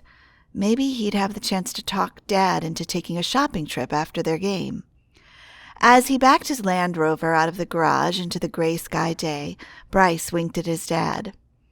"Not surprised you picked racquetball? You know I'm terrible at it." "You mean to say all the lessons I gave you were wasted?" Dad laughed, the motion shaking the shaggy gray streaked brown hair he had always cut in a uniform 3 inches long, with no shape whatsoever, and kept combed back from his forehead. "I probably need more than 3 lessons." The moment the words came out, Bryce winced and took his gaze off the driveway to glance at Dad. Dad had given him those lessons and had been patient with them, too. Now he fisted his knuckles on his sports pants as he stared at the snow-covered grounds. Oops. Bryce better smooth that thoughtless remark over. I mean, I guess racquetball has never been my thing." "It's not too late to learn." Dad kept his face averted, his voice a whisper as he adjusted the collar of his white polo. Perhaps a different subject would be best. Although Bryce hadn't been too close to Dad while growing up, they'd bonded after Bryce left home. Dad visited him twice a month at Harvard. Even when Bryce switched to NYU for business school, Dad initiated visits that didn't coincide with Mom's stay in the Hamptons. "Liberty is giving me another chance." No better subject could clear the awkwardness than Bryce's love life. "I'm meeting with her tonight." Shifting in his seat, Dad patted Bryce's knee. "That's wonderful, son." His response wasn't a surprise. Dad was never against Bryce's relationship with Liberty. Bryce steered around the bend from their 20-acre property and to the unpaved road. "You think it is?" He needed more family support and assurance this would work out. "How are you planning to tell your mother?" Right. Dad would know Bryce hadn't talked to Mom yet. Bryce twisted his grip on the steering wheel. "You think she will give me a pat on the back?" As Dad cleared his throat, Bryce kept his focus on his approach to I-85. "Liberty always made you happy." If only Dad had chimed in whenever Mom bashed Liberty. Well, maybe even that wouldn't have given Bryce the confidence to stand up for his wife. After all, no one stood up to Mom in their family. "Why do you let Mom walk all over you?" Whoa, he hadn't intended to blurt that out, not after so many years of keeping things to himself. Bryce opened his mouth to take back the question, but as he stopped at a red light, he glanced at Dad, who sat there, clenching his jaw. It was probably best not to ask any more questions. Maybe he would just turn on the radio. He almost reached for the dial when Dad spoke. "If you and Liberty ever have a child, you'll understand. Sometimes you have to play the fool." "I already have a child." Wait a minute. Was Dad saying his distance from home and putting up with Mom's insults had everything to do with him and protecting Bryce? He could have divorced Mom a long time ago. Bryce left his foot off the gas when the light turned green, but if they were having a heart-to-heart, he had to know one more thing. Do you and Mom love each other? Dad choked out a mirthless laugh, his gaze focusing through the passenger window. "Once upon a time, your mom was my world." Pain grated against the rough edges of his voice. "She's your mother." That still didn't answer whether he loved Mom. Engraved in limestone, the words Pleasant View Country Club came into view, and Bryce drove toward the wide-open black double gate. "Why are you together if you don't love each other anymore?" "Sometimes you have to weigh the consequences, the aftermath, before you make a decision." Dad's answer only confirmed what he knew. Bryce's heart ached as he snuck a peek at his father. Dad's burdens weighed heavily on his slumped shoulders. If Mom overwhelmed Bryce at times, what had she done to Dad, who was married to her? "I'm sorry." The word slipping off his tongue encompassed so many sorries. Sorry for thinking his dad was avoiding him during his childhood. Sorry for taking Mom's side in arguments. Sorry for not being able to help his father build a better life. Dad worked so hard to provide Bryce and Mom with a luxurious lifestyle and deserved so much more from them, from life. "I want you to be happy. Divorcing your mother wouldn't be a picnic." Dad's voice was low, his words distant as he rubbed his chin, lost in thought. Bryce now understood the strength in Dad's silence. He was in the relationship for the sake of keeping their family together. As if sensing Bryce's internal assumptions, Dad added, "My job keeps me busy enough. Don't worry about me." With his mind spinning, Bryce drove below the building into the heated underground garage. Without Dad knowing it, he'd just taught Bryce the value of family, endurance, and patience. If Dad could put up with Mom, even without his wife's affection, how could Bryce ever not fight to make things work with Liberty? Hours later, the garage lights lit a path for Bryce to Liberty's front door. With his heart pounding and his hands shaking, surely the small gift bag he carried would slip and fall at any moment. He pulled the hoodie of his plaid flannel from his head, despite the snow-covered ground. Even as shaken up as he was, his body was heating up. Meeting his daughter thrilled and terrified him, bringing sweats and chills in waves. Would she accept him? Would she giggle like she'd done on the phone? Or would she cry when she saw a strange man? After playing racquetball, he'd showered at the gym and changed into Levi's and a cream flannel shirt. He then dropped off Dad and avoided going back into the house. Since he'd had less time to shop, he drove to Main Street and stopped at one of the toy stores. Although Liberty had told him Myra loved stuffed animals, she must have a few of those by now. Overwhelmed by the choices, he'd called Eric for toy ideas and was told to buy anything that made noise. Being a bike lover, Bryce bought an indoor tricycle, but the box was so big he left it in the car for now. Maybe he wouldn't give it to her. These cookie-cutter single-family homes built so close to each other didn't appear to offer much floor space. Liberty may not want the baby cruising in the house with it. He switched the bag to his other hand, staring at the red door, and took a slow breath, then another. Closing his eyes, he rubbed the back of his neck, frighteningly lightheaded. Man, it felt as if waiting for Judgment Day by an 18-month-old. The same judgment he'd passed on to his dad all those years. He reopened his eyes, facing the white sign hanging from the door. Above an artsy outline of poinsettias, the word Rejoice arched like a promise in red font to match the door. He eyed the house next door, then the next, taking in the area. Christmas lights sparkled as if offering hope to his doubtful heart. Liberty's house was one of the few without lights. She was always into Christmas, but now, when would she have time to decorate? Time to knock. He could do this. Taking a deep breath, he sensed a glimmer of something for the first time, as if there could be a higher power. God. The day he'd driven to the cabin, he'd wondered if there was a God of miracles who could bring Liberty back into his life. Is that you, God? What did God look like anyway? Again, if you are there, let tonight be successful as I meet my daughter. Bryce's heart thundered as a child's laugh compelled him to lift his hands and press the square button on the doorframe. Muffled footsteps approached, and he squared his shoulders, composing himself. When the door swung open, the air nearly left his lungs at the sight of his two precious girls. "Welcome." Liberty's brown eyes sparkled beneath the light, streaming around her in the front room. Her hair cascaded over her shoulders onto a V-necked red dress, a dress matching the child hoisted on her hip. Bryce gazed at his daughter. Her big eyes gleamed under the porch light as she scrutinized him, as if wondering where she'd seen him. Although afraid to frighten her, he couldn't help but ruffle his daughter's curls. They whispered against his palm, as soft as spun silk. "Hello, Myra." Dada. She tapped at Liberty's chest, then pivoted back to Bryce. "It's Dada." Bryce spoke over a sudden lump, his heart melting. "It's cold. Come in." Liberty ushered him in, and the warm air heated him. Or maybe it was more than just the air. Maybe it was the feeling of welcome, of coming home. The smell of cinnamon and pine hung in the air. The dull tree in the corner of her living room must be fresh. "When did you get the tree?" Ducking her head, Liberty smiled shyly. "I got it today. Can you tell?" Beside the toys scattered underneath it, the tree didn't have a single decoration.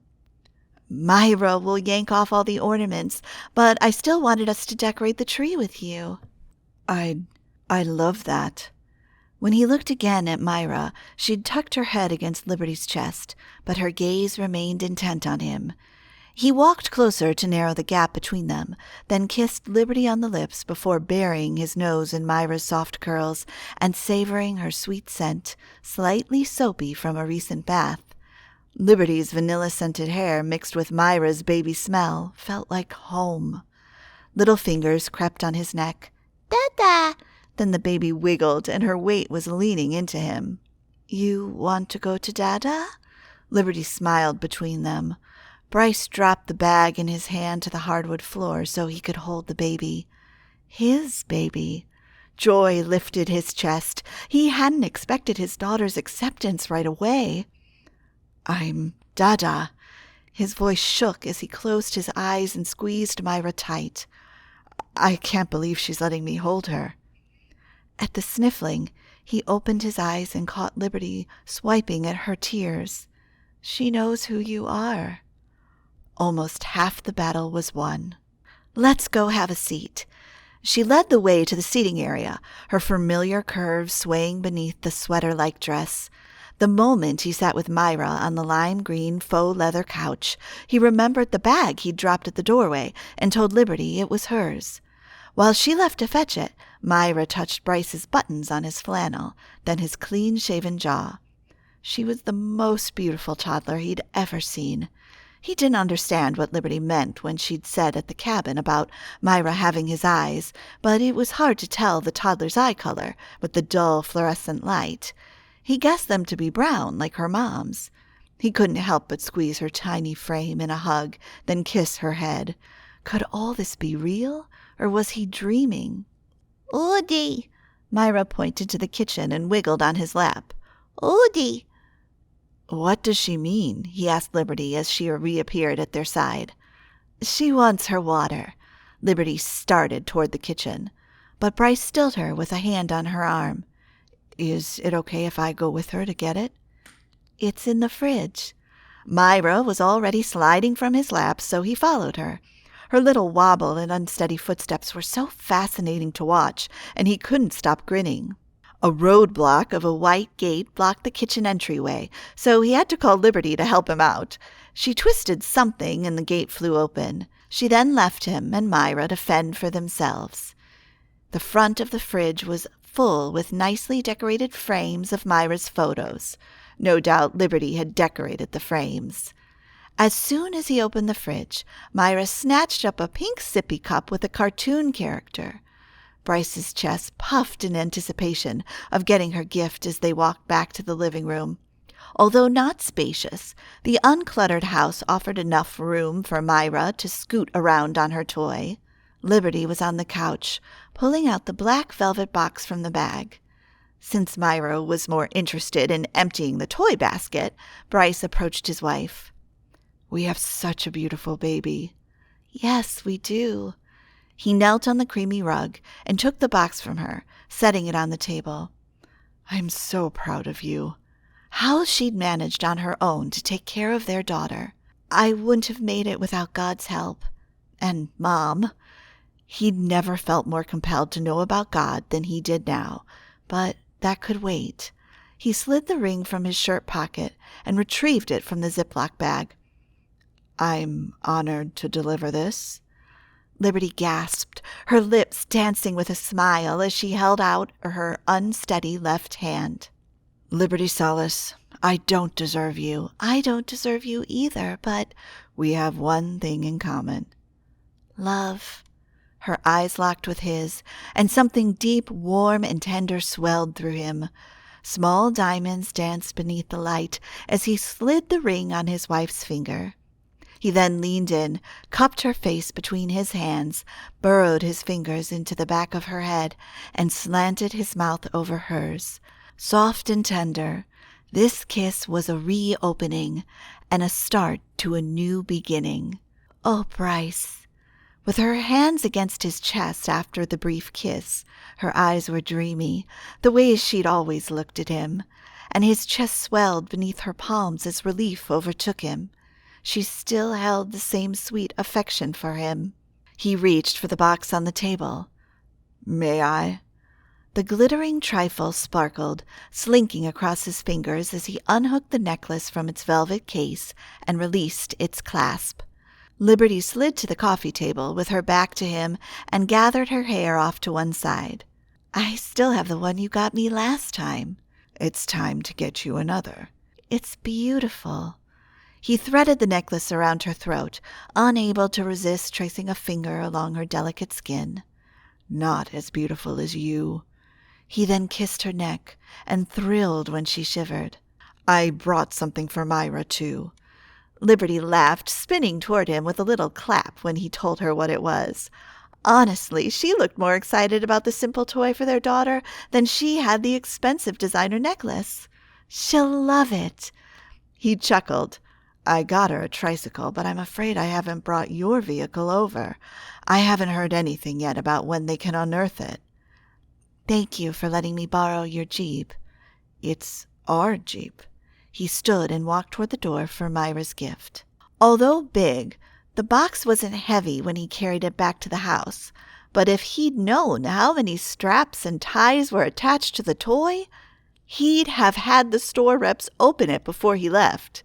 Impatient little fingers kept yanking the toy out of his hand. Liberty did her best to hold Myra back, while Bryce equally did his best not to toss the tricycle into the wall. By the time he freed the toy, he was breathless, as if he'd just biked the steepest mountain. He sank onto the cream carpet, hugging his knees. Joy lifted his chest when Myra's eyes lit up as she pressed one noisy button after another. Blinking signal lights, honking horns, and music of all sorts provided a cacophony new to his world. Looks like someone knows what to do with this. Myra scooted the toy toward the door, then back to the living room. They spent the next several minutes watching Myra play before Liberty served him chicken parmesan and asparagus, Bryce's favorite meal of hers. She'd cooked it earlier and kept it warm in the crock pot.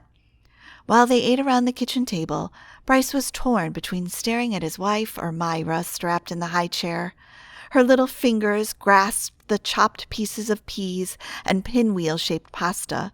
The way she chewed was incredible. How many teeth does she have? He'd only seen a few front teeth. 4 on the bottom and 4 on top. Wanting to know everything about their toddler, he asked a handful of questions as they ate. Liberty was patient when she explained to the best of her knowledge. Bryce enjoyed the dinner, but he'd already known Liberty was an incredible cook. When he complimented her, she waved her spoon at him. I only know how to cook your favorite food. How did he get so lucky? I'm so lucky. She squished her face, then frowned, and focused on feeding Myra. How did you get away from your mom? Her sudden question made him reach for his water. He took a sip and set it back on the table. She's planning a Christmas party, so I haven't seen her much today. But I had an amazing time with Dad. Her shoulders fell when he shared what he'd learned about those extended work trips that broke his heart as a child. I always knew your dad used work as an escape. A part of Bryce had known as well, but another part of him had wondered if he'd been the cause. Liberty wiped Myra's pudgy cheeks, then reached across the table and grasped his hands. "I'll be praying for him." She squeezed his fingers. "And your mom, too." She didn't have to pray for his mom, but that had been one of the things he liked about Liberty. She'd always done her best to stay optimistic in any given circumstance, to do her best by those around her. As if hearing his thoughts, she freed her hands and patted his before wagging a finger at him, her dimples flashing. "That doesn't mean I'll be friends with her, though." "I understand, Dimples." And he did. Myra started fussing and putting the peas and pasta in her hair. "Bath time!" Liberty scooped her from the high chair, and as soon as Bryce helped clean the dishes, he followed Liberty and Myra to the bathroom. He didn't want to miss anything, so he held the towel Liberty offered him and squatted a few feet away as Liberty poured a dollop of baby soap into her palm and lathered it on Myra's back. She then washed the baby's hair. Myra clapped splashing water on herself and her mom. "I'm surprised she doesn't cry." "She loves to swim." Liberty took the towel and wrapped it around Myra, cuddling the hood to her hair. "She thinks the bath is a pool." Minutes later, Myra lay on what Liberty called a changing table in her bedroom, while Liberty diapered her and then slid her into footy pajamas. Then Liberty announced bedtime story, and Myra toddled across the plush cream carpet to the display shelf and handed Liberty 2 books. Bryce's chest constricted. This little bundle of cuteness understood what was going on around her. Fascinated, he grinned at Liberty. She grinned back. "Would you like to read her bedtime story?" He'd never done it before. He palmed the back of his neck, rubbing at the sudden tension, as if he were about to do a presentation before an investor group. Sure." Liberty nodded to the white wooden rocker next to the lamp, so he sank into it. While Liberty sat on a colorful ABC rug, she lowered her face to her daughter. "Myra, take the books to Dada." Myra did as asked, then waved her chubby little hands up to Bryce. Dimples flashed on her knuckles as she opened and closed her fingers. "She sits on your lap when you read." Ah, that made sense. Bryce scooped Myra to his lap, warmth bubbling in his heart. Opening and closing her hand in a gripping motion, Myra pointed to the crib several feet away. "Thanky." Liberty stood, left for the white crib, and returned with a pink blanket where a fleecy printed teddy bear cuddled into the flannel. While Bryce read Where the Wild Things Are, Myra's little body shook against his chest, chortling whenever he pointed at the strange-looking creatures. Her laughter inspired him to add animation to his voice. He had no clue he could fake voices. Now and then he sneaked a glance at Liberty, and she flashed a thumbs up. The next book squeezed his heart. A photo book with family members. When he opened to his picture on the first page, Myra squealed, "Dada!" And at the next photo, she called out, "Mama! Nana!" Her little finger tapped on Rhonda's photo. The next 2 pages had him blinking. Mom and Dad's photos. Myra called them by Nana, Papa. Family. Like Dad, Liberty valued family. She put up with his mom for the sake of keeping the family together. When Liberty carried Myra to the crib, Bryce imitated Liberty when giving their daughter a goodnight kiss. She then asked a speaker to play Silent Night. As she switched off the lamp, a snowflake-shaped light plugged into a wall sent dim light into the room before they walked out, closing the door quietly. "She likes to sleep with the light on?" he asked as they walked through the dark hallway back to the living room. "My fault for not teaching her to sleep in the dark." "She also likes to sleep with the music." "I only use it on days when she's restless. She had a sleepless night before I returned from the cabin, so she's still a bit off schedule." He wanted to help in any way, but everything with fatherhood was foreign to him. "I don't know what I'm supposed to do, Dimples." He raised both hands, empty and helpless, when they were back in the living room, then flopped on the sofa, the faux leather cushions cold beneath him. "I want to be a good dad. I want to be a good husband." You're off to a great start. She tucked a knee beneath herself as she sat beside him and squeezed his hand. You did great with Myra. A strange catch lurched in his heartbeat. You think? She nodded, and warmth cascaded through him over how she'd made him a part of Myra's bedtime routine. He hadn't had enough of his daughter, his wife too, but he'd never watched a baby sleep before. If I go and watch her sleep, will she wake up? Let's give her a few minutes to unwind. Then you can go back in. In the meantime, he got reacquainted with his wife and asked about her workday, questions he'd wondered about since she'd texted him earlier that day. What do you do with Myra if your mom is scheduled to work? I take her with me sometimes, like today. He inched closer, savoring her vanilla scent while she spoke of the clients who loved the companionship and appreciated her bringing Myra along. We don't stay longer than 2 hours, so she doesn't break their china cabinets. She brought up some of the most fascinating things about her job, and he laughed as she recounted some unusual incidents.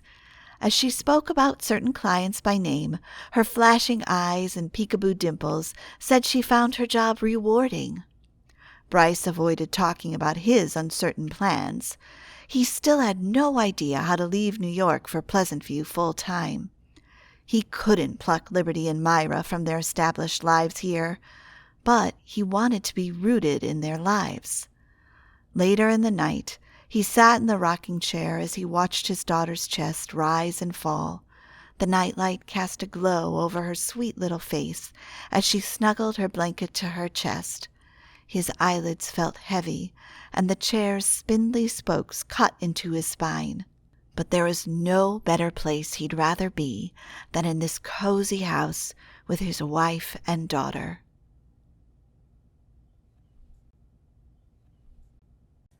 Chapter 12. Having 4 garages had its advantage on days like today when Bryce had to park the Land Rover and discreetly take an immediate hallway. The perfect detour led the way to his room with little chance of running into his mom. Last night he'd forgotten his phone in the car when he walked into Liberty's house. Good thing he'd left it there, since he'd found several missed calls and messages from Mom when he checked the phone this morning. "Call me, please." "Bryce, you're ignoring me. Why? What have I done to deserve this?" "Please, darling, call." The last message came in at 8 a.m. "Where did you stay last night? If I don't hear from you, I'm going to file a missing person report." Give me a break. Surely the police had more to do than leap at Mom's demands. He was an adult, for crying out loud. The final message was from Dad, a text saying Bryce better join him and Mom for lunch at noon before she went ballistic. So Bryce found himself walking to the dining room for an unplanned meal. He wasn't hungry after his fruit and oatmeal he'd shared with his wife and daughter that morning. He'd fallen asleep in Myra's room and woken up that morning with a blanket draped over his chest and feet. He'd then walked to the living room to find Liberty curled on the couch. Overwhelmed by love for his wife and moved by her vulnerability, he'd knelt there and touched her sweet face, eventually startling her awake. As he approached the dining room, now light streamed through the south-facing window where Mom and Dad sat, both in their own thoughts. Mom's dark blazer complemented her trim waist and even darker frown as she assessed her manicured nails. Dressed in a blue striped button-down shirt, Dad hunched over his phone. The moment Mom saw Bryce, she let out a dramatic gasp. "Oh, darling!" The ebony chair scraped the marble floor when she pushed it to stand and hurried around the glass table to throw her arms around him. "I was so worried about you." His muscles stiffened, his embrace not as genuine for his mom, but he wasn't ready to get into it. "I'm a grown man." He eased out of their brief hug and kissed her cheek. He loved and respected her, which would make the next minutes intense if he brought up Liberty. But he couldn't keep his wife a secret when he intended to be with her from now on. He moved to sit next to Dad, in case he needed to kick his foot under the table for backup, which wouldn't be very discreet with the glass tabletop. He then reached for the water glass from the placemat next to his mom, assuming that had been his planned place setting. Servers brought food, a big bowl of arugula salad with diced chicken, tomatoes, and other delectable toppings. Another server brought the serving plate and silverware, while someone set bowls of savory soup before them. Mom's voice came out tight. "Thank you, Carrion." "Thanks," Bryce and Dad added simultaneously. "Heather," Mom's voice grated, "tuck your shirt in properly." "Yes, ma'am." Cheeks flaring red, the young woman ducked her head and pushed in the corners of her shirt. Poor girl. The employees were diligent in their work, yet Mom could fire them today or tomorrow, leaving a blot on their work record as well as depriving them of income. As the smell of garlic and grilled chicken permeated the room, his stomach growled. He might be hungry after all. Dad scooped the salad using tongs and added it to his plate. He then unfolded the white cloth napkin to retrieve the silverware. Mom was gnawing her bottom lip, smearing her peachy lipstick, her shoulders tense. Maybe this one time she'd keep her thoughts to herself so they could have a normal conversation. Yawning, Bryce reached for his water to take a sip. He was starting to feel the effects of sleeping in the rocker. "Where did you stay last night?" Mom folded her hands on the table. She'd have made a great prosecutor if she hadn't set her mind to be a politician, something she'd claimed as a hobby after not making money when she wasn't reappointed as mayor for a second term. Well, this was it. With her gaze still focused on him, he had no need to lie. And this time, he didn't care about hurting her feelings as long as he was honest, so he cleared his throat.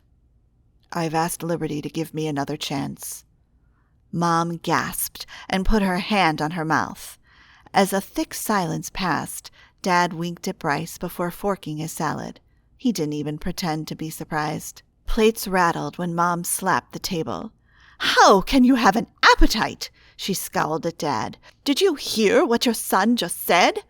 Dad chewed his salad, then nodded. Mom's jaw twitched before she leveled her glare on Bryce. "And what do you mean you asked for another chance?" Her voice rose as he tried to ignore her, while he spooned the salad from the serving bowl to his plate. "Isn't she the one who walked away from you?" "Good woman, leave me alone." He clamped down the words when she jabbed a finger toward him. Good thing she was across the table. Otherwise, the finger could be used as a weapon against him.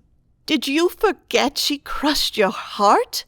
Because he'd sided with his mom far too many times. "I'm fully responsible for her leaving." "You're not going to date that woman again," Mom huffed, and her fiery gaze seared Dad. Tell your son how foolish this is." Dad dabbed a napkin to his mouth, obviously used to tuning her out. But when he glanced in Bryce's direction, those eyes the same gray as Bryce's held a mischief Bryce hadn't seen before. "What your mom is trying to say is that she's not ready for you to become a man." Bryce covered his hand over his mouth to stifle a chuckle. Dad had a sense of humor after all. "This is ridiculous!" Mom's nostrils flared. In case she'd forgotten, Bryce lifted his ring finger. "She's my wife." Wife or not, he did need to date her again during their second honeymoon phase. Apparently not caring if she ruined her perfectly coiffed hair, Mom dropped both hands on her head as if agonized. "Oh no," she shook her head. "Now everything makes sense. You were with her at the cabin. You lied to me. That's why you turned off the phone so I didn't call you." She railed on about how Liberty always brought out the worst in Bryce, how she'd messed up his future when she talked him into switching careers, and how he'd always lied to her whenever he snuck out of the house to see Liberty. "Mom, stop," Bryce snapped, not meaning to, but he wasn't going to put up with her insulting Liberty to his face. He tossed the napkin on the table and pushed back the chair to stand. "It doesn't matter what you think. Liberty is my wife and always will be." He started to leave, but Mom yelled, "Don't you dare leave this table, Bryce Solace." Whenever Mom called his full name, he would listen and do as told, but his chest was burning as he stormed out of the room. He could hear Mom still calling. Then came Dad's deep voice. "Let him be." It must have taken a lot out of Dad to say something of that sort. The next turn Bryce took after passing the living room was the hallway to the gym. There he commanded the smart speaker to play rock music loud enough to block everything out while he punched the bag once, twice, harder and more times until his knuckles hurt. He then hit the treadmill, sweat dampening his forehead. The shorts he was wearing weren't designed for a workout, but he'd had no time to think of his attire when he went to the gym. His anger subsided, and he was on his way to his room when Mom cornered him at his door.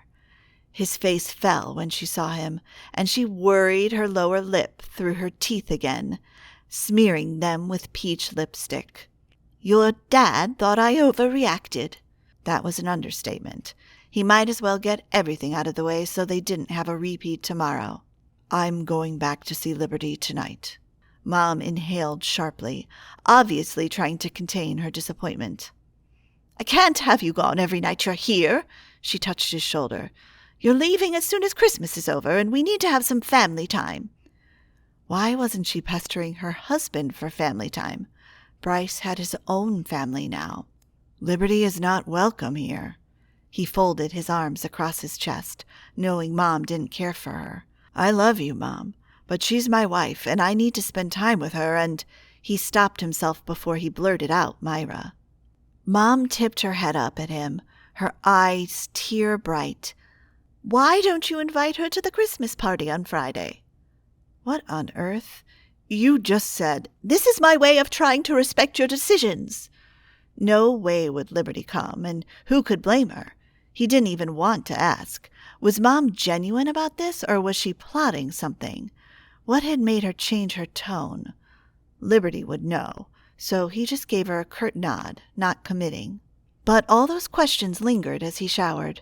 With his brain too crowded, he found himself calling Liberty on his way into town to shop for Christmas decorations. She answered on the second ring, her voice crisp and cheery, until he confided his argument with Mom. He palmed the back of his neck, rubbing the prickly hair at its base while keeping his right hand on the steering wheel as he navigated Pleasant View's well-groomed roads. "She's also extended an invitation for you to the Christmas party." "You know she'll never accept me." Cringing, he had to agree. At this point, it was hard to tell if his mom was so cold she could disrespect the woman he loved. Why couldn't Mom see how sweet and kind Liberty was? "I wasn't even going to tell you, but I needed to talk to you anyway." In her silence, he kneaded the back of his neck harder, then returned both hands to the steering wheel to make a turn. "I don't want you to be angry at your mom." Her soft words came through sincere, carefully crafted. "Maybe she's changed. I'll think about it some more." Not wanting to press her into his mom's invitation, he changed the subject. "Don't cook tonight. I'm bringing dinner." "You're not cooking it." Laughter lightened her tone once again, and he pictured her dimples flashing. "I'm cooking, Dimples," he teased, "in a commercial kitchen." She chuckled through the phone, warming the dark recesses inside his heart. He couldn't wait to see her. "Where are you and Myra now?"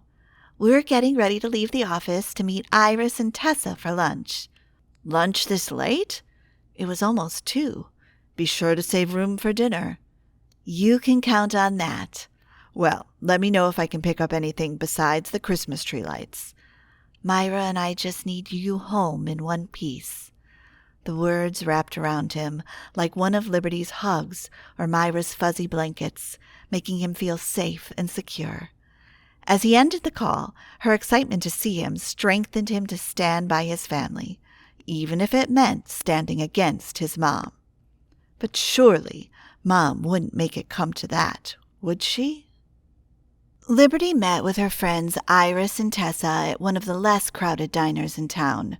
Whiffs of garlic and butter drifted in the open space. They'd already eaten, and some of their used dishes were cleared from the table. Although her friends ate full meals, Liberty had settled for soup.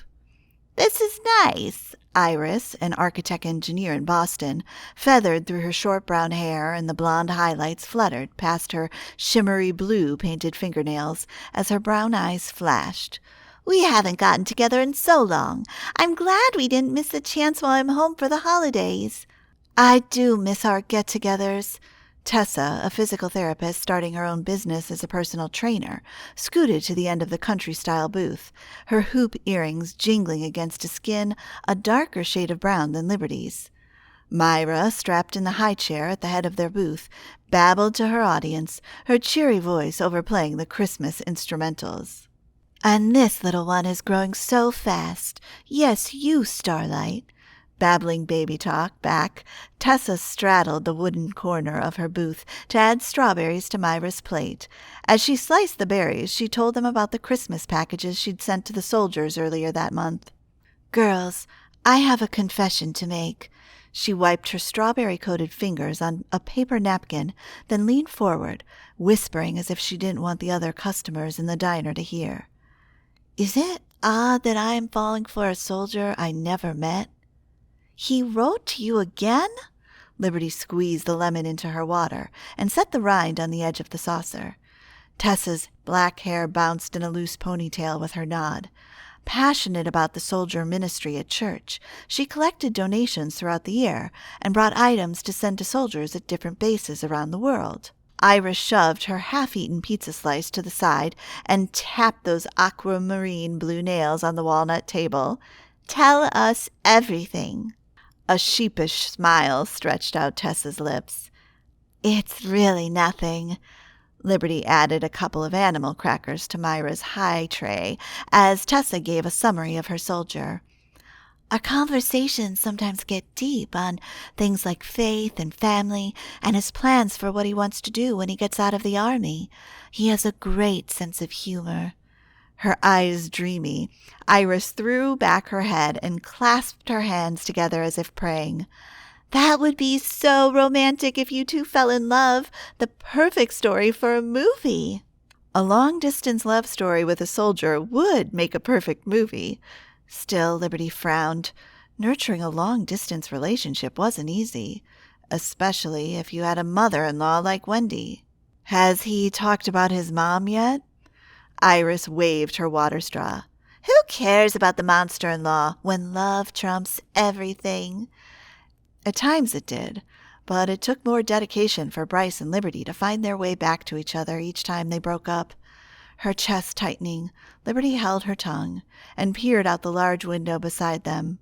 Framed by the frosty scene etched onto the glass, cars bustled toward Main Street while the mountains rose beyond the town.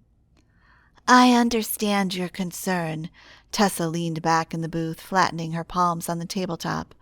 But like I said, we've only been writing to each other, getting to know you basics. Liberty knew about the snail mail letters Tessa and the soldier had exchanged. Have you progressed to email communication yet? Wait a minute. Iris's eyes widened, and she jabbed a finger against the table. He sends you written letters? Yep.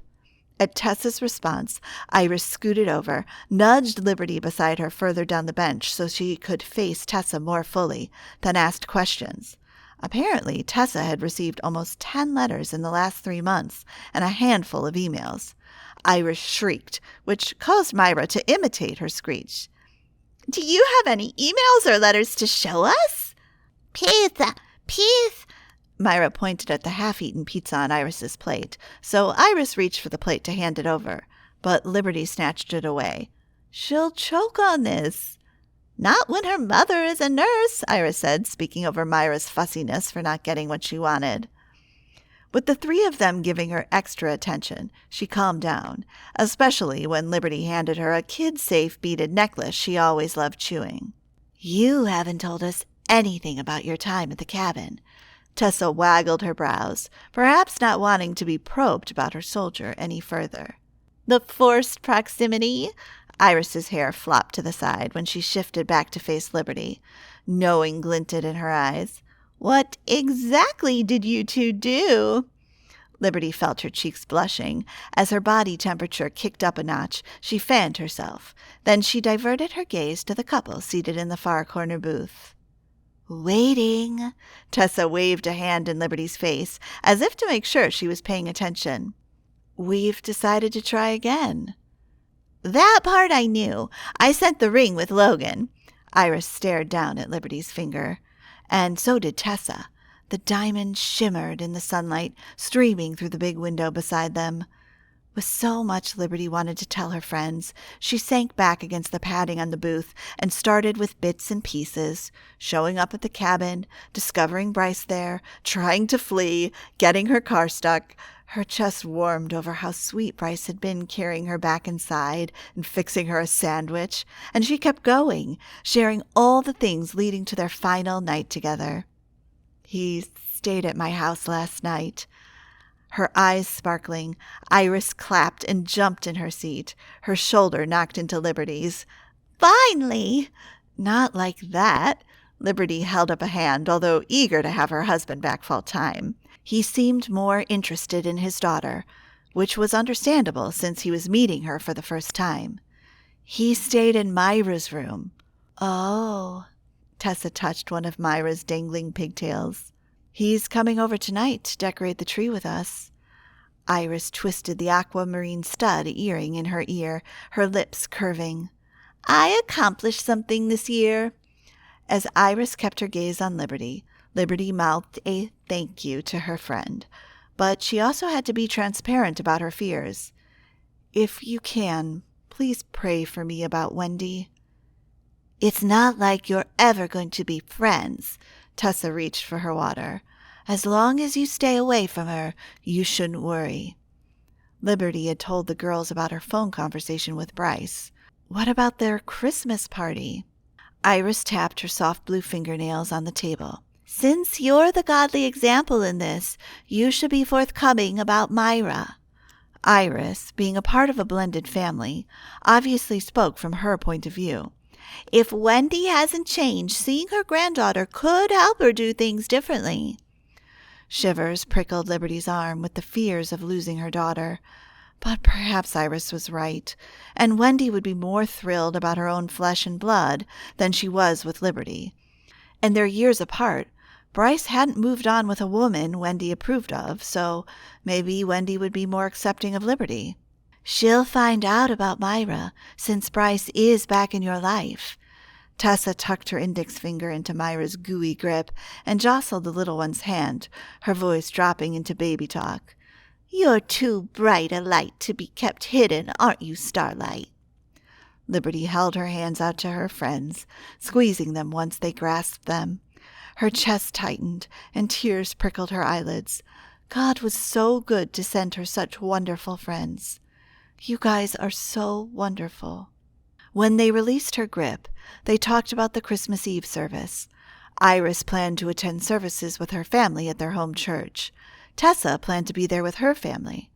By the time Liberty parted from her friends, her mind was fuller from strategy possibilities than her tummy was from the cheddar broccoli soup. She got home 2 hours before Bryce would show up, so she hadn't expected to see his Land Rover already parked in her driveway and him sitting on the snowy roof. A staple gun spit into the neighborhood's wintry silence.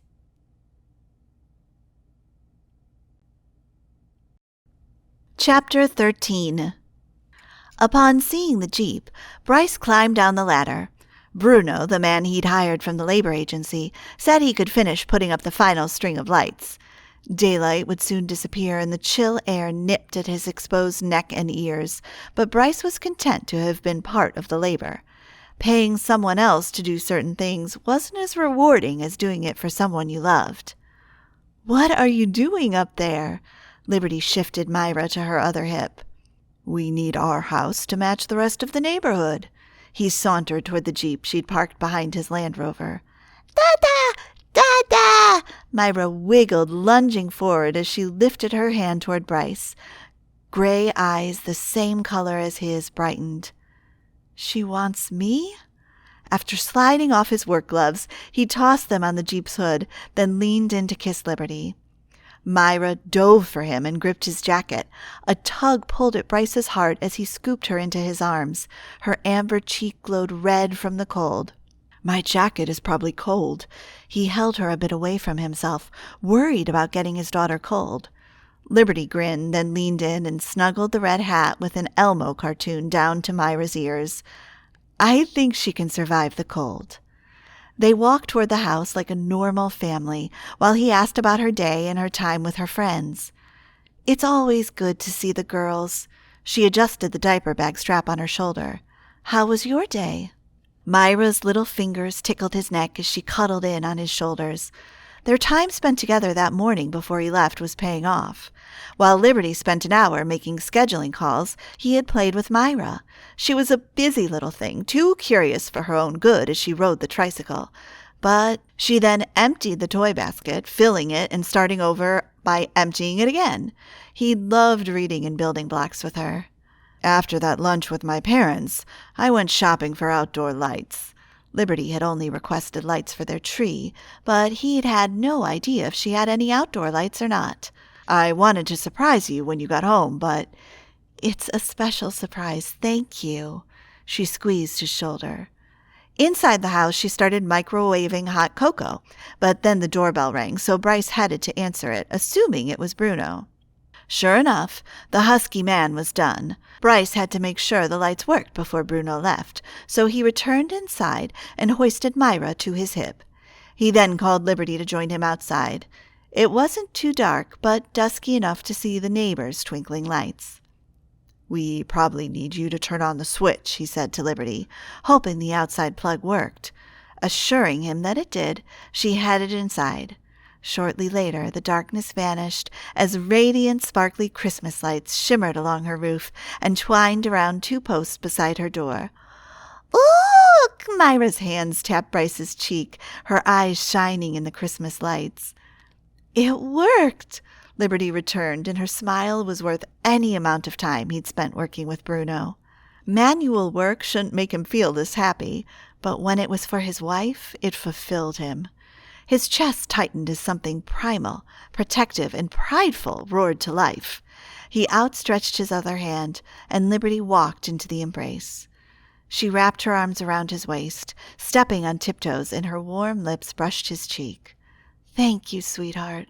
As her joyful voice rendered him breathless, they stayed there while Myra babbled nonsensical words, probably still fascinated by the lights.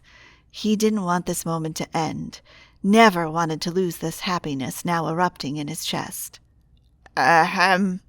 At the man's voice, Liberty stepped from their embrace. I'll meet you at the house. Bryce handed Myra to Liberty before he reached for his wallet from his pants pocket. The agency had pointed out it was a cash-only pay, so he'd made a stop at the ATM. Seeing the good job Bruno had done, and Liberty's broad smile, Bryce gave the man 3 $100 bills as opposed to the $100 he'd mentioned before he'd hired him. Merry Christmas, Bryce said. He'd used those words often, although he didn't think much about them until now, when he was involved in the Christmas preparations. Bruno lifted the money into the light. Then, as he registered the amount, his brows creased and he turned his gaze back to Bryce. I have no change, he spoke in a thick Latin accent. Keep the change. The man's toothy grin warmed Bryce. He needed to do things like this more often. He mostly interacted with people through his business connections. Making a local person smile on his account was different, something missing from his life. The house was as warm as his heart when he walked back inside and eased out of his jacket. He hung it up on the coat hook by the front door. The rest of the night passed in a surreal glow as Christmas music played while they chose ornaments from the box and hung them on the tree. Most of them Liberty had handmade while she was pregnant with Myra. Myra's photo of her first Christmas highlighted one of the small decorative frames. The ornaments reminded him of Liberty's craft hobby. Obviously, she'd been busy with no time for nurturing her hobby lately. He breathed in deeply when he picked up another ornament from the box. A framed photo of him with Liberty at NYU, one of the times she'd come to visit him. He glanced at her to comment, but she was trying to convince Myra a tiara was better than the glassed angel ornament clutched in her pudgy grip. She gave up when Myra snuggled the angel closer to her chest. As Liberty reached for another ornament from the box and stood, he snuck behind her and kissed her neck. She shivered, and he took her hand with the ornament of their photo. She smiled when she registered his motive, and they hung the ornament on the tree together. Myra loved tossing out the ornaments from the box and to the floor, then yanking them off the tree. She was too adorable with pink ribbons in her pigtails, and Bryce had to pick her up, squeezing her tight and swinging her side to side. How he loved his daughter and his wife. "Do you think we're hanging up toys for you?" He kissed her soft cheek. Myra tried to wiggle out of his hold, and he tickled her neck. Her little shoulders shook when she broke out in giggles, and his heart nearly exploded with happiness. When they finished decorating the tree, they sipped hot chocolate until the food from their favorite Thai restaurant arrived. Myra ate sweet potatoes and peas Liberty microwaved for her. Left to him, he'd have fed their daughter Thai noodles and steak. "Simply Thai, I remember this." Liberty raved about the dinner, and Bryce's chest puffed at her praise, glad he'd ordered food from one of their favorite restaurants. Unlike yesterday, when he'd watched Liberty bathe Myra, today his wife asked if he wanted to give Myra a bath. How could he say no when he wanted to be the best husband and father for his family? The adventure began when Myra splashed water in his face and Liberty watched. Her head fell back as she laughed, happy to see him drenched. He fought the urge to splash water on her, but that could create a bigger mess for them to clean. He was already too spent to add more chores to his list. Bathing his daughter wasn't a chore, since she cooed while splashing water and clutching one of her bath toys, a yellow duck. Okay, it was slightly a chore. He had no idea what he was doing, and his wife continued to watch him while he washed Myra's hair. By the time he finished, his drenched shirt clung to his body. He fished the slippery child from the water. "Unfortunately, I don't have any spare clothes." "I still have one of your T-shirts, the one I was wearing when I left." Laughter still carried in Liberty's voice. Their fingers brushed when she took Myra from him and wrapped her in a towel. "I might have sweats that fit you." He intended to stay when he showed up today, but he'd forgotten to pack clothes. Much later, after he'd showered and changed into his old T-shirt that smelled like rainwater as fresh as Liberty, he read Myra a story and put her to bed without Liberty's supervision. Liberty wasn't spoon-feeding him. She just left him with Myra in the baby's room saying, "You can figure it out." "You have no mercy," he'd teased, and Liberty teased back. Or had she been serious when she'd said he'd understand no mercy soon because it was his turn to change a stinky diaper next time Myra went potty? With Myra in bed, Bryce was toasted and flopped on the couch, resting his head on Liberty's lap. He couldn't ask for a better pillow while she raked her fingers in his hair. "You were incredible today." Man, she had to do this every day, taking care of their mischievous girl, and he thanked her for doing so. "She's worth it." Her fingers stilled in his hair, one strand still in their grip. "I'll go to the Christmas party. Myra will come too." Whoa! His breath caught in his chest. "Are you sure?" She breathed shakily as if she were releasing the breath he was holding. "Yes." He tilted his head up so he could see her face to make sure she wasn't guilted into this. "You know, I understand if you don't want to go." Her fingers resumed stroking through his hair, and Bryce closed his eyes, relaxing. He'd always loved the feel of her fingers in his hair. Maybe if she knows she has a granddaughter, she might act differently. Did she intend to tell Mom about Myra? That was a question he'd better not clarify. If he hadn't heard her right, he didn't want her thinking he was pushing her into anything. Still, the ease by which Liberty was willing to venture into his mom's presence astounded him. He opened his eyes. Hers were unreadable. "Why are you doing this?"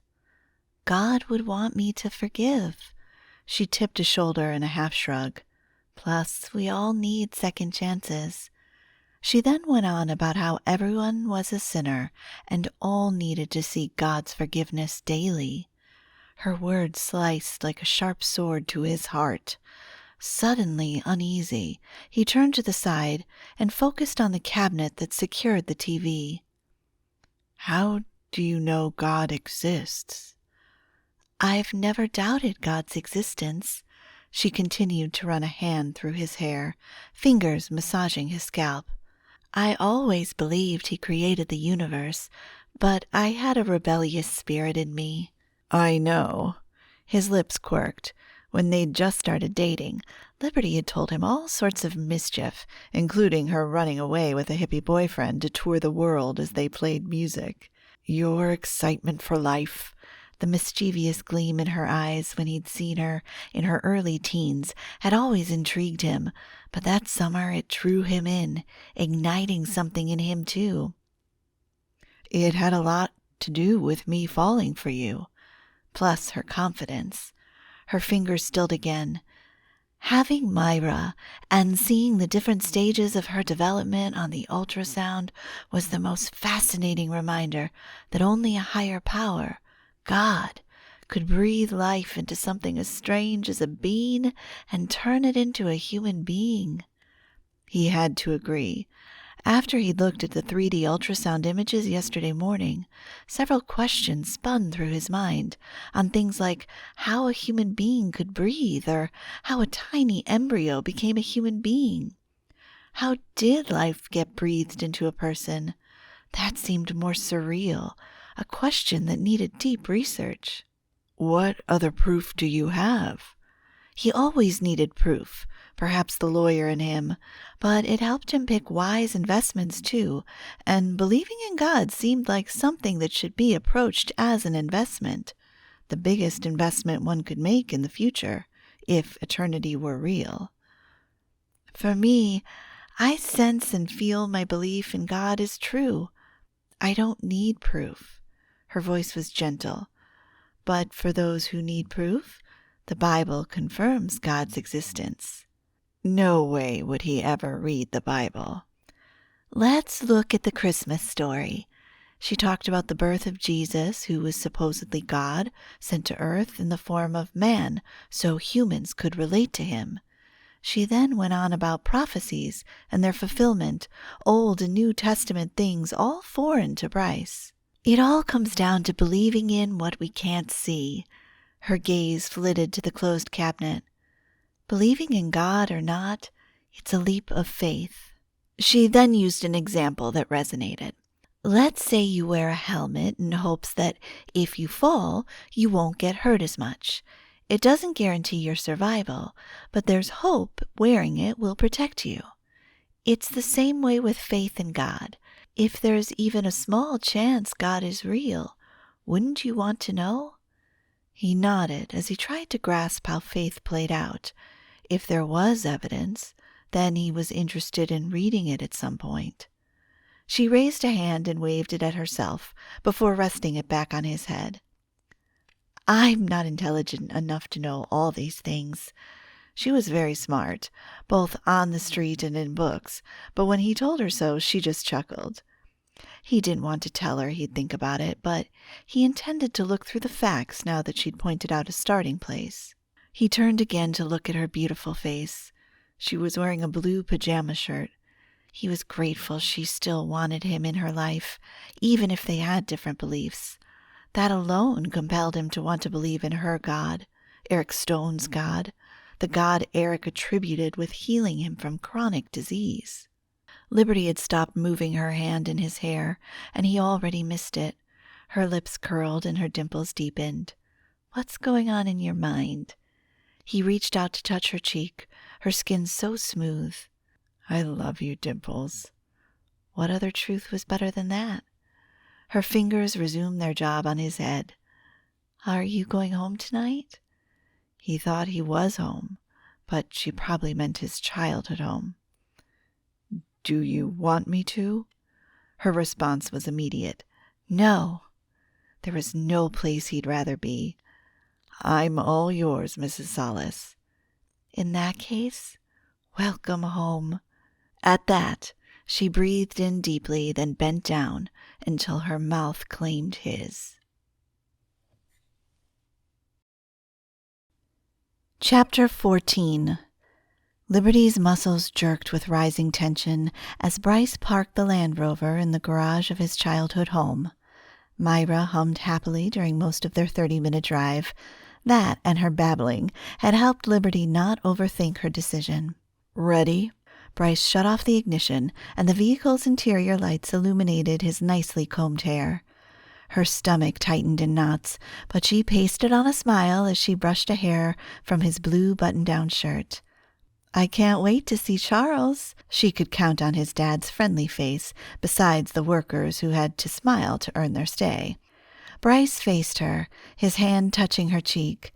His thumb slid into the spot where one of her dimples often appeared, and he whispered, "I'll be right beside you, Dimples." It had been so long since he'd done that, but did he mean it? So many times she'd thought she'd have his support, only to find him unable to stand beside her. But today, Wendy would be too busy entertaining her guests to waste time harassing Liberty. Right? "I'll be okay." As much as she tried to convince herself, she knew this wouldn't be a normal party. Not once Wendy discovered Myra. Bryce stepped out and went around the front to open the door for her. She reached for her utility handbag. Stylish enough to be a purse, it came in handy to carry Myra's extra clothes, food, and diapers. A perfect diaper bag. The time on the dashboard showed 5:13, way earlier than she'd wanted to arrive, but Wendy requested they show up early so they could catch up before her company came. Taking Bryce's offered hand, Liberty stepped out of the car. "I'll get Myra." He kissed her cheek, and his relaxing eucalyptus scent almost made her forget where they were. The Land Rover was the only one in the two-car garage, but Bryce had always had his own garage at the house. If she wasn't still driving his Jeep, it would have been in the other space here. As if Wendy had been watching them through the camera, the moment they stepped out of the garage and into the front room, heels clicked on the tile and they both headed to the kitchen area. Liberty's hand gripped the purse straps on her shoulder as Wendy stalked toward them, immaculate in her black wrap dress with a golden necklace sparkling at her throat under the recessed lighting. "There's my dashing son." Her words trailed when her gaze narrowed on Bryce's hip. Her brows drew together before she foisted off a smile. She touched the golden bow on the waist of Myra's red dress. "Who do we have here?" "This is Myra." Bryce kissed Myra's head. Liberty had styled her hair in 2 pigtails and tied them up with beaded golden ties. "Twee!" Myra pointed at the Christmas tree dominating the corner by the kitchen. She wiggled, determined to get down. She would, no doubt, love to tinker with the shiny ornaments. Thankfully, Bryce lifted her on his shoulder. As if Wendy just realized Liberty was there, her lips curled into a deceptively sweet smile. "Liberty, dear." The familiar fakeness Liberty knew so well shivered over her spine. "I didn't know you had a child." "Yes, you have a grandchild. Now might be a better time to get it over with." Bryce turned to look at Liberty, blinking. He then winked, a secret assurance that she did the right thing. "She's not Bryce's child, I hope." Wendy let out a forced chuckle and stepped back. Her cheeks flared almost as red as her lipstick. "You've been separated for ages." While Liberty thought she knew Wendy well enough, she hadn't prepared for this. She stood straight, determined not to feel bothered by Wendy's remark.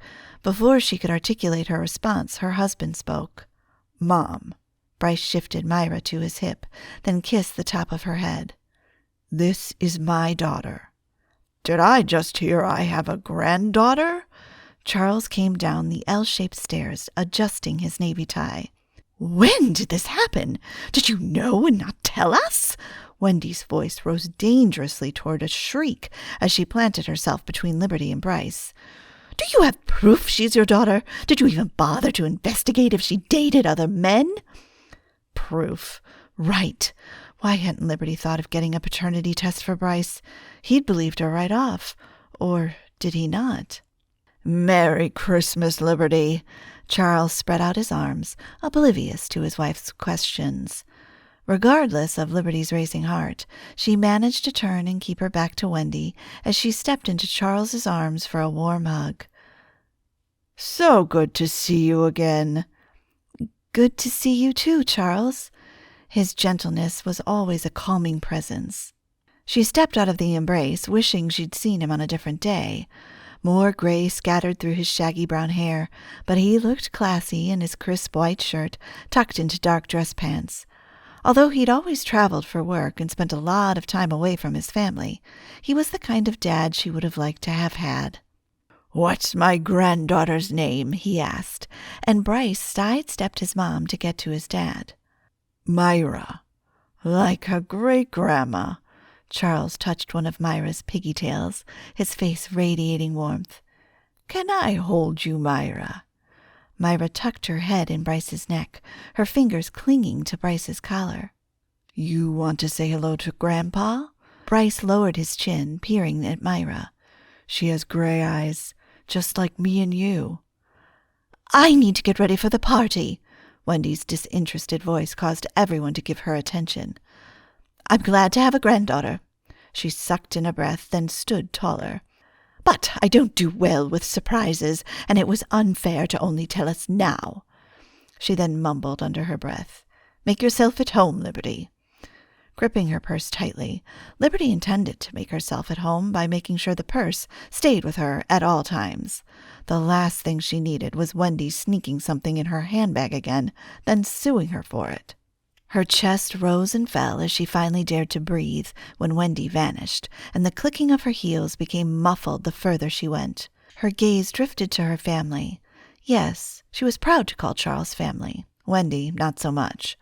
Charles was making car noises, and Myra thought it was the funniest thing. Her giggles cleared the tension from Liberty's shoulders.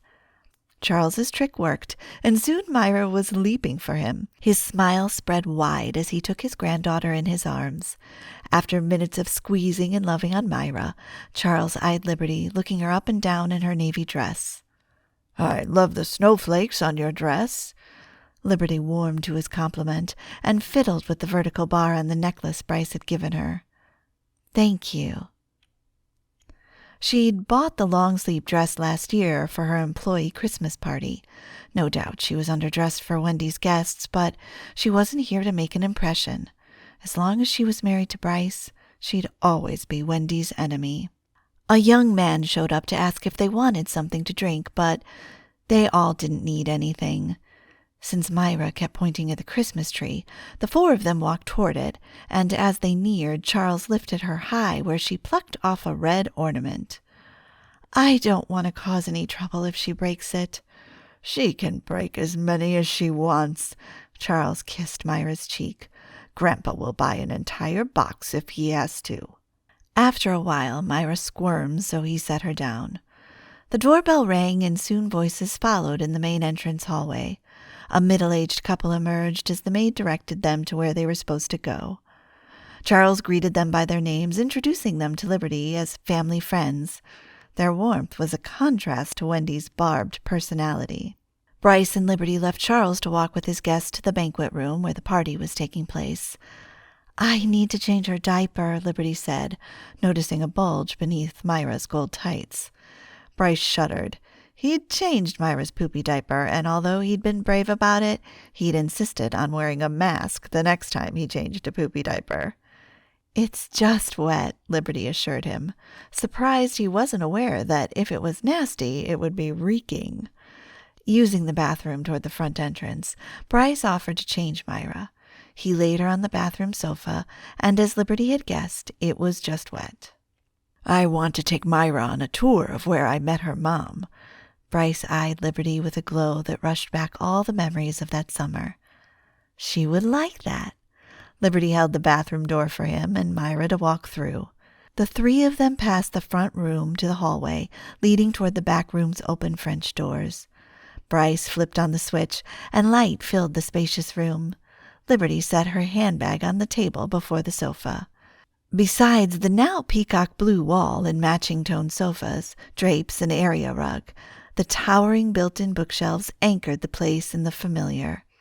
The bouquet of mixed flowers by the sliding door wafted a fresh aroma in the room while, through that door and the massive windows, she could imagine the breathtaking scenic views. Despite how Liberty felt about Wendy, she had to give the woman credit for always keeping the house up to date and modern. There were always fresh flowers in the main rooms delivered every other day. Liberty glanced at the floor-to-ceiling windows. It was dark, but she didn't need to peer past the back porch light to remember the mountain backdrop in immaculate flower gardens, now fully dressed with snow. "Mama!" Myra's chirp drew Liberty from her thoughts, and her daughter's dress twirled as she spun in circles in the center of the room. Bryce knelt on the rug with his phone in hand, probably recording a video. Only after Myra fell did she stop spinning. "Oh no!" Bryce tossed his phone on the plush rug and crouched to Myra. "Are you okay?" "She's okay," Liberty promised. It wasn't the first time Myra spun. "The rug is soft."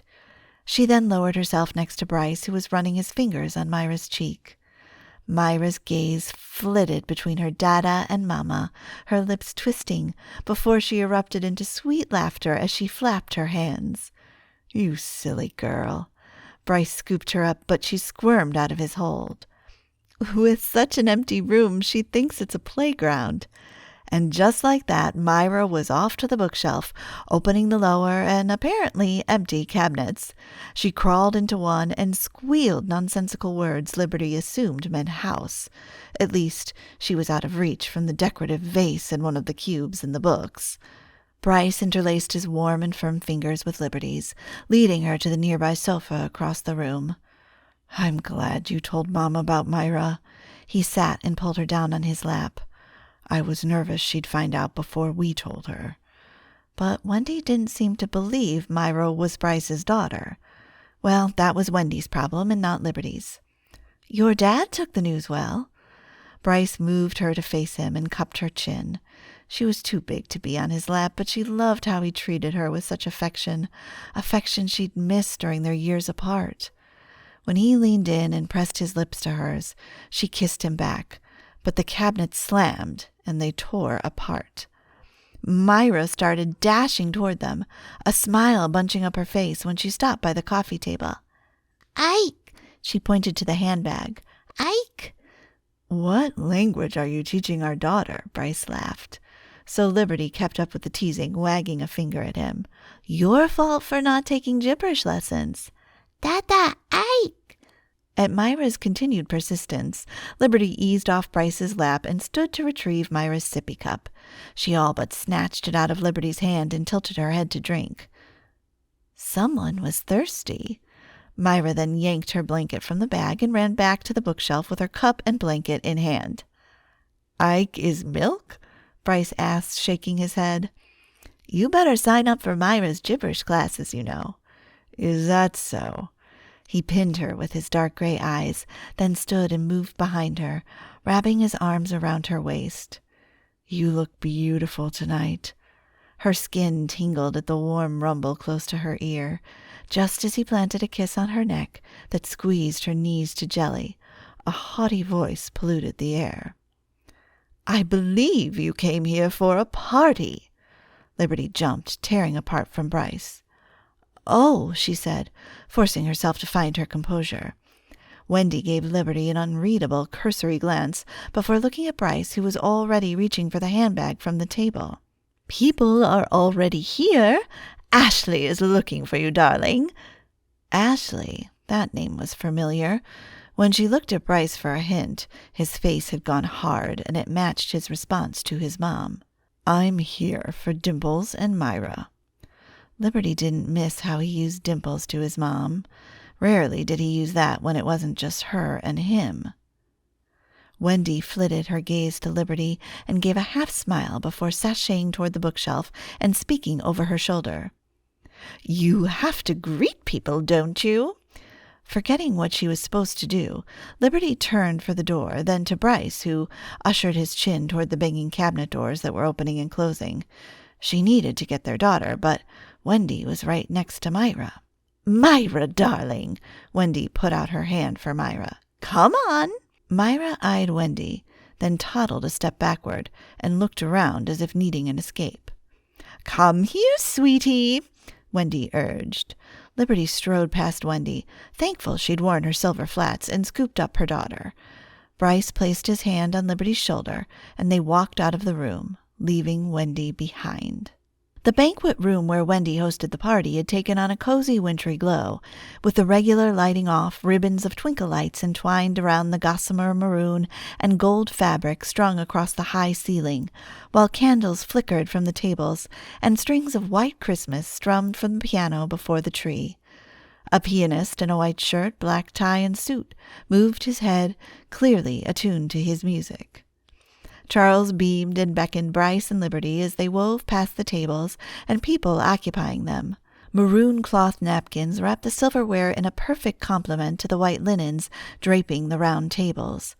Matching maroon candles glowed in vases, surrounded by the beribboned centerpieces, fresh cedar and pine boughs adorned with cranberry sprigs, pine cones, and shiny apples.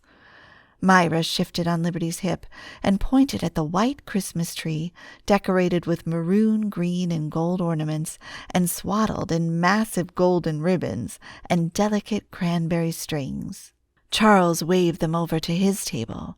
Only one person, a man who didn't look much older than Charles, occupied one of the 6 chairs. Liberty's stomach coiled. Charles was making them sit at Wendy's table? Before they reached him, people who knew Bryce greeted them from one table after another.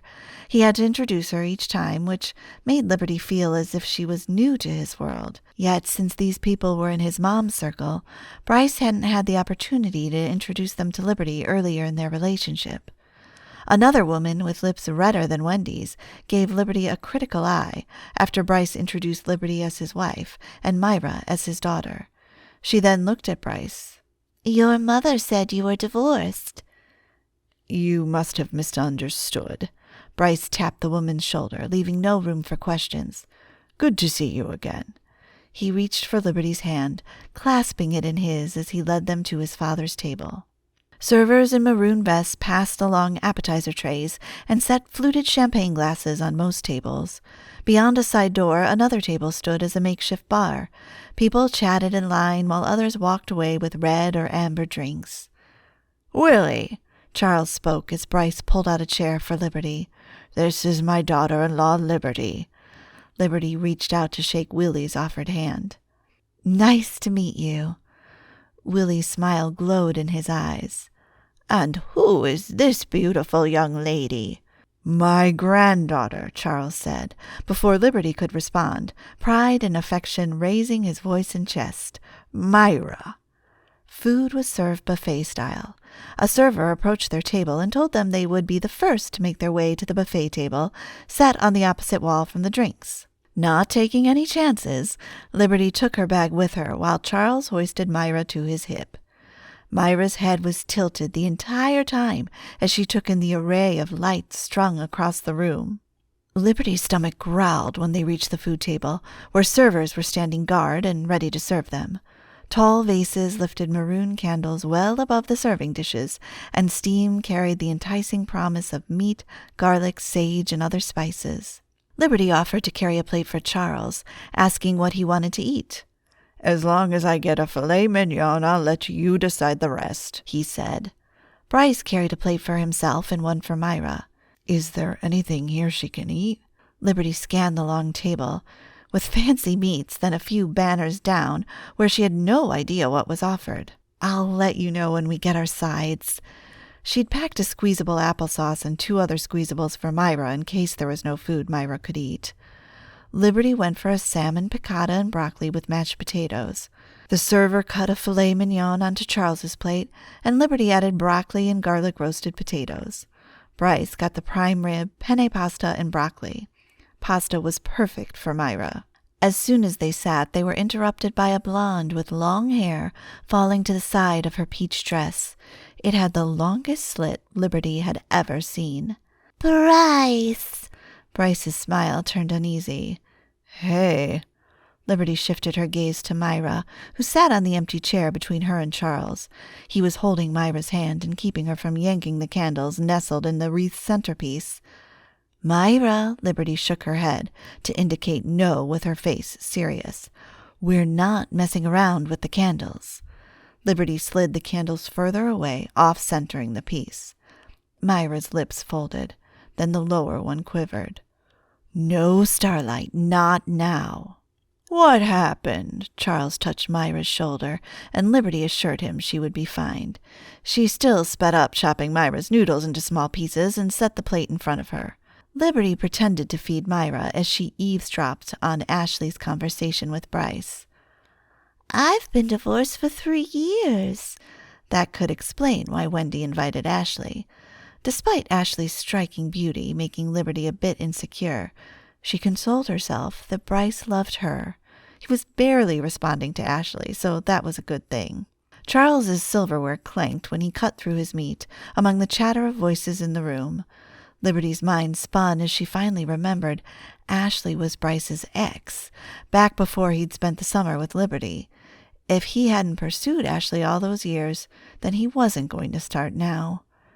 When his warm hand slid around her waist, Liberty managed a glance at the blonde just as Bryce said, "This is my wife, Liberty, and our daughter, Myra." Ashley's eyes widened. Then she smiled, her lips thinning. "Your mom said you're not married." Bryce frowned. "When did she say that?" 2 days ago?" Wendy had probably wanted to make Liberty jealous. Feeling her shoulders tightening, she took her gaze off Ashley, letting Bryce deal with his ex. His strong arm moved to Liberty's shoulder. "Well, she lied to you. You should ask her why." Liberty's stomach churned. Maybe she shouldn't have come. She'd been naive, thinking Wendy had changed. Have Yourself a Merry Little Christmas started as the pianist hit all the right notes, and Liberty's mind didn't register the rest of Ashley's conversation until she left their table. She might have said nice to meet you, but if she did, Liberty didn't remember since she was gobbling her salmon. It wasn't as flavorful as she'd thought. She doubted any food would taste good in this house. "Are you okay, sweetheart?" Bryce whispered as Charles's silverware clanked against his porcelain plate. "I'm just hungry." He tried to explain about Ashley from his past, so Liberty told him she remembered their conversation about her. Then she nodded to his plate and squeezed his thigh so he wouldn't worry about her. "You should eat your dinner before it gets cold." Even though she liked the idea of not having Wendy at their table, Liberty was surprised her mother-in-law sat at a different table from her husband. Whenever Liberty scanned the room to locate Wendy, she'd move to another table. Perhaps she had to interact with her guests. But like Liberty, Wendy seemed to be keeping an eye on her too. Each time Liberty discovered her at a different table, the woman had her gaze on her. If looks could kill. Creepy. Liberty hadn't asked Bryce how long they were supposed to stay, but she didn't mind leaving soon. Even with Charles's kindness, she could only handle so many of Wendy's daggers. With Myra scattering most of the noodles on the table and fidgeting in her chair, Liberty told Bryce she was taking her for a walk. "I got her," he said, tossing his napkin to the table. "You're still eating." "I'm done. I'll get her," Charles offered. Liberty reached into her bag to find wipes to clean Myra, but the bag looked emptier. Myra's blanket. She'd carried it to the bookshelf with her sippy cup. Liberty needed to get those items. If they forgot the milk, it would spoil and reek up the room before anyone realized it was in the bookshelf cabinet. After wiping Myra, she told Bryce where she was headed. He reached for his napkin and wiped his hands. "I'll come with you." "Finish your dinner. I'll be fine." She grabbed her bag, then scanned for Wendy. She was still at the same table. This time, thankfully, she seemed to be listening to whoever was talking at the table of 5. "I won't be long." Liberty still had to cling to the bag in case Wendy was up to no good. When Liberty made it to the back room, the double doors were still open, and she switched on the light. She sped to the bookshelf. The blanket was still in the cabinet, so she shoved it in the bag. It took her a few minutes of crawling alongside the bookshelf to find the pink sippy cup half full with milk. At the clicking of the door locks, she jumped to stand, and the cup slid out of her hand and thudded on the floor. With her heart in her throat, Liberty spun and caught Wendy's back to her as she closed the door. She was a stalker, that much Liberty knew. Wendy played dirty tricks like a stereotypical politician, but Liberty doubted she was capable of hurting her physically, or worse. When Wendy spun around, she swept her auburn hair from her shoulder and sneered. "Liberty!" What did this woman want? "You scared me." Liberty summoned all her self-possession as she stooped to pick up the cup. Wendy laughed, then brushed her hand in dismissal and took a couple of steps toward her. You have Charles and my son all wrapped around your fingers, but you won't fool me. Brown eyes icily pierced Liberty. Wendy was a bully, but Liberty was no victim, except when she forced herself to stand straighter, her fingers tightened around the sippy cup. What's that supposed to mean? Wendy planted a hand on her hip. You thought if you named your child after my mom, you could trick my son into believing she's his daughter. Liberty's stomach dropped at the woman's cold words, and she pointed the sippy cup at her. If she was within reach, Liberty might be tempted to shove the cup in the woman's face. Despite her emotions coiling, she spoke weakly. My mistake for thinking you've changed. Wendy's penciled brows lifted. Don't pretend to be innocent. She wagged a manicured finger at Liberty. You messed up my son's career, ruined his hopes of ever finding a reasonable wife, and are now tricking him into parenting another man's child. That was going too far. Her chest was burning, her temperature rising as she contemplated the most hurtful thing she could say. Now might be a good time to remind her to tend to her husband instead of interfering with her son. Calm down. Liberty closed her eyes and took a breath and opened them. She bit the inside of her cheek, too angry to shed a tear. If money is what you want. Don't think because you use your husband's money. Liberty lifted her hand, ready to throw rapid-fire words of her. Maybe if she stated the facts, this woman would stop showing off. Charles's money doesn't give you a ticket to abuse people. Stay away from my son. It was Liberty's turn to try a mirthless laugh. Somehow, though, the sound stuck in her throat. Did Wendy think they were still in high school? She took a few steps toward Wendy. I need to go. The woman had major issues, and Liberty didn't want to waste any more time arguing, so she sidestepped her to get to the door. Wendy shoved her shoulder and stepped in front of Liberty, blocking her way. Did you hear what I just said? Oh no, she didn't just do that.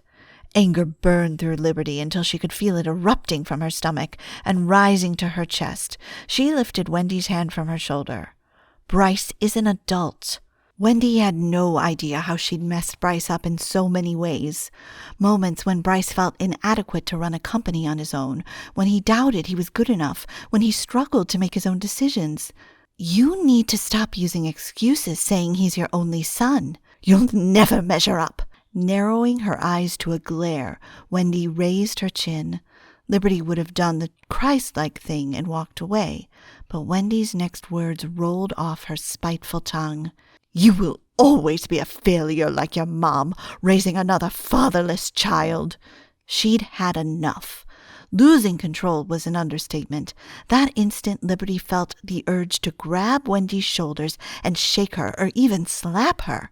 But as she tightened her fingers around the sippy cup to gain her calm, Liberty didn't think twice. She twisted open the cup and dumped the milk in Wendy's face. My mom is twice the woman you are.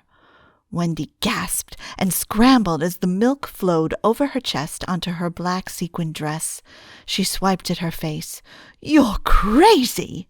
She was the crazy one. Now that Liberty had avenged her mom, why was she trembling, and why didn't she feel good about it? She put the lid back on the cup as Wendy called her all sorts of names. The right thing to do was to apologize, but right now Liberty wouldn't mean it, and Wendy wouldn't accept her apology anyway. Liberty stood there, still conflicted between apologizing and walking away, when the double doors swung open and Bryce walked in. She let out a shaky breath, relieved he was here. It took him a second to assess the situation when he looked at Wendy, frowning and mumbling while swiping at her dress, then looked at Liberty, still shaking and wrapping her arms around herself. She could run to Bryce, but what if he was upset with her for dumping milk on his mom? A muscle ticked in his jaw before he stepped between them, keeping his gaze on Liberty's attacker. Mom, what did you do? Me? I'm the one drenched in stench. Wendy grimaced, then touched the white mess on her chest. It's your wife you should be yelling at. Liberty's tongue was frozen, her limbs unwilling to move. Wendy swallowed, standing taller, and her stance changed. "Liberty's determined to ruin my relationship with you." "Are you kidding me, Mom?" Bryce shifted his back fully to Liberty, his voice rising. "All she's ever done was to love me, and if you gave her the chance to—" Liberty's heart was racing. Bryce, now arguing with his mom, was her fault. She shoved the cup in the bag, entertaining the idea of bolting to get Myra, but she didn't want to leave without Bryce, especially now that he was standing up for her. "You're blinded whenever you're with her." Wendy threw her hands up before storming out of the door. Bryce spun to face Liberty. His gaze darkened and he tugged at his hair, frazzled before he pulled her into his arms. Liberty let out a shuddered breath and threw her arms around him. She fought the tears burning in her eyes. If she broke down in Wendy's house, Liberty would be crediting her for being the queen of mean. Her lips quivered against Bryce's chest. "Can we go home, please?" "What happened?" She didn't trust herself to talk, afraid she'd have a nervous breakdown. Plus, she didn't want to give him another reason to fight with his mom, so she chose to remain silent. "I'm so sorry." Bryce ran his hand over her back to comfort her. "I'll go get Myra, okay?" Liberty nodded. She would have wanted to say goodbye to Charles, but she needed a fast escape from this cold house. He walked with her to the garage before he went for Myra. Her mind spun, almost exploding with Wendy's voice and insults screaming in her head. She needed to pray, but she was far too worked up. She didn't even have the strength to call her friends. Mom would be the right person to call, but she hadn't told her she was coming to Wendy's house. Everything to reunite with Bryce had happened too fast, and now Liberty was facing the consequences.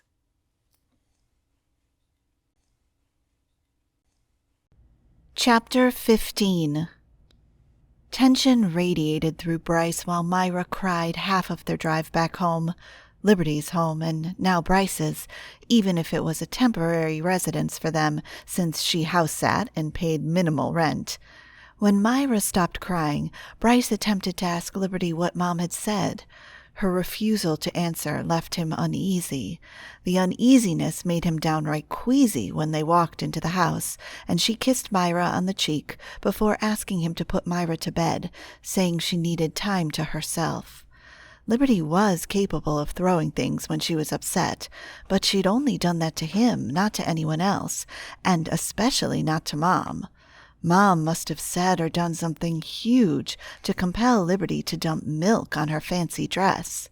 As he changed Myra's diaper and dressed her in a jumpsuit, he wasn't concerned about getting the job done perfectly. Myra wasn't complaining. She was rubbing at her eyes, seeming tired. Poor kid. They hadn't gotten home until almost 9, way past her bedtime. Thankfully, she knew how to pick her favorite stories. Otherwise, the water running from the bathroom, which was next to Myra's room, would have distracted him. No doubt Liberty was upset. She always loved taking long showers to subdue her anger. He read the going-to-bed book while Myra snuggled to his chest, and a thickness clogged his throat. He cleared it away as he read about the sun setting and everyone taking a bath. Terror seized him over tonight's uncertain outcome. When Liberty felt like talking, was she going to kick him out of her life? And Myra's too? He'd never growled at his mom on Liberty's behalf, but walking in and seeing Liberty's ashen face had twisted something in him. A surge of protection for her had all but taken over. If their years apart had taught him anything, it was that he never wanted to get back to that place again, a place without Liberty in his life. He'd been busy enough, but a deep hole had hollowed out his heart where his wife was supposed to be, and at the edges of his mind there'd been that ache of always knowing he couldn't talk to the love of his life whenever he wanted to. Not again. He'd do anything to keep from losing Liberty again, even if it meant never talking to his mom again. By the time he read the final page of the day being done and saying goodnight, Myra's breathing had grown steady. When he glanced down at his daughter, she had her eyes closed. His chest hurt even more. Was this the last time he'd read her a story? No. Even if they didn't get to reopen the photo book Myra had chosen for story time, Bryce had to flip open the pages. It wasn't a good idea, though. because he saw a photo of his mom. His body jerked, tightening. Thanks, Mom, for ruining my life once again. He argued with her, but he'd never been as furious as he'd gotten today, as he still was now. After putting Myra down in her crib, he edged the door closed. This unease inside him deepened as he walked toward the closed bathroom door. The shower was still running. He crossed to their bedroom and flicked on the light. Everything was clean and simple, from the mahogany queen bed that was nicely tucked in with a floral print yellow comforter to the 2 black wall plaques. He stripped off his shirt and tossed it in the laundry basket beyond the night table. While he slid off his shoes, he paused to read the plaques across from the bed. He'd read them the first night he'd stayed, but he couldn't remember them now. Perhaps by the time he was done reading, Liberty would emerge from the bathroom. Delicate white scrollwork embellished the first plaque, swirling around the words, "I can do all things through Christ." Philippians 4:13. It didn't make sense at all, so he eyed the one next to it. With God, all things are possible. Matthew 19:26. For some reason, that resonated as he remembered the day he drove to the cabin. He wondered if there was a God of miracles to bring Liberty back to him. He doubted it, but then Liberty showed up at the cabin that evening. Bryce shivered. Goosebumps scattered on his arms as the surreal moment resurfaced. There's a God of miracles, his inner consciousness whispered. Suddenly cold, he rubbed at his bumpy arms. The undershirt and undershorts he was wearing weren't warm enough. With God, all things are possible. He wasn't looking at the plaque anymore, but the words replayed in his mind. With water still running, he stepped out of the bedroom and twisted open the knob on the bathroom door. Liberty's sobs were louder than the streaming water. His gaze skittered to the glass on the shower, where she was standing, still in her dress. She had her head tilted back, while cascading water poured over her face. His heart hammered against his ribs so hard he was amazed he could come up with the idea of sliding open the glass door and turning off the water. "Oh, Dimples." His voice cracked, and he stepped into the one-person shower behind her. He then slid his arms around her waist. His T-shirt instantly dampened from her wet dress while he struggled to speak over her stiffened back. "Please don't cry." The muscles on her back released a slight tension when she let out a shallow breath. If only he could erase what Mom had said. He'd do anything to make her happy. But right now he had no idea how to start. All he could do was kiss her neck and then her cheek and hold her. He stayed silent, absorbing the tension radiating off her while he moved his hand around her back, erasing the tightness from her muscles. She then spun and wrapped her arms around him, burrowing her head against his chest. She was shaking, and her hair was dripping. He never wanted to let her go from his arms, but he pressed his lips against her wet hair and whispered, "I'll get a towel, okay?" Her gasped breath was the answer, and he eased out of her arms to grab one of the towels folded on the metal stand. After helping her out of her wet dress and wiping her hair, he held the dryer to her hair, then carried her to the bedroom. Minutes later they'd changed, and Liberty almost seemed back to normal when he lay down beside her, tucking stray strands of hair from her face. The lamp on the table wasn't blinding, but shone enough light for him to look into her beautiful face. Her eyes were still red. He could give her time if she wanted to talk. It didn't seem like she was kicking him out of her life, so he'd wait until tomorrow. Or if she never wanted to say anything at all, he'd have to be fine with that too. She snuggled closer, and he savored her body heat as it seeped through her silk pajamas. "Do you have any doubts about Myra being your daughter?" Her sweet breath tickled his neck. No. He'd never had any doubts. Plus, Myra had his eyes, and her skin color was a perfect combination of his and Liberty's. "She's my daughter." Myra even knew that. Liberty's hands tinkered at the edge of his V-neck nightshirt, brushing against the hair at the top of his chest. "You usually like evidence. How come you didn't ask for a paternity test?" "I believe you." He kissed the top of her head. Liberty had never given him a reason to doubt her love for him. If the many chances she'd given him weren't enough, his mom had made sure to let him know whenever she saw Liberty talking to or walking with any guy in town. How Mom had won even one term as mayor still boggled him. Back then, Bryce never questioned her on how she knew Liberty's whereabouts. "My mom will never know what you mean to me." He moved his hand to curl around her neck and kissed her lips. "She and Dad don't have what we have. Poor Dad." She touched his cheek, her eyes searching his. "Let's get a paternity test." "We don't need one." "Your mom does." "You don't have to waste your kindness on my mom anymore." She'd tried, and Bryce was almost to the edge of not wanting to cross paths with his mom either. He was done, for now at least. "I don't plan on going anywhere near her," she sighed out the soft words. "You'll deliver the tests once we get them, but I'll steer away from her for a long time." "I understand."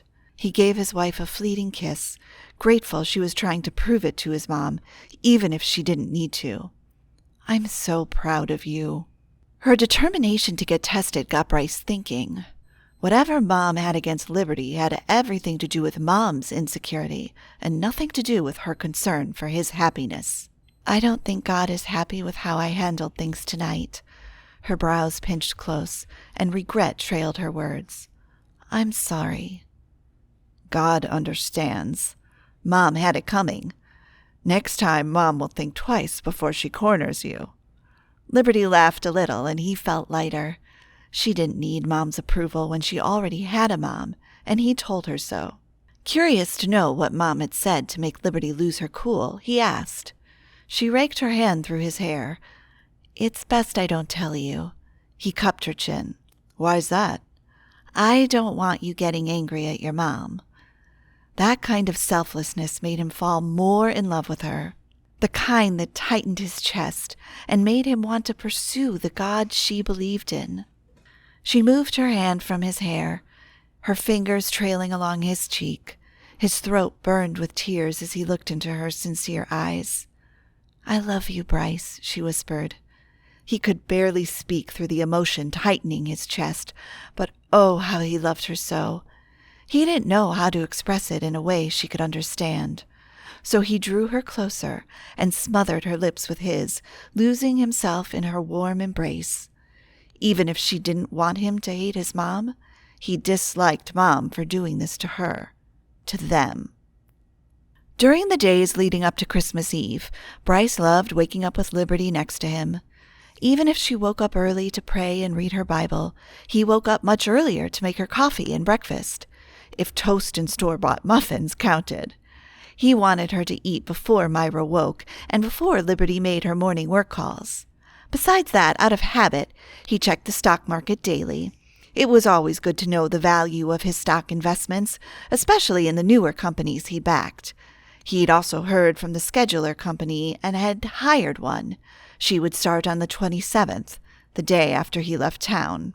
He'd let Liberty know about it tomorrow when they opened their Christmas gifts. It would be the easiest way for her to accept his help. Still, he was tempted to tell her tonight, whenever they got back from the Christmas Eve service he was already anxious about. At least Dad was coming too, so there'd be two of them unfamiliar with church stuff. Yesterday, Bryce spent the entire day with his daughter, while Liberty went to work. When Dad called, Bryce and Myra had met him for an early lunch at the country club. Dad seemed as eager to spend time with Myra as Bryce was. When Bryce told him about their plans for Christmas Eve, Dad had asked if he could join them, since Mom had decided to take a last-minute trip to a resort in Vail with a couple of her friends. Something clattered on the living room floor, and Bryce paused with the purple cartoony cup in his hand to glance at his daughter. She was fine, just making her usual noise of banging and throwing loud toys around her play area by the toy kitchen. She looked adorable tonight in her lacy white dress with a big bow on her chubby waist. Bryce nodded, pride surging through him for choosing a perfect dress. He then resumed filling the cup with water like he was supposed to do before his daydreaming. As he returned to put Myra's water in the bag, shoes clicked through the hallway and his wife emerged. His jaw hung as he took her in. She was always stunning, but tonight was wow. Her dress was another one he'd bought when he bought Myra's. "You look wonderful," she said, as she stared at the button-down gray shirt he'd worn over black pants. He'd worn a coat to keep him warm, given the winter time and all. Bryce cleared his throat and shook his head, then went to plant a kiss on her cheek. "You look stunning." Liberty scooted away from him, giving a little swish that sent her maroon skirt swinging just above her knees. The sash dividing the skirt from the dress's black top emphasized her slender waist. "All thanks to you."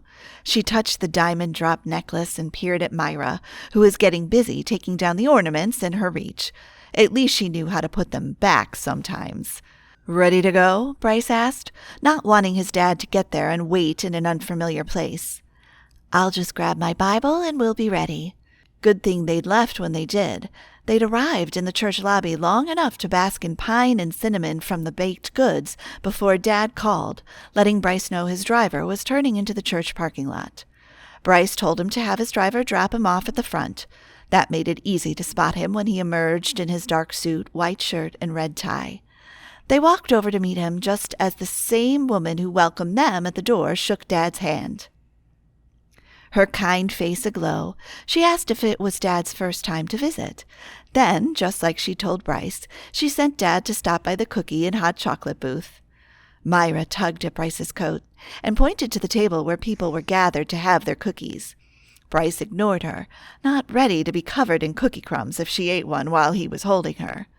3 or 4 Christmas trees positioned in the lobby lent a festive feel while soft music, similar to Myra's lullaby songs, played through the speakers as people stood, talking and greeting each other. "Merry Christmas, Charles." At Liberty's warm smile, Dad spread out his hands as she walked in for an embrace. "Merry Christmas, Liberty." He kissed her cheek. "Thanks for coming." "Thanks for inviting me to your Christmas party." He then surveyed the lobby and the families, couples, and random people walking in. "You said Rhonda is coming too?" "She'll meet us in church." Liberty tucked a wisp of hair behind her ear. "She probably had last-minute preparations before we go to her house." Dad nodded, so Liberty asked if they were ready to walk into the sanctuary, then led them through the doors and down an aisle. Although Bryce remained slightly tense in the unfamiliar environment, the people greeted Liberty by name, and her introductions of him and his father and their warm responses soon had him relaxing. Having Dad here without Mom felt a bit awkward, but again, Bryce shouldn't feel sorry for her since she'd taken off with her friends and left her husband behind. Ever since the party, Bryce had been too angry to answer Mom's calls. She was almost toxic, or maybe she was toxic. Whenever he was with Liberty, he felt alive and happy, until his mom said something about his wife. And after Liberty's tears on Friday, Bryce was still wounded by Mom's actions. He'd have to face her when the paternity results showed up on Wednesday, the same day he was leaving for New York. He'd stopped worrying about what Mom had said since Liberty had moved on and hadn't brought Mom up in any of their conversations. As they sat down, he absorbed the beauty in the stained glass windows surrounding them. An older man was passing out baskets of candles, and he handed Myra a glow stick. Soon a male voice sounded through the speakers, and everyone faced the stage. The speaker introduced himself as the associate pastor. 2 men and 2 women appeared on the stage as he walked off.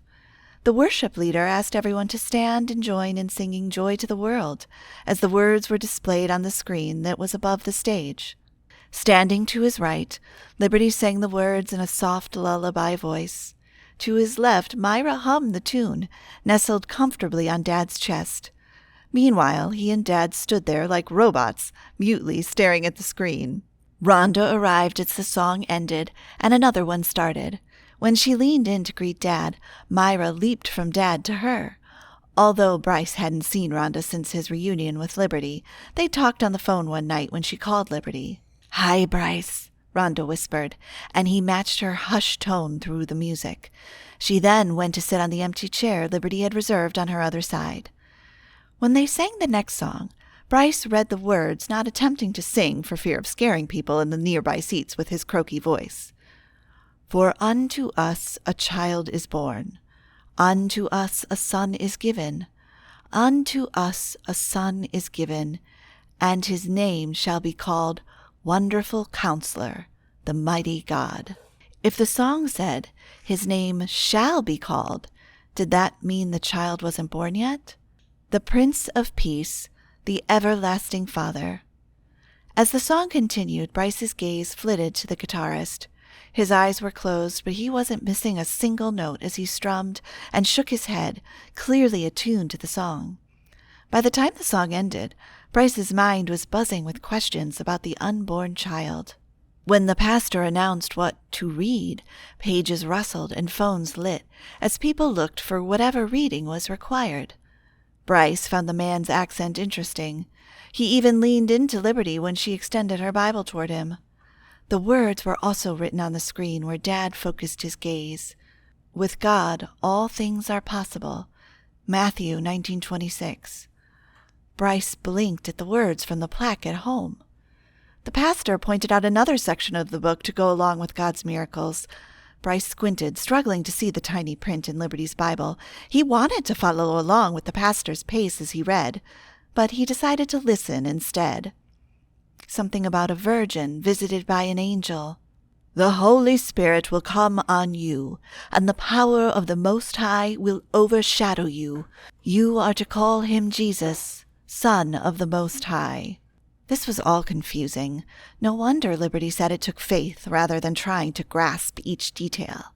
However, he had to know the why and where. He'd blame that on the years in law school. Evidence was a big deal in getting the facts straight. When the message ended, the tan-skinned man asked the singers to return to the stage. He also said they were going to light candles to celebrate Jesus' birthday. Jesus was already born? Where was he? The lights dimmed and a woman came to light Dad's candle. He was asked to light Bryce's candle, and Bryce did the same for Liberty. Rhonda declined to light her candle since she had Myra, who already had her stick glowing.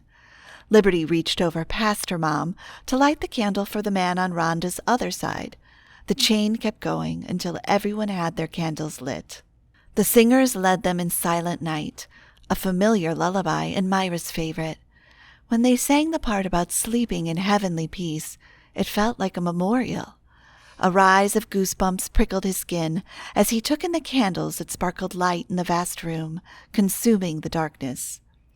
Even the closing song after they turned on the light seemed to match with everything he'd heard during the service, as they sang about the light of the world who had stepped down into darkness. Just like the tiny candles had lit the darkened room, little puzzles seemed to piece themselves together in his mind. Puzzles about the baby Jesus who came into the world.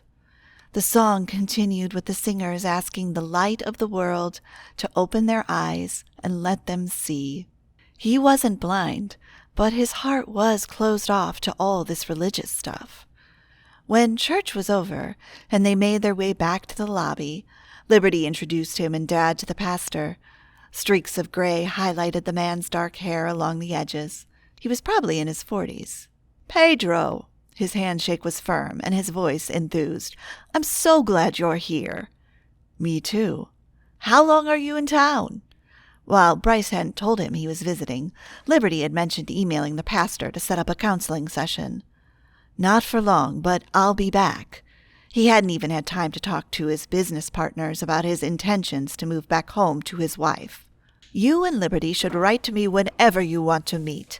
Pedro then pulled out something from the top pocket of his red button-down shirt, then handed over the business card.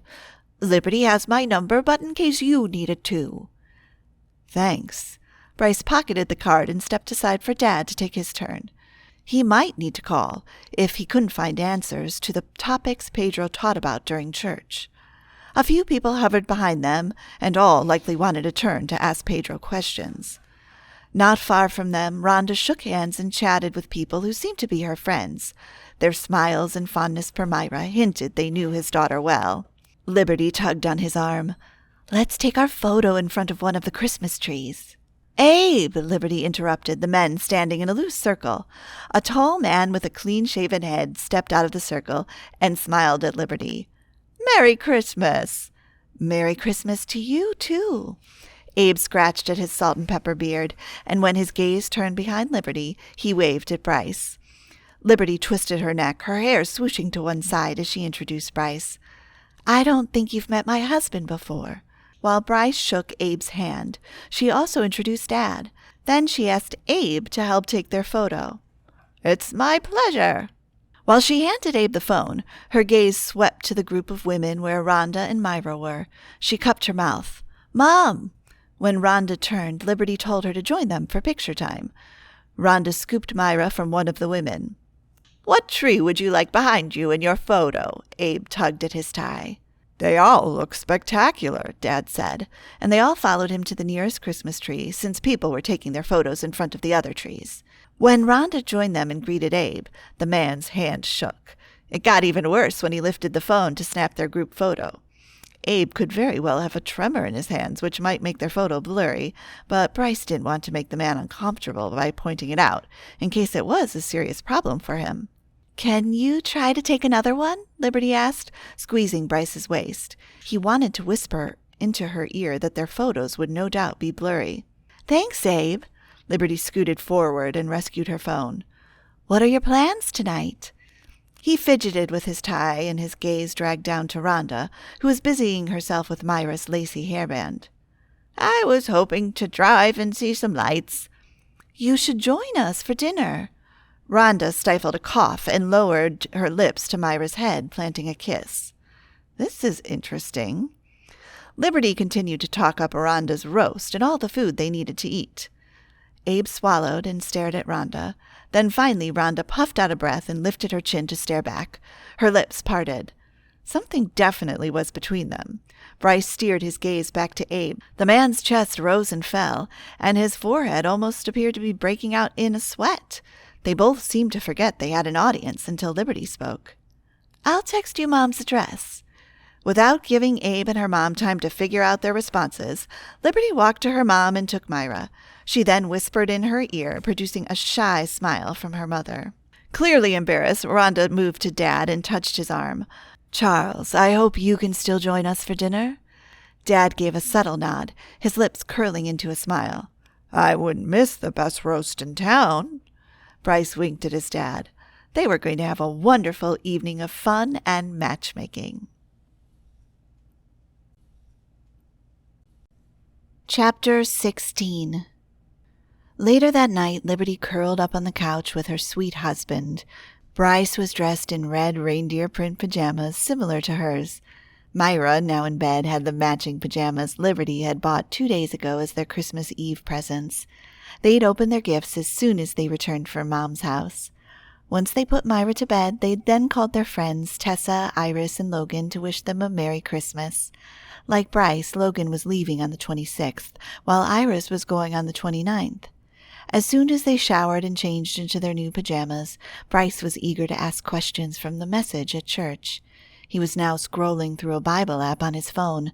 Liberty had referenced the Bible when he'd asked why in the song it seemed like Jesus wasn't born yet in Silent Night. It seemed like Jesus was dead and in heaven.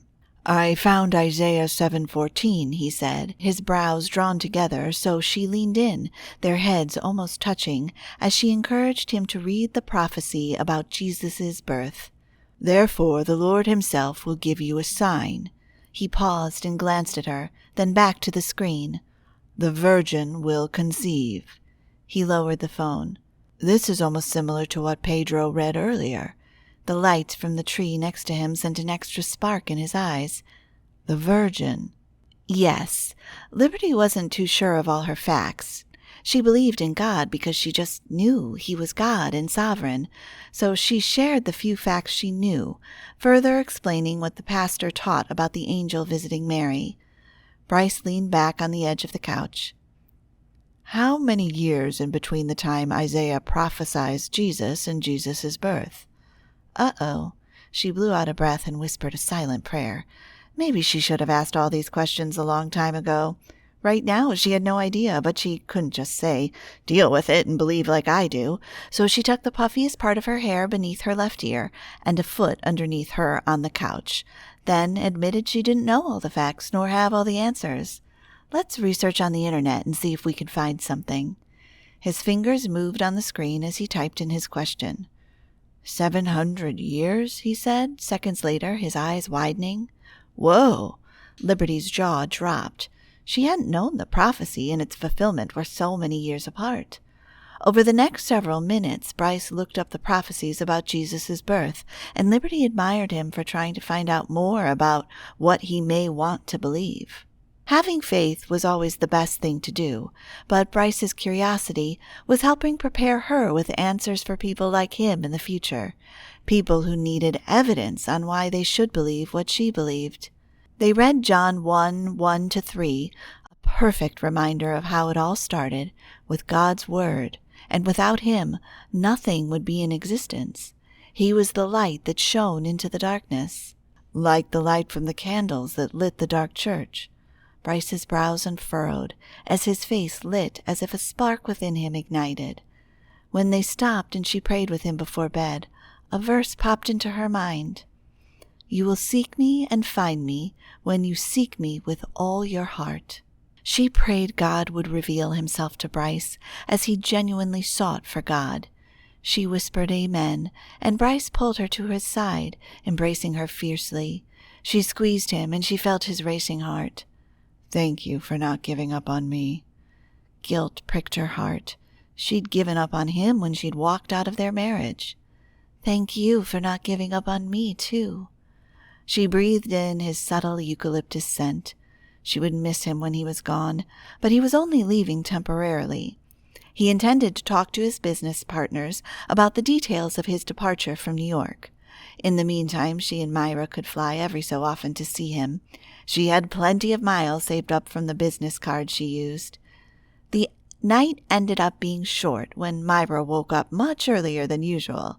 Perhaps she also sensed her dada would be leaving them soon. Liberty and Bryce sat on the creamy carpet in front of the tree, where wrapped and unwrapped presents had sprung up overnight.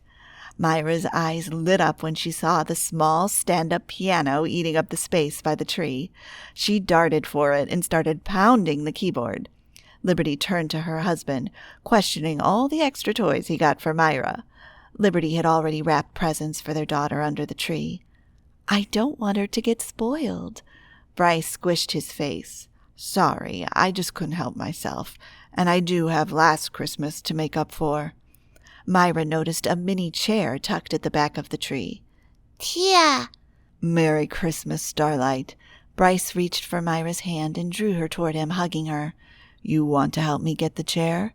She wriggled herself out of the embrace as her response. It's your chair, he said, after drawing it away from the tree and pulling open the storage bin underneath it. Liberty had to admit it was a clever purchase. Myra eased into the chair, resting her little hands on the attached desk. She fits in it perfectly. Since Myra was happy bouncing between the two toys she had so far, Liberty handed Bryce his present from her. Wrapping it had been tricky, and by his grin he knew what it was before he yanked off the wrapper. Myra was on their side, and with her short attention span she was now interested in throwing the wrapper up in the air. Oh my! Bryce ripped off the rest of the red wrapper and unzipped the bag, then pulled out the guitar. I love it. He twanged a couple of strings, beaming, then set it aside and crawled to Liberty and placed a soft kiss on her lips. I thought I'd replace the one that got lost, she whispered.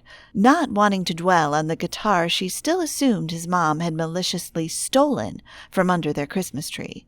She'd shown up when Liberty was wrapping presents and asked why she was giving Bryce a guitar since he doesn't even play. Liberty had responded what she gave Bryce shouldn't concern his mother.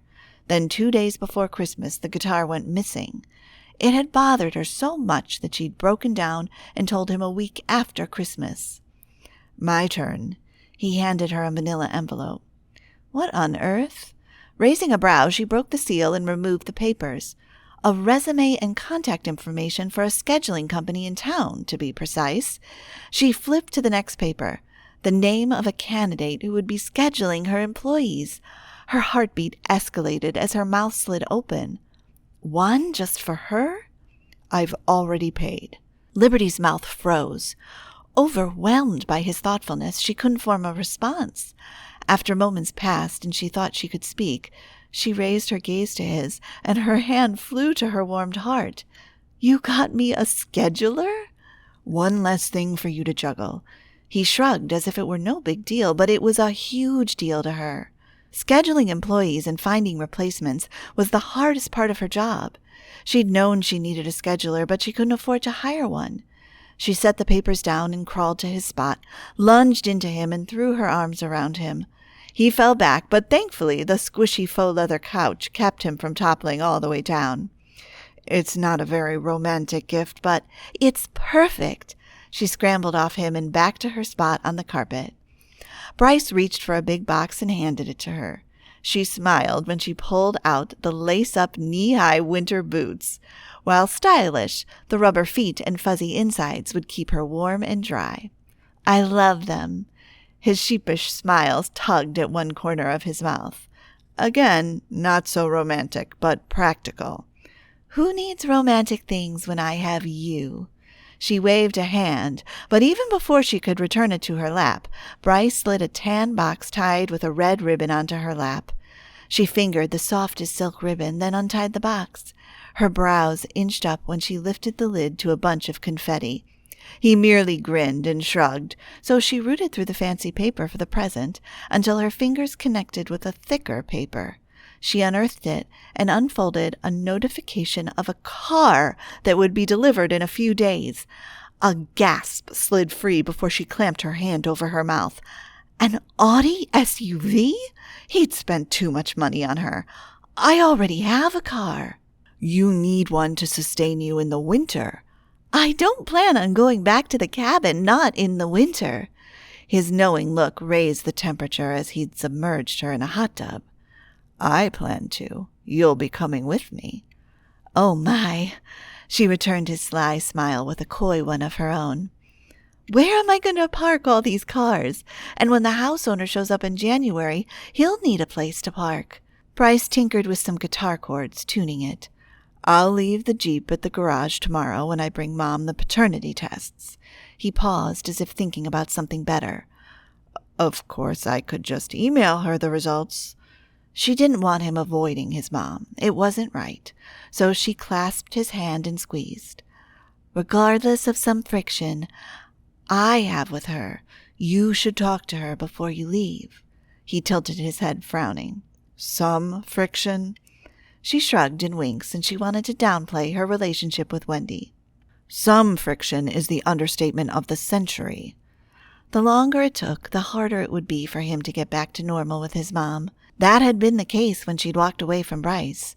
The longer she took to call him, the more she felt she could manage without him. It still boggled her that Bryce trusted her about Myra.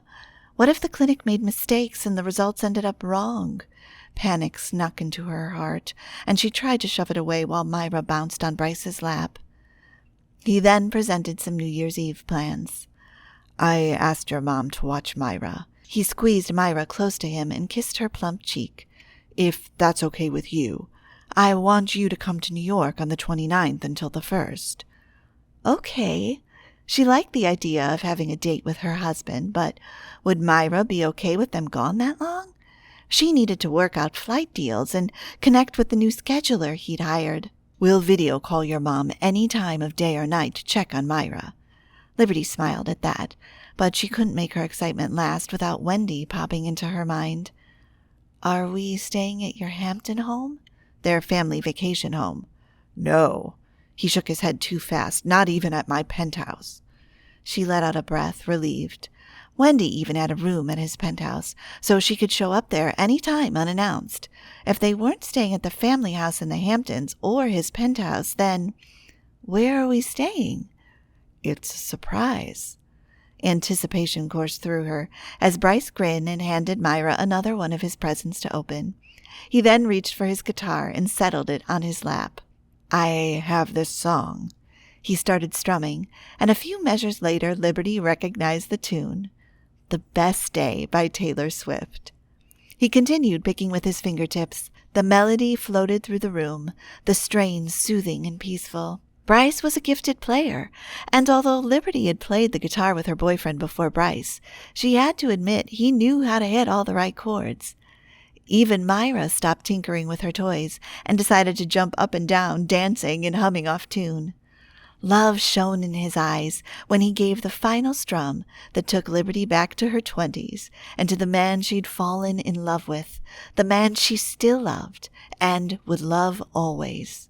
Taylor Swift had always been her favorite artist, but after Liberty had Myra, she only had time to listen to Bible kid jams and nursery rhymes, and if she was lucky enough to be in the car alone, then maybe she would turn on Caleb for contemporary Christian music. "Whenever I miss you, I sing that song," Bryce's voice faltered. "The best times of my life have always been with you. Whenever I thought of our early days together, it gave me hope we'd be together again." Her eyes stung at his sincerity. "Don't cry." Bryce set his guitar down and scooted closer, then snuggled her in his arms. Sighing, she rested her head on his chest. Their tears of joy. It bubbled inside like a volcano. His chest rose and fell beneath her. The protective warmth of his arm around her and the soft kiss he planted atop her head warmed her as he whispered, "I love you." Liberty realized how they needed this New York trip, a planned trip to focus on them, their relationship, and a reintroduction to their marriage. Chapter 17. Christmas time in New York was extraordinary with all the unique light shows Bryce had taken Liberty to. She'd been to New York during their brief year or so of marriage, but she hadn't had the chance to be there at Christmas. Her first days in town felt like a whole week with the whirlwind of nonstop activity Bryce packed into them. Since she'd arrived on late Saturday, they'd had room service at his hotel, and Sunday morning they'd gone shopping at Saks Fifth Avenue, a high-end department store Bryce insisted on taking her to. Everything was overpriced, and when she told him she had everything she needed, he argued that it was the first shopping spree he had had with his wife, and he wanted to make it memorable. Uncomfortable overindulging, she would have been content window shopping, but she still got a cocktail dress and heels when he mentioned a cruise dinner he'd booked them on. After shopping, he'd brought her to Brooklyn Botanic Garden. The magical artistic light displays set along beautifully illuminated paths through the gardens had enchanted her. Then they'd taken the Dyker Heights Christmas Lights tour and ended their day at the ballroom where they danced and stayed the night. Even after she'd changed her mind and wanted to stay at his penthouse, Bryce said he'd already paid for their hotel stay and didn't want to take any chances of his mom showing up and interfering. All it took was him bringing up Wendy's name to convince Liberty to stay at a hotel. The following Monday was New Year's Eve, so they had taken a nostalgic stroll to the Rockefeller Tree early that morning. Liberty wished Starlight was here to see the abundant lights, but she loved spending time alone with her husband, doing things they'd never done before. Except for dancing. They'd definitely danced in the past. It was hard to determine her favorite part about the trip, but when they boarded the cruise at 6:30, away from the hustle and bustle, it became the highlight. Having the city at a glance was remarkable as they watched and listened to live piano and a singer in the background. With a perfect window view, Liberty clasped Bryce's hands from across the table. The LED Christmas lights illuminated his face. Dressed in a crisp white shirt, black tie, and black suit, he looked more handsome than on their wedding day. Beyond the window, the Manhattan skyline offset another yacht decked out in holiday finery, and Liberty sucked in a quick breath as if she could take the sight and hold on to it forever as it passed by. "This is so beautiful," she barely whispered over the music. How could she thank him for making their time together so special? A warm smile opened his mouth as he brought her hand to his lips and kissed it. "You are more beautiful." He told her this more often. Everyone on their lower deck looked happy to be here for the special occasion. Being surrounded by exuberant strangers, all adults, emboldened Liberty to show public affection for her husband. She unclasped their hands and edged the champagne flutes to the side. They hadn't requested champagne, but every table in the room had a glass next to the water glasses. Bryce's brow crinkled when she stood and leaned in across the table to press a kiss on his lips. Mrs. Solace, he cupped her cheek and kissed her back softly. You are awfully brazen today. I can't help it. She slid back into her chair, then winked. After all, I may not get another chance this year. Soon the servers passed around the room, filling their water glasses and reminding them of the open bar with wine, beer, and cocktails. They both decided to stick with water, since they had another celebration to attend after the cruise. Dinner was an Italian buffet with chicken parmesan, Bryce's favorite, as well as eggplant rollatini, antipasti, caprese salad, and an abundance of desserts. I like your chicken parmesan better, Bryce said after their dinner, and Liberty laughed, saying she expected him to say that if he wanted her to cook his favorite meal again. As the festivities continued throughout the yacht, surely everyone on the 2 floors above them was having as much fun as they did on their floor. They danced to a nice mix of music that included something for everyone. Liberty had to pinch herself a few times and squeeze her husband tighter. She touched his cheek more times than not, and she couldn't help but kiss him chastely every so often. He even commented that she was scaring him. I feel like you're saying goodbye to me. She would say goodbye tomorrow, since they'd be apart for a week or 2, or however long his work required.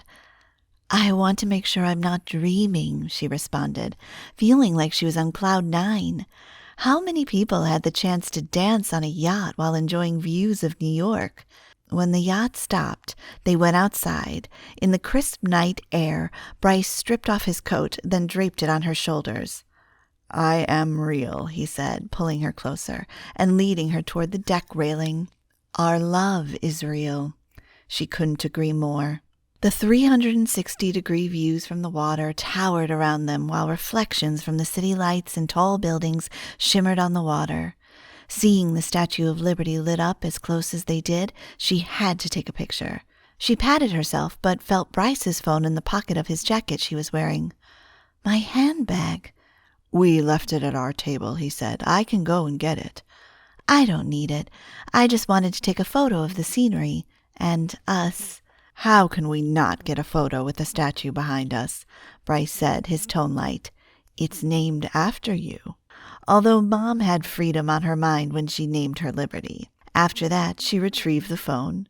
When she asked Bryce to turn around so they could pose with the Statue of Liberty in the background, a woman standing nearby offered to take their photo.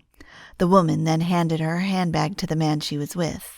As Liberty thanked their photographer after she took their photo, Bryce offered to take the woman's photo with her husband, and they paused to take the same background view.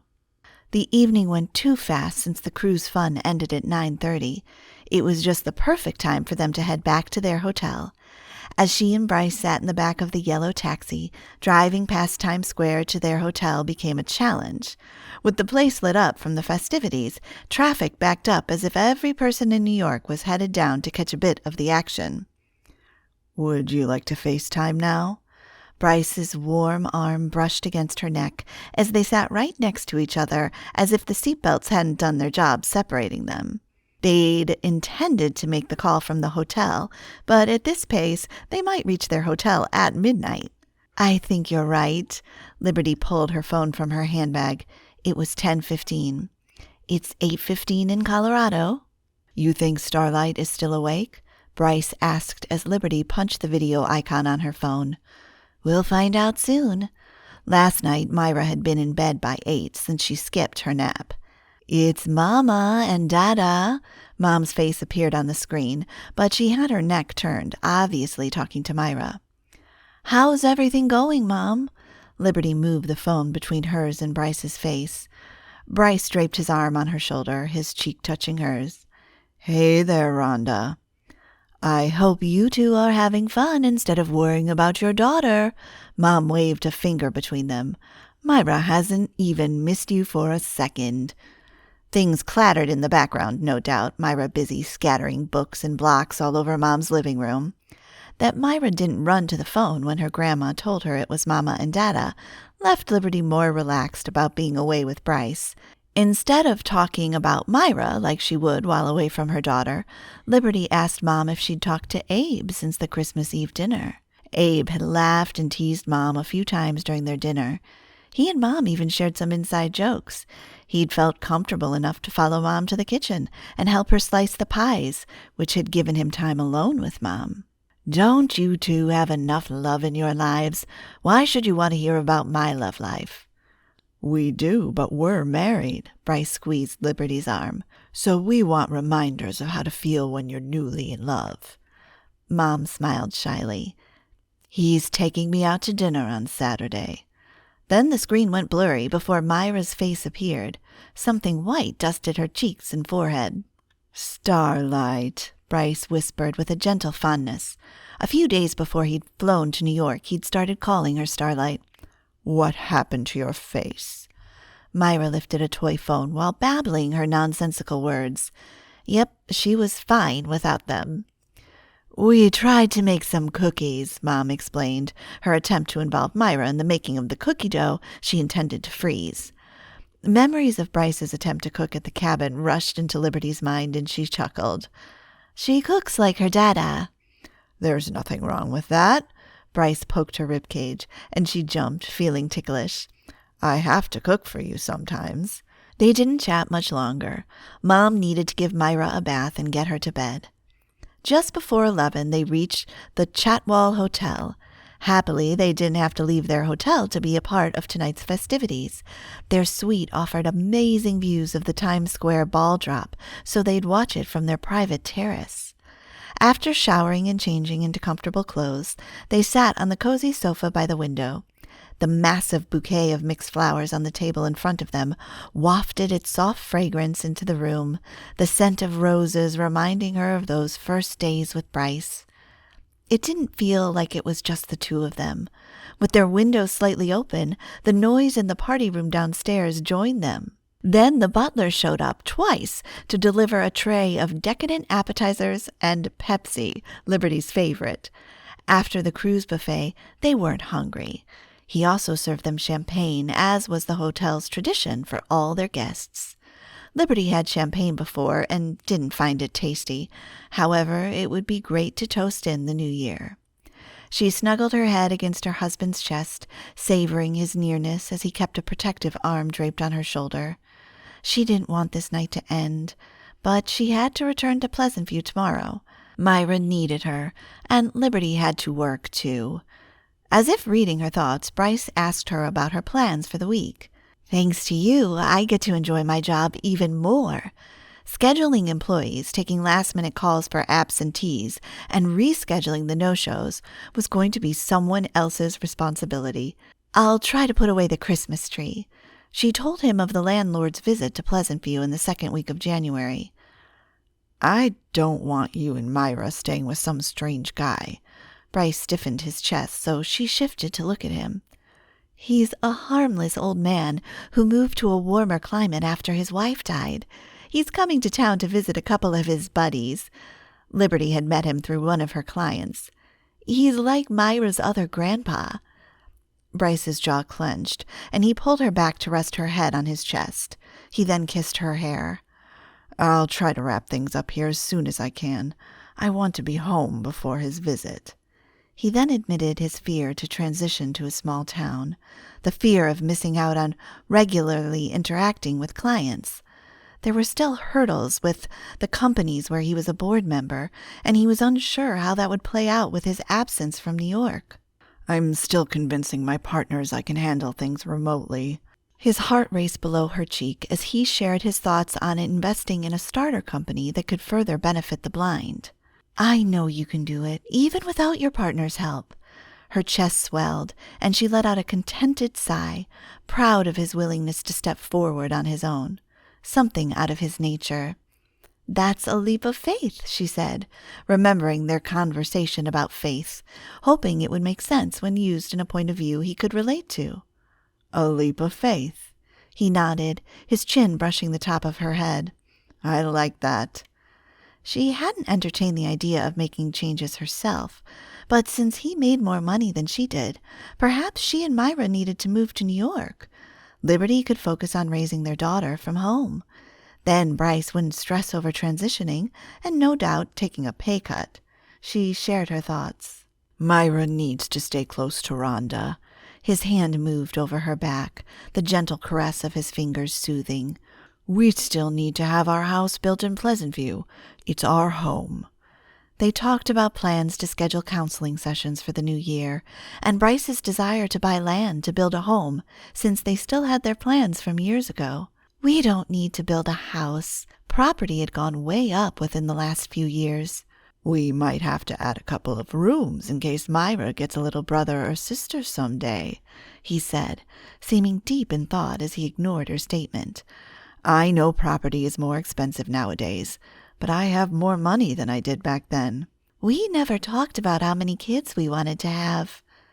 They were busy talking about their dreams and plans for the future, not paying attention to the time until noise erupted downstairs.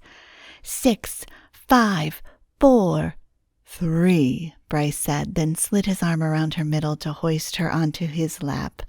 2, 1, they shouted simultaneously, matching the noise downstairs. Fireworks boomed, followed by loud cheers. Beyond the window, neon lights from the fireworks and confetti flew in the air. Happy New Year, my lovely wife. Bryce curled his hand around her neck, and as Liberty wished him a happy New Year, he cut off her words with a tender and passionate kiss. Liberty got lost in the kiss while Auld Lang Syne sounded from various voices downstairs, the same song she heard every year with nonsensical words. But this moment, this year, as it wound down, and a new year started with her husband in her arms, she focused on Bryce as the confusing song faded in the background. She had no doubt, once again. Where Bryce was concerned, she'd made the right decision to have him back in hers and Myra's lives. Chapter 18. I'm so sorry, sweetheart. Liberty sandwiched the phone between her ear and shoulder as she dipped a spoon in the plastic bowl and lifted it to Myra's parted lips. Flapping her arms and laughing, Myra rocked the bowl on her high chair tray while she chewed. The oatmeal smelled terrible today. It wasn't burned, nor was it stale, but it had a smell that made Liberty feel nauseous. She had been feeding Myra breakfast when Bryce called in a panic about the 2 companies they'd invested in having declared bankruptcy and his firm losing money. What's the worst-case scenario? He let out a sigh. That shuts down any chance of convincing the partner about Javier's startup. Liberty straightened and glanced at the window where morning light pooled into the kitchen sink. Snow still covered the ground, which wasn't unusual in mid-January. I'm so proud of you for wanting to help his company. For some reason, he'd been passionate about helping the new entrepreneur produce a smartwatch for the blind. So she'd been praying God would give Bryce wisdom on whether to pursue it as a solo venture or drop the thought. I don't know what I'm going to do. He sounded defeated, and she had no idea how to help him. Ma. Myra pressed the tips of her fingers together, one of the few finger signs Liberty had taught her before she started talking. She wanted more oatmeal, but the bowl was almost empty. Liberty scraped the spoon to gather all the remaining mushy grain just as an idea popped into her mind. Have you talked to Eric about this? Beside being a shareholder with Bryce in a couple of companies, Eric was established with several successful investments. He also mentored Bryce in his career. I can't believe I didn't think about him. Bryce chuckled, his voice picking up more energy. I should call him with a proposition. I don't know what I'd do without you. He'd do fine without her, but he did need someone helping him. So she reminded him who was behind all wisdom and success. Without God, everything we do is meaningless. I'm starting to believe that. He puffed out a breath, and the sound rustled through her phone speakers. I've been reading about ancient Egypt and Israel and looking into several books to research the validity of the Bible manuscripts and God's existence. It's interesting that the places in the Bible are real. Liberty reached for the sippy cup from the counter and set it on Myra's high chair tray as Bryce's rising excitement made his words run together. He talked about the Red Sea and the Book of Exodus, particularly the story of Moses from his birth through God parting the Red Sea. If God can create a path in the middle of the sea, then there's a lot I need to learn about him. He's worth your time, Liberty whispered, her chest tightening as her eyes welled up. She'd been so emotional lately and had no idea why. Perhaps they were tears of joy. She whispered a silent plea, a prayer that God would continue to show himself to Bryce one day at a time. Down! Down! Myra started chanting, kicking her pudgy legs and pushing at the tray as she wiggled. Bryce laughed. Sounds like Starlight's done eating. Mind if we switch to FaceTime so I can talk to her? Since he knew their morning schedule, he'd called instead of video chatting to avoid distracting Myra during her breakfast. Now they switched mediums. Then, after wishing Bryce a wonderful day of business meetings and ending the video chat, Liberty cleaned Myra's face with a wet wipe and hoisted her out of the high chair. I'm going to let you play for a bit. She better figure out something to eat. She'd gotten so used to Bryce serving her breakfast in bed that she'd almost forgotten what she used to eat before his morning toasts, muffins, and occasional scrambled eggs. The 2 weeks since she'd returned from New York had flown by too fast. Things had taken Bryce longer to wrap in New York than he'd expected, but she'd been too busy to do a countdown for his return. The landlord had left on Sunday 2 days ago. During his visit, Bryce had called, worried about the house guests staying with them. To ease his worry, Liberty had introduced the gentleman to Bryce, and they video chatted. They realized they were both passionate about mountain biking, so they talked about various trails in Pleasant View, some of which Bryce hadn't been to. By the end of their call, they'd become future bike buddies. Even though Liberty's amazing scheduler made things easier, she still had strategy meetings with employees once a week and visited some of her clients. And Myra alone kept her going nonstop. As she sat on the couch to eat while keeping an eye on Myra, the first 2 bites of cereal nearly gagged her. Touching her stomach, she cringed. Maybe she better not eat cereal after all. She took the bowl to the kitchen, not wanting to jump over the baby gate or move it. She stretched over to set the cereal on the counter.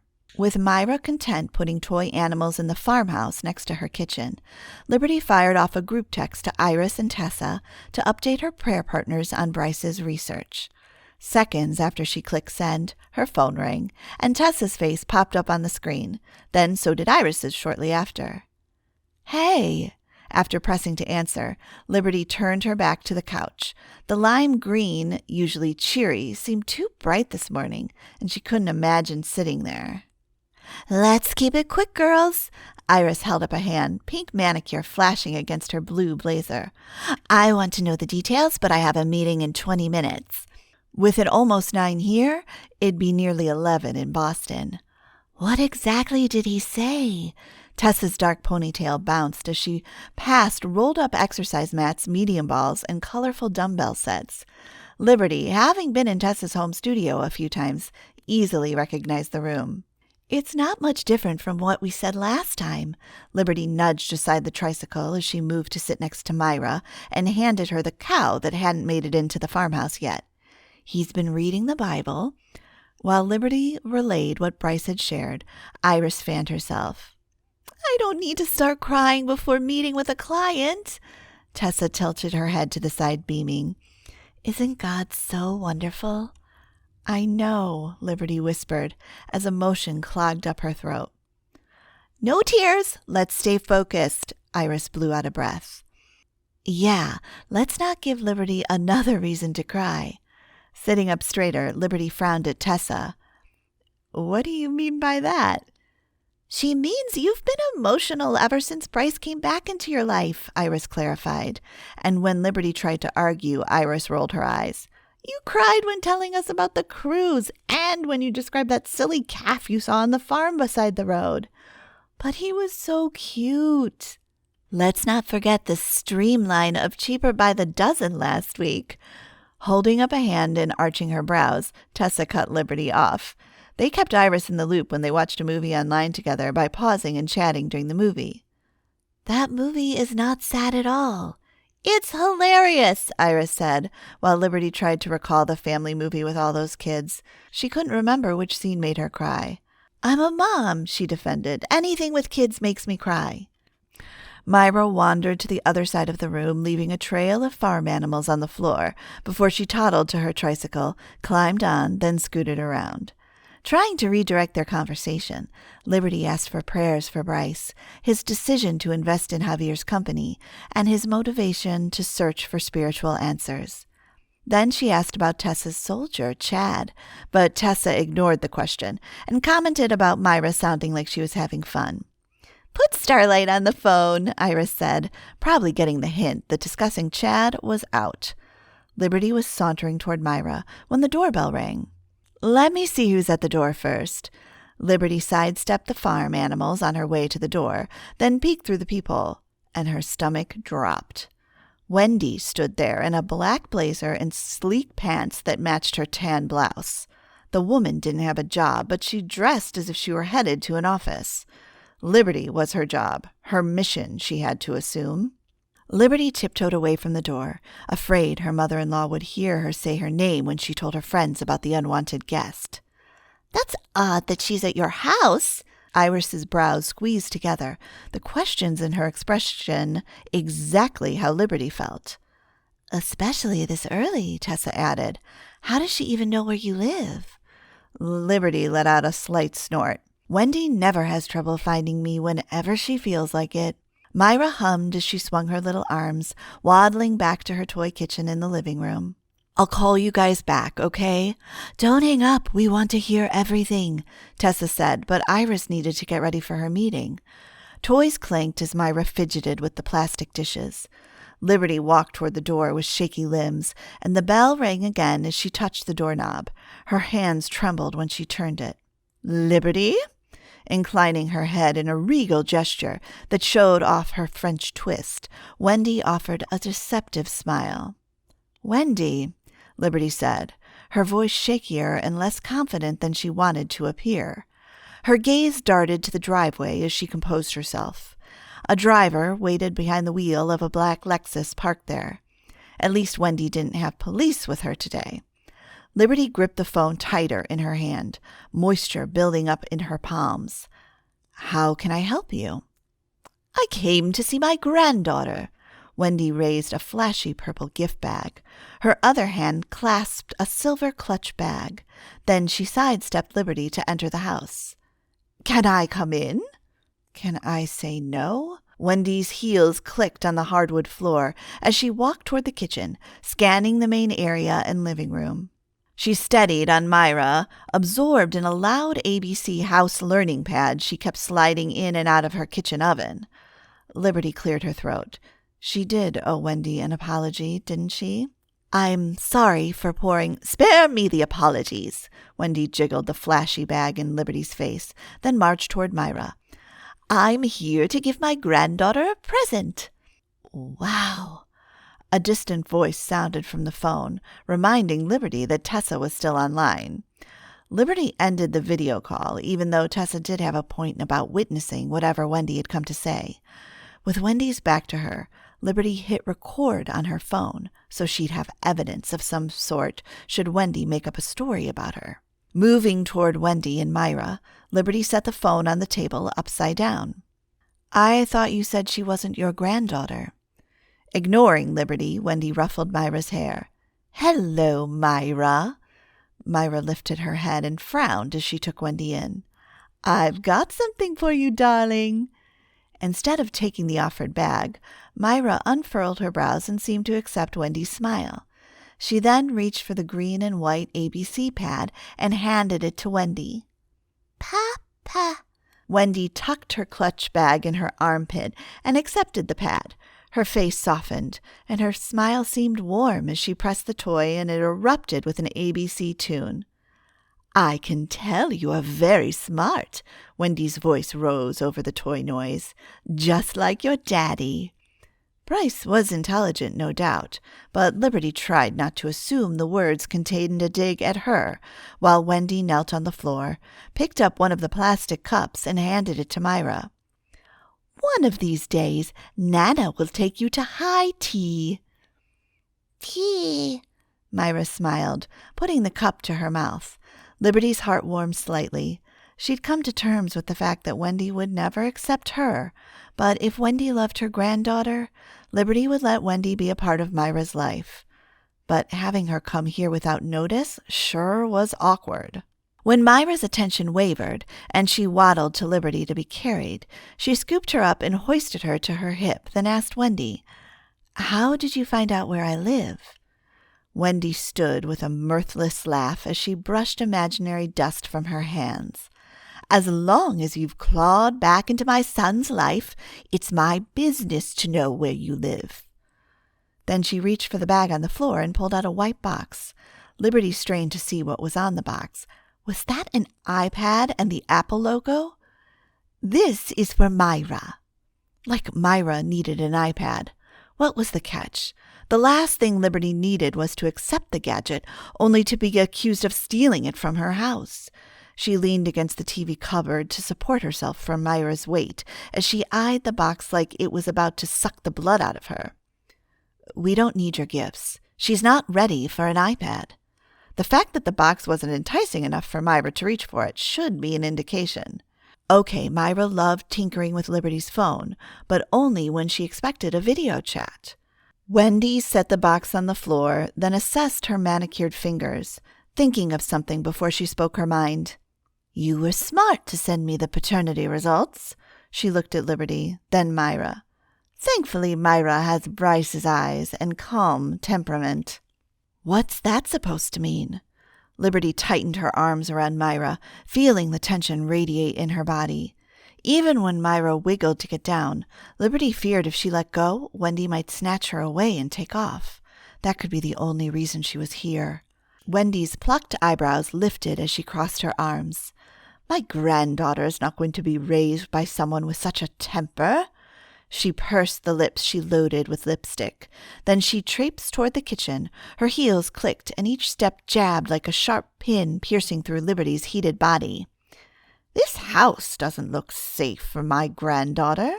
She kicked one of Myra's toy farm animals aside as she walked to the kitchen and stopped at the gate. Tapping her fingernails on the gate, she scanned one side of the kitchen, then the other. Thankfully, Liberty was still in her slippers.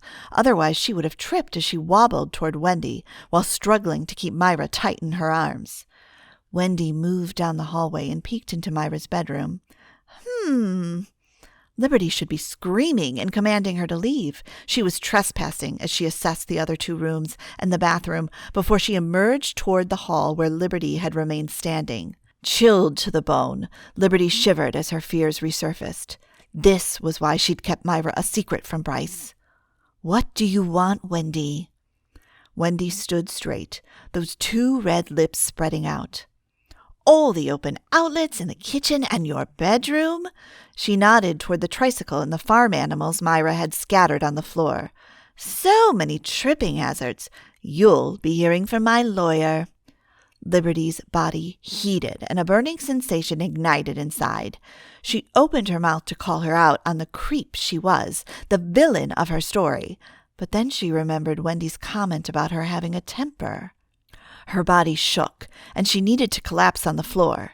For Myra's safety, Liberty set her down. That was a pause long enough for her to muster her self-control before she elevated her shoulders and looked at her mother-in-law. "Are you threatening me, Wendy?" She couldn't afford a lawyer, even if she had a clue where to find one who would win against Wendy. It was Wendy's word against Liberty's. "Oh, sweetie," Wendy smirked. "I don't make threats.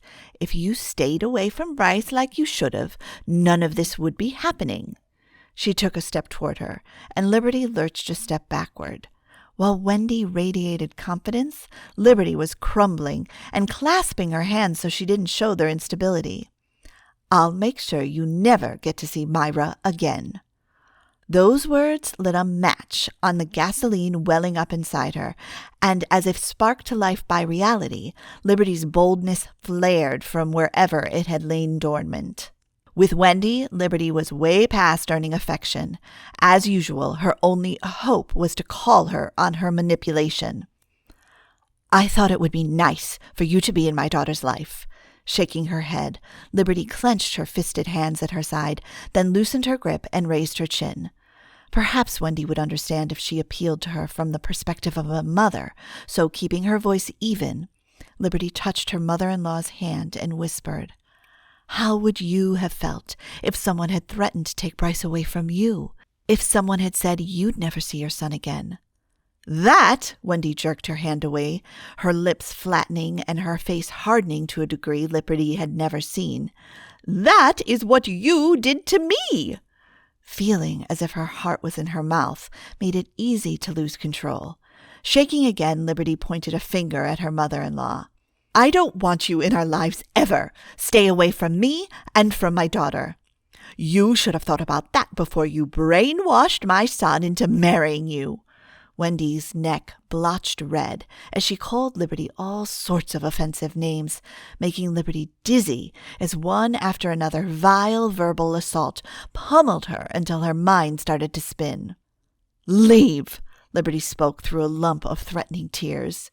Breathless, she bent over so she didn't collapse and have her daughter stolen from the house. Whatever Wendy was saying, Liberty cut her off, and she yelled louder, pointing to the door. Tears burned the back of her eyes. If she wasn't afraid she'd pass out, she would have taken a stride and shoved the woman out. "Get out of my house now!" Then a thud sounded on the floor, and Myra burst out crying. Liberty staggered to get her daughter in the living room. Thankfully, it was her phone that fell, not Myra. Liberty moved to the couch, sinking into the cool faux leather, and held Myra tight. "I'm so sorry, baby," she said, rocking her daughter back and forth, sobbing and kissing Myra's head and cheek. She savored the sweet smell of her child, aching and panicked over what she'd do without Myra in her life. "I'm sorry." When Myra's wails subsided into soft sobs, her little fingers trailed along Liberty's cheek, and she kissed Liberty. Liberty's heart squeezed, stirring more tears as she wondered if she could protect her daughter from her devious grandma. Would Bryce stand up for them, or would he watch in silence as his mom kept Liberty away from their daughter? Of course he would stand up for them. He did so at the Christmas party. The door slammed, declaring Wendy's departure. Sirens sounded not too far from her street, which was rare in her neighborhood. Liberty focused on her daughter until her door burst open again. She jerked as 2 police officers stormed into her house. Oh no. What has Wendy done this time? Chapter 19. Thank you, Lord. The prayer flew on Liberty's lips so fluidly when the police weren't at her house to take her daughter away or arrest her. Standing on her front porch with Myra on her hip, Liberty cuddled her daughter, who was pointing to the red and blue lights from the police cruisers parked on the street. 2 men dressed in navy uniforms spoke to Wendy, getting her statement, since Liberty had already given hers. The air seeped through her thin, long-sleeve shirt. Myra had a long-sleeve shirt too, but goosebumps scattered on her cheek. That morning couldn't have been more full of surprises. She'd better get her daughter inside now that she was temporarily done with the police. She'd only expressed her concern over Wendy's threats to take Myra away from her, but she didn't want to press any charges should Wendy promise to leave her alone. When the police burst into her house, they'd said someone called 911, but all the dispatcher could hear was yelling and screaming in the background, so they'd tracked Liberty's number, and hence the sudden rescue. Liberty kissed Myra's soft cheek. "God used you today, my sweetheart." Of all the buttons Myra could tinker with on the phone, she'd gone for the emergency call button. Although the police had more important things to do than deal with family battles, having their presence on the day of the intruder brought Liberty some satisfaction. She shouldn't be happy Bryce's mom was or could possibly be in trouble, but having the police here might give Liberty a chance to file a restraining order. They'd know she wasn't overreacting. Speaking of which, she even had a recording. That was, if Myra didn't delete everything whenever she punched all sorts of buttons. "We better go inside, baby." Liberty gave one more glance at the police cars. A familiar blue car pulled up and parked across the street from them. The driver's door swung open. Tessa flew out and slammed the door closed. She adjusted her bright orange sweater over her dark leggings, and she looked both ways on the road before sprinting across it. At the welcome sight, Liberty's heart lifted. How did she know about this? Liberty certainly wasn't expecting her today after they'd spoken on the phone. Tita! Myra pointed as Tessa walked past the police and Wendy. Not stopping to acknowledge the others, Tessa kept her gaze intent on Liberty and Myra. To ease her questions crinkling her friend's face, Liberty smiled to indicate she was all right. When she met them on the lower step, Tessa wrapped her and Myra in a warm embrace. "Are you guys okay?" Tita! Myra lifted her hands for Tessa, who took her and then kissed the top of her head. "How's my starlight?" Tessa moved Myra on her hip, and Liberty waved for them to go inside the house. "Did she call the police on you?" Tessa's voice held a protective edge as she stayed standing close to the front door, as if ready to go out and fight. "This is where—" "Myra called the police, actually. I'd left my phone out, attempting to record Wendy's visit. Then I forgot about it and Myra found it. She must have been punching all sorts of buttons on it. When Wendy and I screamed at each other, she panicked and dropped it. And then, of course—" Liberty rolled her eyes. "I panicked and thought she'd fallen." "That's my girl." Tessa lifted Myra up in the air, grinning at her, and Myra giggled. "I'm getting you a phone for your birthday, you know." As they walked to the seating area, Liberty shared Wendy's threats and told Tessa about the present which was still on the floor. "Oh, no," Tessa set Myra down and reached for the box, then stuffed it in the gift bag. "There's no need for this to come back and bite you. The woman always has a hidden agenda." Liberty agreed when Tessa suggested she take the bag to Wendy and hand it over while the police were still around. So they walked out with Tessa holding Myra on her hip and Liberty carrying the gift bag. "Why did you come over?" "Someone had to keep an eye on you with that woman around." That meant Tessa had changed her clients' appointments. She'd gone above and beyond. Once again, Liberty warmed, grateful for her wonderful friends. I lose self-control around Wendy. She knew how to press Liberty's buttons. "Thank you for coming." They approached Wendy's car, keeping a good distance, and stopped, not wanting to interfere with the police. Liberty waved to the driver, who must be cold sitting in a car that wasn't running all this time. The man waved back with a half smile. "I feel for the driver and all Wendy's employees," Tessa whispered, and Liberty had to agree. "I don't know how to tell Bryce about this. He already had enough going on with work." "You should call him right away," Tessa nodded. "You need a strategy to keep Wendy from stalking you." And Liberty knew the strategy. How to approach it, however, required prayers. What a long day. Not wanting to think about her morning, Liberty had taken Myra to visit a client who always loved seeing Myra and kept a whole room of toys specifically for their visits. After that, Liberty returned home for lunch, exhausted, and managed to get Myra to take a nap. She'd fallen asleep with her daughter beside her and had woken up to Iris calling, wanting to know about Wendy's visit. Iris, even more furious than Tessa, had wanted to call Wendy to give her a piece of her mind. That wouldn't end well, so Liberty calmed her down and diverted the conversation by asking about her meeting. Thankfully, Iris started talking about the new plans she was drawing up for a commercial skyscraper. For the afternoon, Liberty took Myra to meet a couple of moms from church.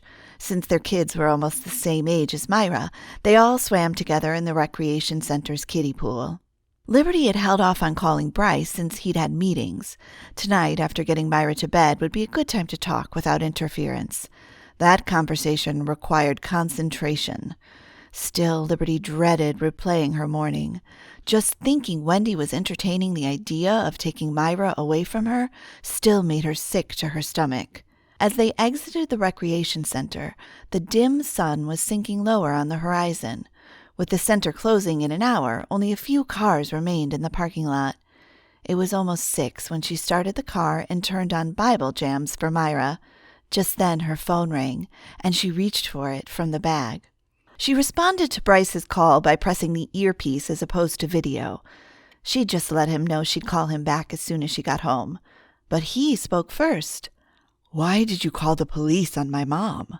At his terse voice, alarms rang in her head, and she turned down the music. "Wow, hello to you too." Her nerves tensed, and she turned off the car, her new car that Bryce had gifted her on Christmas.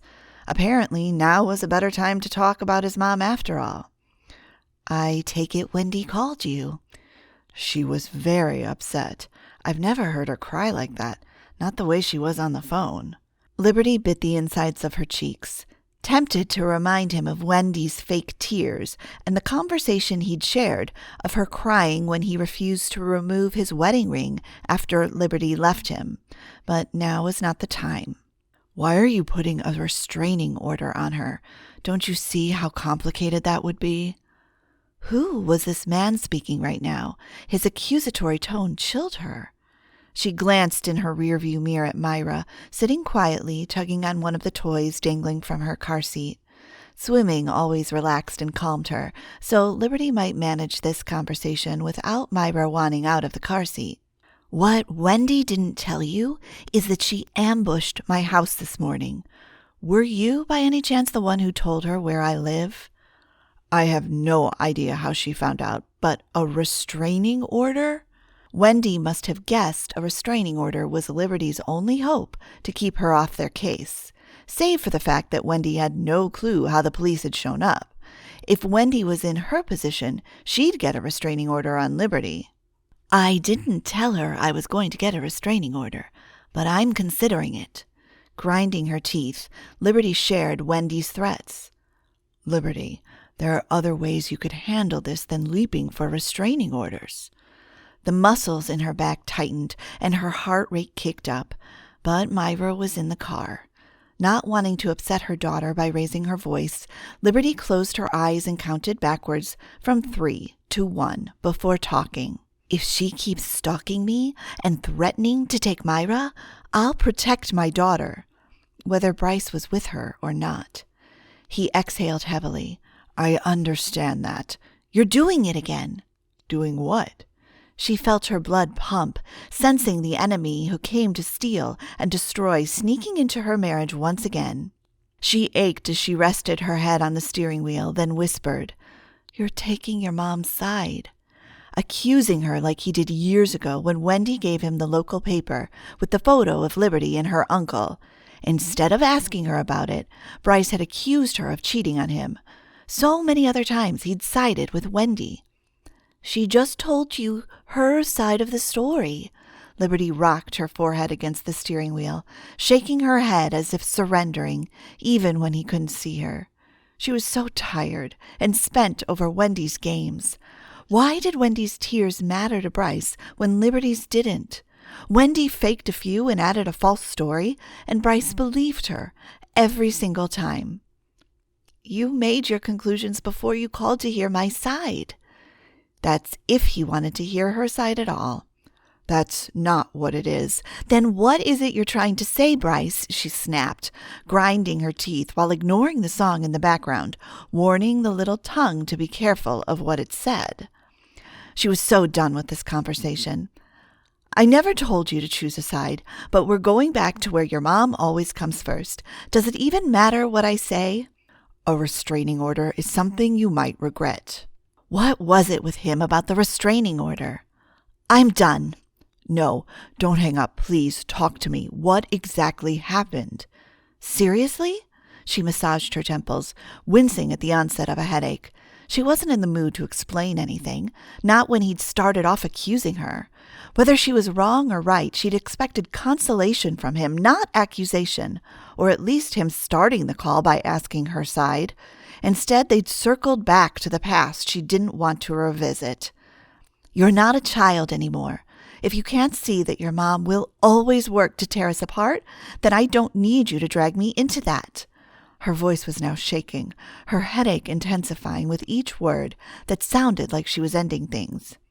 "You're not ready for us to be together." I am. A sudden urgency cracked his voice. I love you.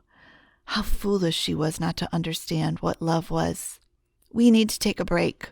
She should have known it would come to this the moment she saw him at the cabin. Bryce's frustration groaned through the phone.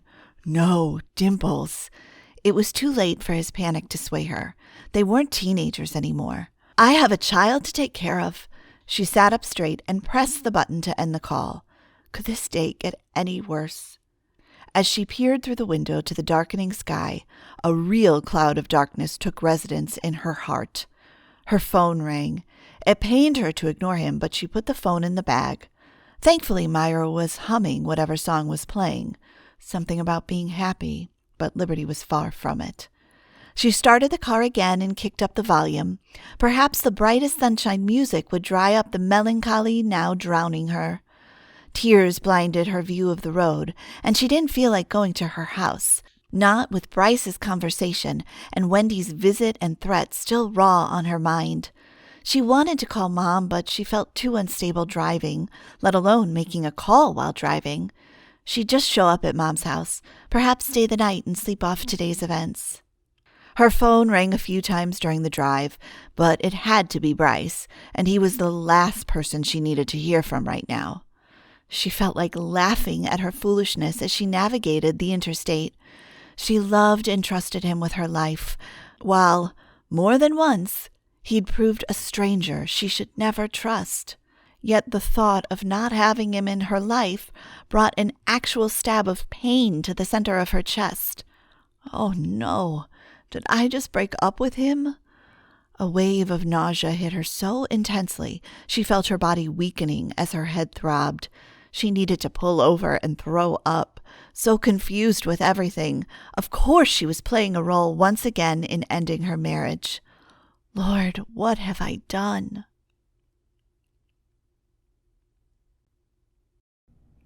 Chapter 20. Angry and confused, Bryce spent over an hour on his penthouse terrace, pacing back and forth as he kept punching Liberty's name, then listening to the ring until it went to voicemail. He was such an idiot to assume she'd answer, such an idiot for how he'd handled things. He'd been walking out of his office when Mom called, wailing, and caught him off guard. The restraining order had shocked him. It wasn't Liberty's nature to seek such an action, and he knew she'd regret it if she went through with it. Whew! Pocketing his phone in his dress pants, he ignored the frigid January air seeping through his button-down shirt as he walked over to the balcony and gripped the railing. His chest tightened while he peered at the city lights reflecting on the Hudson, a scene he'd normally find appealing. What had Liberty done in the hour since he'd talked to her? Perhaps he could try calling again, but deep down he knew she wouldn't respond, and he had come to that realization. He'd been there before when she'd broken up with him last time. He clenched his teeth and twisted his grip on the cold balcony railing. His fault then, too. After she'd shattered her phone and left it at the cottage, he had no way of reaching her, except for calling Rhonda. Liberty's mom only told him to wait until Liberty called him. Liberty never did. The thought of having a repeat made him cringe. Pain shot up his chest, and he pushed away from the railing. Raking his hands through his hair, he resumed pacing. Just how could he fix things? Why had he thrown Mom in Liberty's face? He'd have to wait until tomorrow to let her cool off, then call her again. He closed his eyes, and Myra's little face flashed in his mind. Love hurt so badly, and now pain was crashing him like a market sellout, pulling him under. When he went to bed later, he tossed and turned, reaching for his phone from under the empty pillow next to his. A space Liberty should be occupying, but the bed and penthouse were a temporary home for him. Soon he'd be moving to Pleasantview, to a home with his wife and daughter. He could only hope Liberty would take him back. He turned, flopped to his stomach, and typed a text. Please don't give up on me. I need you. I love you. After the simple text and minutes of no response, he knew whatever chance he had with her was over. His heart squeezed tight, and an emptiness hung thick. Since he'd kept on his nightlight, he sat up, attempting to pray to end the sorrow emotionally bankrupting him. He was going to talk to a God he doubted would listen to him. Why would he, when Bryce continually doubted his existence? Staring at the wall of floor-to-ceiling windows where he would normally see Central Park whenever he felt like it, Bryce spoke what he assumed was a prayer. If what I read in the Bible about those miracles is true, please help me clean up my mess. What else was he supposed to say? Last time he'd just said the words on his drive to the cabin, and miraculously, Liberty had shown up. What were the odds that this time Liberty would forgive him again? His cell phone rang, and he grabbed it so fast he didn't check the caller ID. Dimples? He breathed her name and gritted his teeth when a deep male voice responded. I wish, pal. It was just Logan. Bryce groaned. Not that he didn't want to hear from his best friend, but he wanted his wife's call. The last time he'd checked the time on the phone, it was 12:30. Why are you calling this late? Ask that to Iris. She didn't think sleep was important to me. Logan's voice was hoarse as he explained why Iris forced him to call Bryce, warning him of the dumb incident Bryce was responsible for. Thankfully, Bryce didn't have to relay his conversation with Liberty. Logan knew everything from Iris. Actually, he knew more than Bryce, who hadn't listened to Liberty's side. His muscles tightened, and he was shaking when Logan said Myra had hit the emergency call button while Liberty and Mom argued. I don't even know what I'm supposed to tell you, but long story short, Iris is ready to throttle you. Bryce stood and walked with unsteady legs to the windows. He braced a hand against the cool glass, leaning into it as he overlooked the city's bright lights. He never gave Liberty a chance to say anything, and he'd started out with what sounded like an accusation. All this after his mom had threatened his wife and invaded her privacy. Is Dimples okay? I'm sure she's fine, if you mean physically. In other words, Bryce wounded her emotionally. He raked his fingers through his hair, tugging at the roots. What should I do? Logan was silent, as if thinking of an answer. Then he huffed. You're asking the wrong person here. Have you ever wondered why I'm still single? You mean because you break up before things get serious? That for one, and I don't have what it takes to not mess things up. Logan cleared his throat. You and Liberty have what it takes. You're crazy about each other. Always have been. Bryce stared through the city lights, soaking in Logan's comment. Central Park, while lovely in the day, was too far from his penthouse to see in the shadowy light. Maybe because his life felt like a shadow, and all the light Liberty reignited was fading once again. With his legs feeling weaker, he lowered himself to sit on the cool tile that seeped through his pajama shorts. Do you think she'll come around? Logan might know what Iris thought. Logan's hesitation wasn't good. See, I went along with Iris's plan to get you back together because I believed you'd never let your mom come between your relationship again. That didn't answer his question at all, but Logan continued. I'm not good with romance and all, but it doesn't take an expert to know your wife should always come first. You're a team. Whether she's wrong or not, you have to defend her, no matter what. I would think that's what love is. As Logan gave him a load of lessons about love, Bryce wondered why his friend wasn't married yet. For someone who's not in a relationship, you sure know a lot. I watch my parents. Pride rumbled in his deep voice. They say that without God running the show, their relationship would be in shambles. Logan had had a rough childhood before he was adopted into a loving home. Whatever hang-ups he still harbored had to do with the years before his adoption. Perhaps being part of a godly home had helped him with his childhood trauma. Not that Logan talked much about his faith, but Bryce knew he went to church.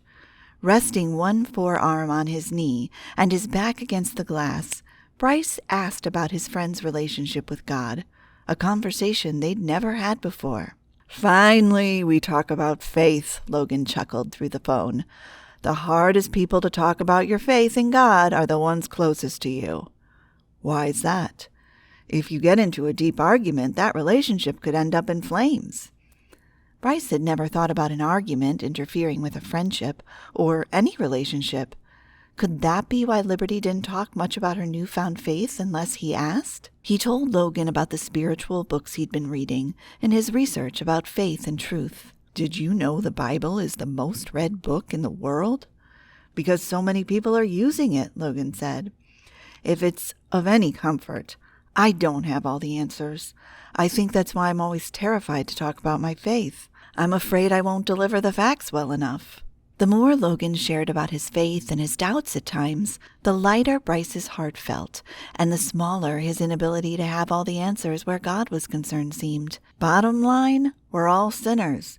God created a perfect world for humans, but the first man and woman ruined that for us when they disobeyed and ate the one fruit they were told not to eat. Bryce had read all about creation in Genesis, and it made sense as Logan broke down the meaning of sin and God's redemptive plans to save everyone by sending his son, Jesus, to die for each person's sin. If you realize you're a sinner and need redemption, that's when you believe in Jesus, and voila! You surrender and let God run the show in your life. Run the show like you say he runs your parents' marriage. You've got that right, bro. And Eric's life? A life he'd come close to losing due to an illness out of his control. You should talk to Eric. Aren't you meeting with him on Friday? Bryce gripped the front of his hair. He'd almost forgotten his meeting in San Francisco with Eric. I will, thanks. He knows more about God than I do, Logan said. I won't be here when you come. Logan talked about the leadership training he had to lead in Paris for Stone Enterprises' European branch managers. Eric wisely chose to let Logan run the company while he spent time with his family. But keep me posted on how things go with Liberty. I'll need all the prayers. What? Bryce jolted. Did he just ask for prayers rather than luck? Logan had just connected the dots between Jesus and God. He'd also helped Bryce understand why he needed God more than anything. Sin. Now he needed to figure out what sin was. That was his next topic to study. Bryce hung up, motivated to call the pastor. He needed to confirm their virtual counseling session for the last week in January, but he also had a couple of questions to ask him. Questions on things he needed clarifying from what he'd read. He'd saved Pedro's number in his phone. The first 2 counseling sessions were both scheduled for next week and would be virtual. When Bryce returned to Pleasant View, they'd meet in person. But after his conversation with Liberty, he'd likely be alone at the marriage counseling. Grateful for Logan's call distracting him, Bryce pushed off the floor and crossed the tile to his bed. He flopped onto it and draped an arm over his eyes. With Logan's words playing in his mind, he was able to fall asleep until a female voice awakened him. "Good morning, darling." Bryce blinked once or twice at the end of the bed where a figure stood, light streaming in around her through the drapes he hadn't shut. He jumped. "Mom?" He sat against the padded headboard, frozen and fuming as he stared at her. Her flowy pants covered the back of her heels while she picked up the clothes and shoes he'd worn to work yesterday. The last person he needed to see was Mom. Not today. Not when she was the wedge between him and Liberty. What had she been thinking when she went to Liberty's house in a rude intrusion and cruel attack on his wife? As those questions lingered, he had no idea what to ask first or how to approach the subject without having to kick her out. "What are you doing here?" He forced his voice to stay calm, grinding his teeth after the words as his insides burned with something he had no right definition for. Mom waved his shirt in the air. "What a silly question. I'm here to see you." Her heels clicked as she carried his shoes to the walk-in closet and then walked to the bathroom where she deposited the dirty laundry. Adjusting her white blazer, she marched toward his bed. "I was hoping we could catch breakfast this morning." For someone who'd been sobbing on the phone yesterday, her eyes looked clear, without a remnant of swollenness. "You flew all the way from Colorado to catch breakfast with me?" Her brows drew together, and she crossed her arms while standing in the center of his bedroom. "I do this all the time. Why so surprised?" "Maybe because it's my wife who should surprise me this early, rather than my mom. Maybe because you trampled over my wife and dragged me down with you." His stomach tightened into a knot. "I have to work." He bit the inside of his cheek to avoid grinding his teeth again. "You know I have a job, right?" "Yes, the kind of job you can take off whenever you feel like." He placed his hands on his legs, flattening them on his thighs rather than fisting them. "I have a conference." He was the opening speaker at an entrepreneurs conference, although addressing eager entrepreneurs would be challenging while he didn't currently have any business enthusiasm. "Let's get you showered and dressed." She walked away. "I'll go make you some coffee." "I don't need coffee." He spat the words out over Mom's back as she walked out the door.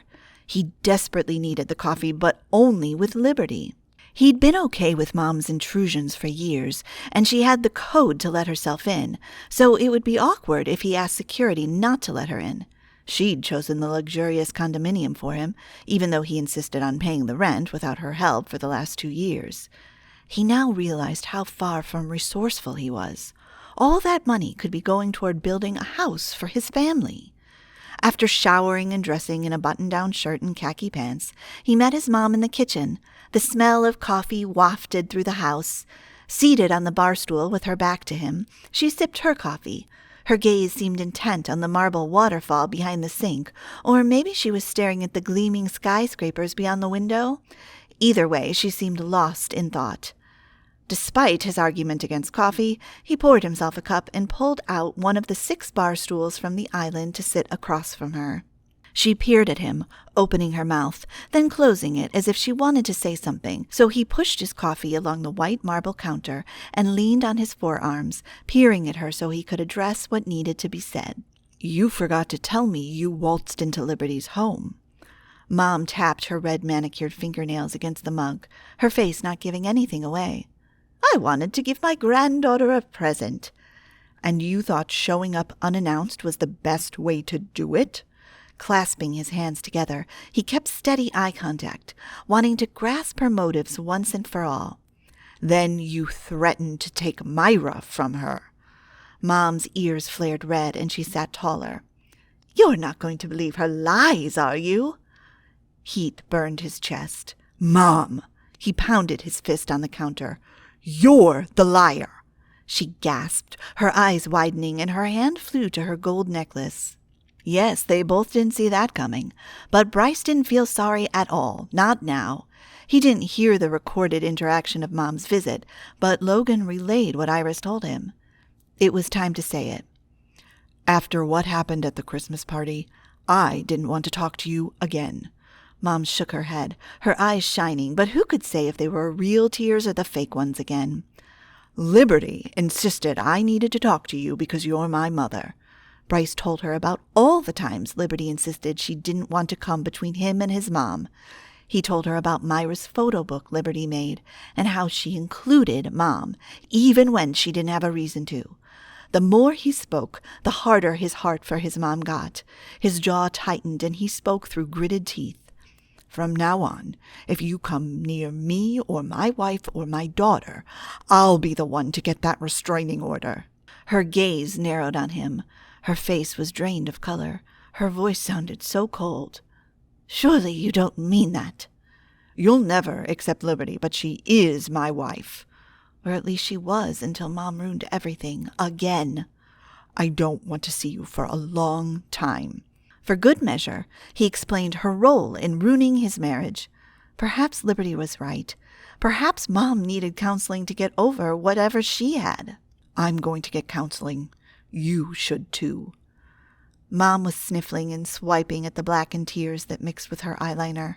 Again, Bryce didn't care to find out if she was genuinely hurt or acting. He stood with his mug and dumped the coffee in the sink. It had lost its appeal. "Did you know your dad wants a divorce?" Flinching, Bryce spun around. Did he hear her right? "You both can't leave me." So Dad had finally gotten bold. Although surprised it had actually happened, Bryce had seen it coming. Still, he had to act surprised when he returned to the bar stool he'd vacated. "When did he tell you this?" Mom cleared her throat. "After Christmas, when I came back from my mini vacation." Was it possible she still loved Dad? She certainly hadn't shown it before, and she must have seen the divorce coming too. He hated to see divorce as their last resort, but Dad had endured her abrasiveness and control too long already. Either Mom didn't care, or she didn't know she was disrespectful. Maybe she loved Dad in her way. Whether she was faking tears or not, Bryce reached out to touch her hand. Her palms were soft, no doubt since she never worked a hard day in her life, except for giving campaign speeches when she ran for mayor, but even then someone wrote those speeches. "Are you surprised he wants a divorce?" She frowned. "Do you know something I don't?" "Well, you spend more time messing around in my life than going out with your husband." He found himself expressing all the things he'd observed while growing up. The disrespectful way she spoke to Dad, and the multitude of friends she spent time with, even during Dad's visits when she ignored him. Yet Bryce enjoyed spending each moment with Liberty, and would drop any friends as long as he spent time with his wife. "Was it necessary for you to take a trip on Christmas and leave your husband behind, alone for the holidays?" Mom touched her head and threw it back. "You weren't talking to me." "That's what I'm saying, Mom." He didn't mean to let his voice rise. He took a deep breath and pressed his palms to the cold marble before continuing in a cooler tone. "You need to stay out of my life and focus on yours and Dad's." "Your dad never said he wasn't happy." Bryce chuckled at her naivete of her relationship and then reminded her of her overbearing personality. She never took no for an answer. "Do you love Dad?" She shrugged, which was not a convincing answer. Either way, Bryce wrapped his hand around hers. "If you love him, you're going to get some counseling." Her hand jerked in his grip. "I don't need counseling." "If you don't, you can say goodbye to your marriage." Unclasping their hands, he glanced at the digital clock on the refrigerator screen. It was almost 9. He needed to head out and told her so. Slipping the top button in its hole, he said, "I love you." He meant it, and Mom's smile curled into a sad smile. "But I meant what I said. I can't live my life without Liberty, and I can't fix my marriage when you're constantly interfering.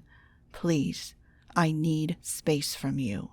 Being that direct hurt, but as much as he hated to choose, he was left with no choice but to choose his wife unapologetically. Chapter 21. Mid-morning Friday, Bryce sat in Eric Stone's office overlooking the San Francisco skyline. Eric was standing by the window staring at the city as he spoke on the phone with his wife. He'd asked Bryce to stay when Bryce offered to give him privacy. Making himself comfortable, Bryce stood from the sofa and crossed the velvety brown area rug to the opposite side of the room. Abstract paintings, art Eric's wife had painted, brightened the office's muted browns, tans, and creamy white tones. As Bryce approached Eric's desk, he studied the photos there. Eric's kids with toothless grins. Bryce didn't have to pinpoint and count to know there were 8 kids. He tilted a picture of Eric and his wife toward him. Joy was staring at Eric with such affection, Bryce almost winced from the punch of reality to his gut. Liberty always looked at Bryce like he was the best thing that ever happened to her. Yet she was the best thing that had ever happened to him. And he'd blown it. He hadn't heard from her since Tuesday, and he was coming to terms with the fact that he wasn't ready for her or Myra. He didn't deserve them. How many times was he going to fail his wife? Perhaps a shrink would help. Then, when he was a responsible adult, he could earn Liberty's love and trust again. He'd had a long conversation with Dad on Wednesday, the evening Mom left his house. Dad wasn't seeing anyone, but he wanted out of his stifling marriage. "I don't want you taking the kids by yourself." Eric's conversation pulled Bryce from his thoughts, and he turned toward Eric, who was now walking around the sofas with his face flushed. "I'll come as soon as I finish this meeting. I can send Terrence to help, and I'll meet you guys there." He chuckled at something, then told his wife he loved her. His relaxed posture and glowing face confirmed his words. When Eric placed the phone on the table and sat, Bryce joined him, taking a seat on the other off-white sofa across from Eric. Bryce nodded to the chessboard laid out on the table and was about to ask how often Eric played when Eric adjusted his tie and apologized for interrupting their meeting. It doesn't matter what I'm doing when my wife calls. He spread out both hands. I have to answer. In other words, his wife came first above his job and anybody else. Don't mind me, Bryce understood, especially since Eric came close to death a few years ago. Joy had been his caregiver, and they'd fallen in love. Are Joy and the kids here in San Francisco? Eric crossed one leg over the other, and a smile relaxed his lips. For any trip that will take me over 24 hours, I take my family along. It made sense. Eric had stepped back from his role as CEO of Stone Enterprises. He'd let his younger brother Logan run the financial company, so Eric could spend more time with his family while also focusing on his charities. Bryce asked about his kids, resuming the conversation they'd started before Joy's call. Little Dustin is just like his mom, so adventurous and quite the artist. Eric's eyes gleamed as he spoke about his children's unique personalities and the gifts they each had. Except for the twins waking us up in the middle of the night, I can't complain. Those hazel eyes were kind as his gaze searched Bryce's. Enough about me. How are you adapting to your new role as dad? His genuineness indicated he wasn't aware of Bryce's dilemma. If anyone portrayed godliness, it was Eric. Several years older than Bryce, Eric was one of the most selfless people Bryce had ever met. Bryce leaned back, resting an arm on the leather armrest, and blew out a breath. He couldn't lie to Eric. He would know he'd been lied to. He was too wise and the kind of man God would speak to, if there was such a thing. So Bryce cleared his throat. I messed up again. Eric scratched his clean-shaven jaw. I'm sure it's not that bad. Ashamed of ruining things so soon, Bryce rubbed his palms on his khakis, wrinkling the fabric beneath his sweaty skin. You have no idea. You want to talk about it? He didn't want to take up Eric's time while he had his family waiting for him. We better discuss the business proposal. Eric held up his hand. If things aren't going well with your family, no business proposition is going to satisfy you. Success in the office can never supplant success in the home. Then Eric leaned further into his seat and raised his elbow to the armrest, his chin on his palm, clearly waiting for Bryce to talk. After all, Eric had experience with loss, family, and marriage. It's my mom again. While Bryce told Eric everything that had happened on Tuesday, Eric remained silent and closed his eyes, something he did while absorbing information or thinking. Perhaps it was his way of listening to God. You can see why I'm terrified Liberty won't forgive me this time. With God, all things are possible. Eric whispered the words, his eyes still closed. Was that the anthem line for spirituality? Liberty's plaque, the Christmas message, and now Eric. What is with that quote? I'm hearing or seeing it everywhere lately. Eric slowly opened his eyes. Maybe God is trying to tell you something. He told Bryce about the different ways God spoke to people, through music, the Bible, and the pastors who taught his word. There could be a message for you in those words. With God, all things are possible. The words echoed in the back of his mind, and the memory of the week before Christmas shone bright like a guiding star of Bethlehem in those Christmas songs and stories. With God, all things are possible. His heart rate picking up, Bryce whispered, I asked God for a miracle, for a way to bring Liberty back into my life. He raised his gaze to Eric's knowing one, but he had to finish. He had to admit the miracle. I got to the cabin, and there she was. Warmth ran through him as he remembered how he'd touched her soft face, how his heart had raced, and how he'd found it hard to believe Liberty was standing in front of him. That's not the only miracle you mentioned God fulfilling. Bryce blinked, trying to remember if he'd asked for a miracle in front of Eric. It was almost a dare when you came to visit me with Brady, Ryan, and Lucas. Remember that day? You said, "If Eric ever recovers from this blow and still clings to this God, then maybe, just maybe, I might believe there's a God." Eric wagged a finger at him. "Those were your exact words." The words niggled his memory. Bryce rubbed his hands on his thighs again. "I remember the argument with your buddies the most." They'd become his buddies as well during that visit. Some of the neatest guys he'd love to hang out with if they all lived close to him. Eric shifted in his seat, leaning forward and bracing his elbows on his knees and his chin against his clasped hands before he spoke with clarity. "I prayed then that God would heal me, if not for me, then for you to see that He is the God of wonders and miracles.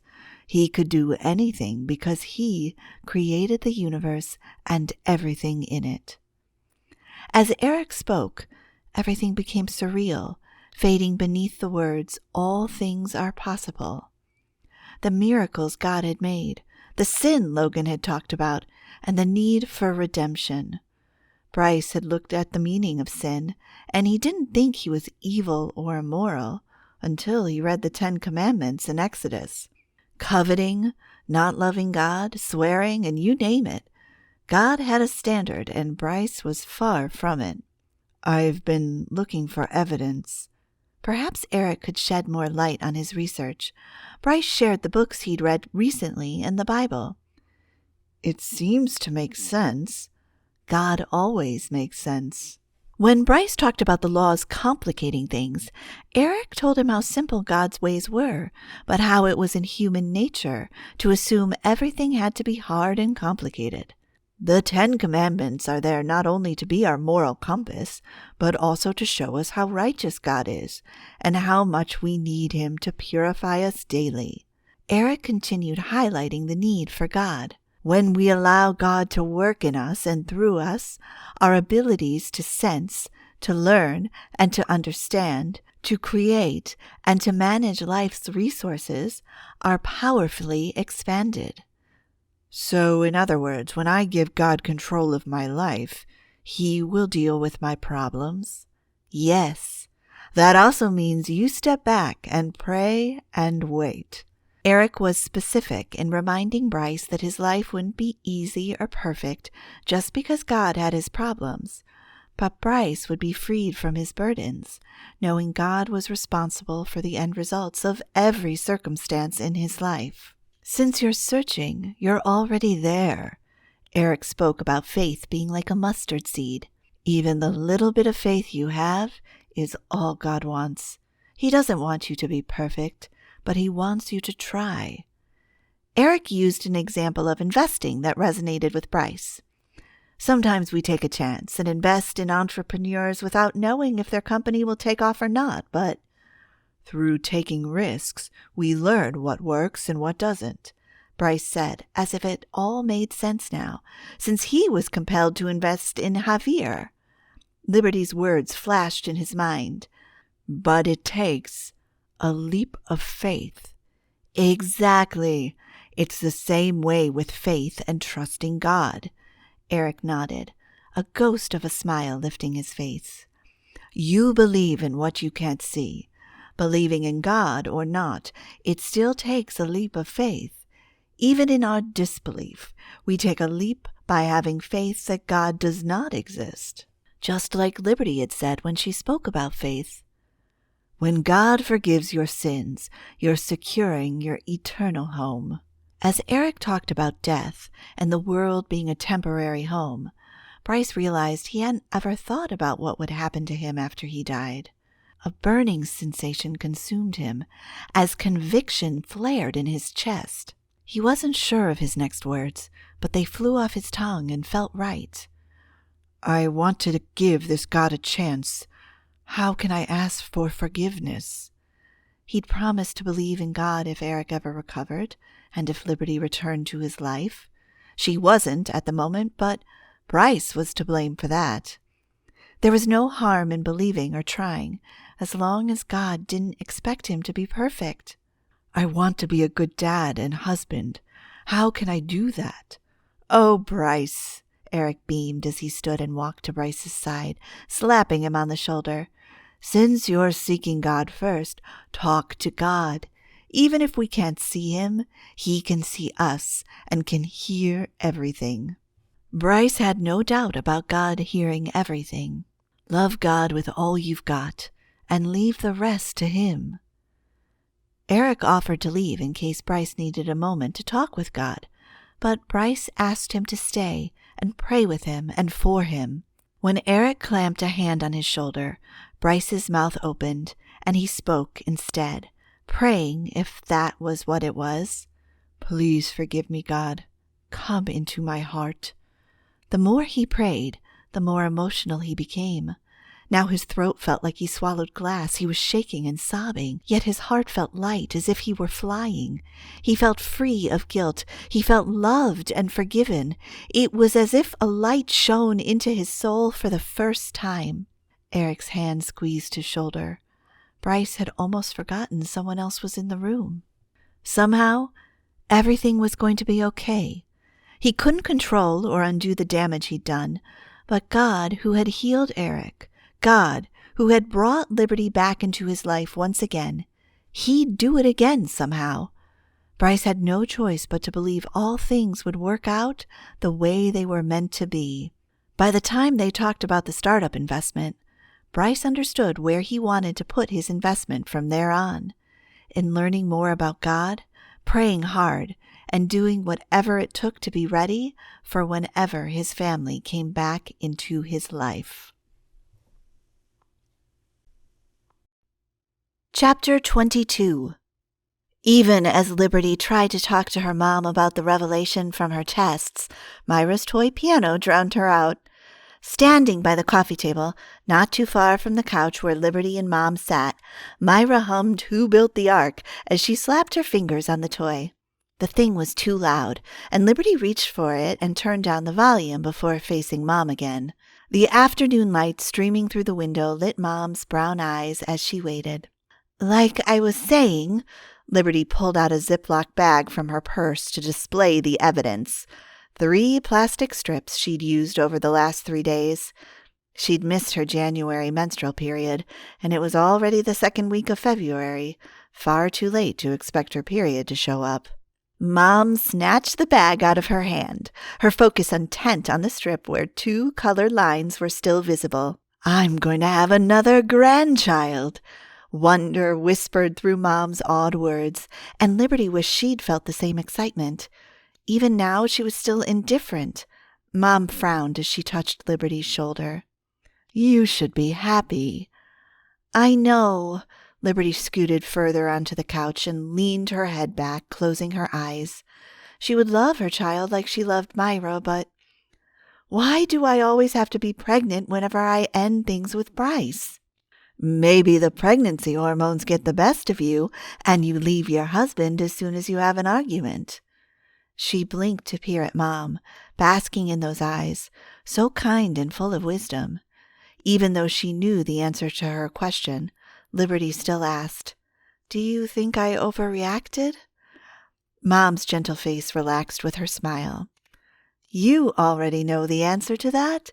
You have to remember the devil will take advantage of everyone's weaknesses and use it to his advantage. He knows Wendy makes you lose control, so that could be his weapon against you in your marriage. Mom was right, especially when she reminded Liberty she must always talk things through with Bryce before she resolved to break off with her husband. Mom had been wise in not saying anything until now, and letting Liberty go through the motions since her debacle last month. I just want Bryce to stand up for me. An ache stirred in her chest, a longing, as she told Mom about Bryce's calls she'd ignored, the times Myra had reached for her phone whenever it rang since she expected her dada to call. But Liberty thought it best to cut Bryce out of their lives again. Now he'd stopped calling. He'd probably given up on them, and she didn't blame him. My dear girl. Mom cupped one hand to Liberty's cheek and smoothed down Liberty's hair with the other, a gesture familiar from childhood. Bryce was a mama's boy when you met him. He may not know how to deal with his mom yet, but his love for you is something Wendy will not take away from him. She moved her hand from Liberty's hair, now framing Liberty's face with both hands. "Do not doubt his love for you. He's called me every night for the last 2 weeks to see how you and Myra are doing." Guilt gnawed at Liberty, unease twisting through her all over again. Myra moved to the couch and pulled out a container of goldfish from Liberty's bag. Technically Myra's as well, since it served as Liberty's purse and Myra's diaper bag.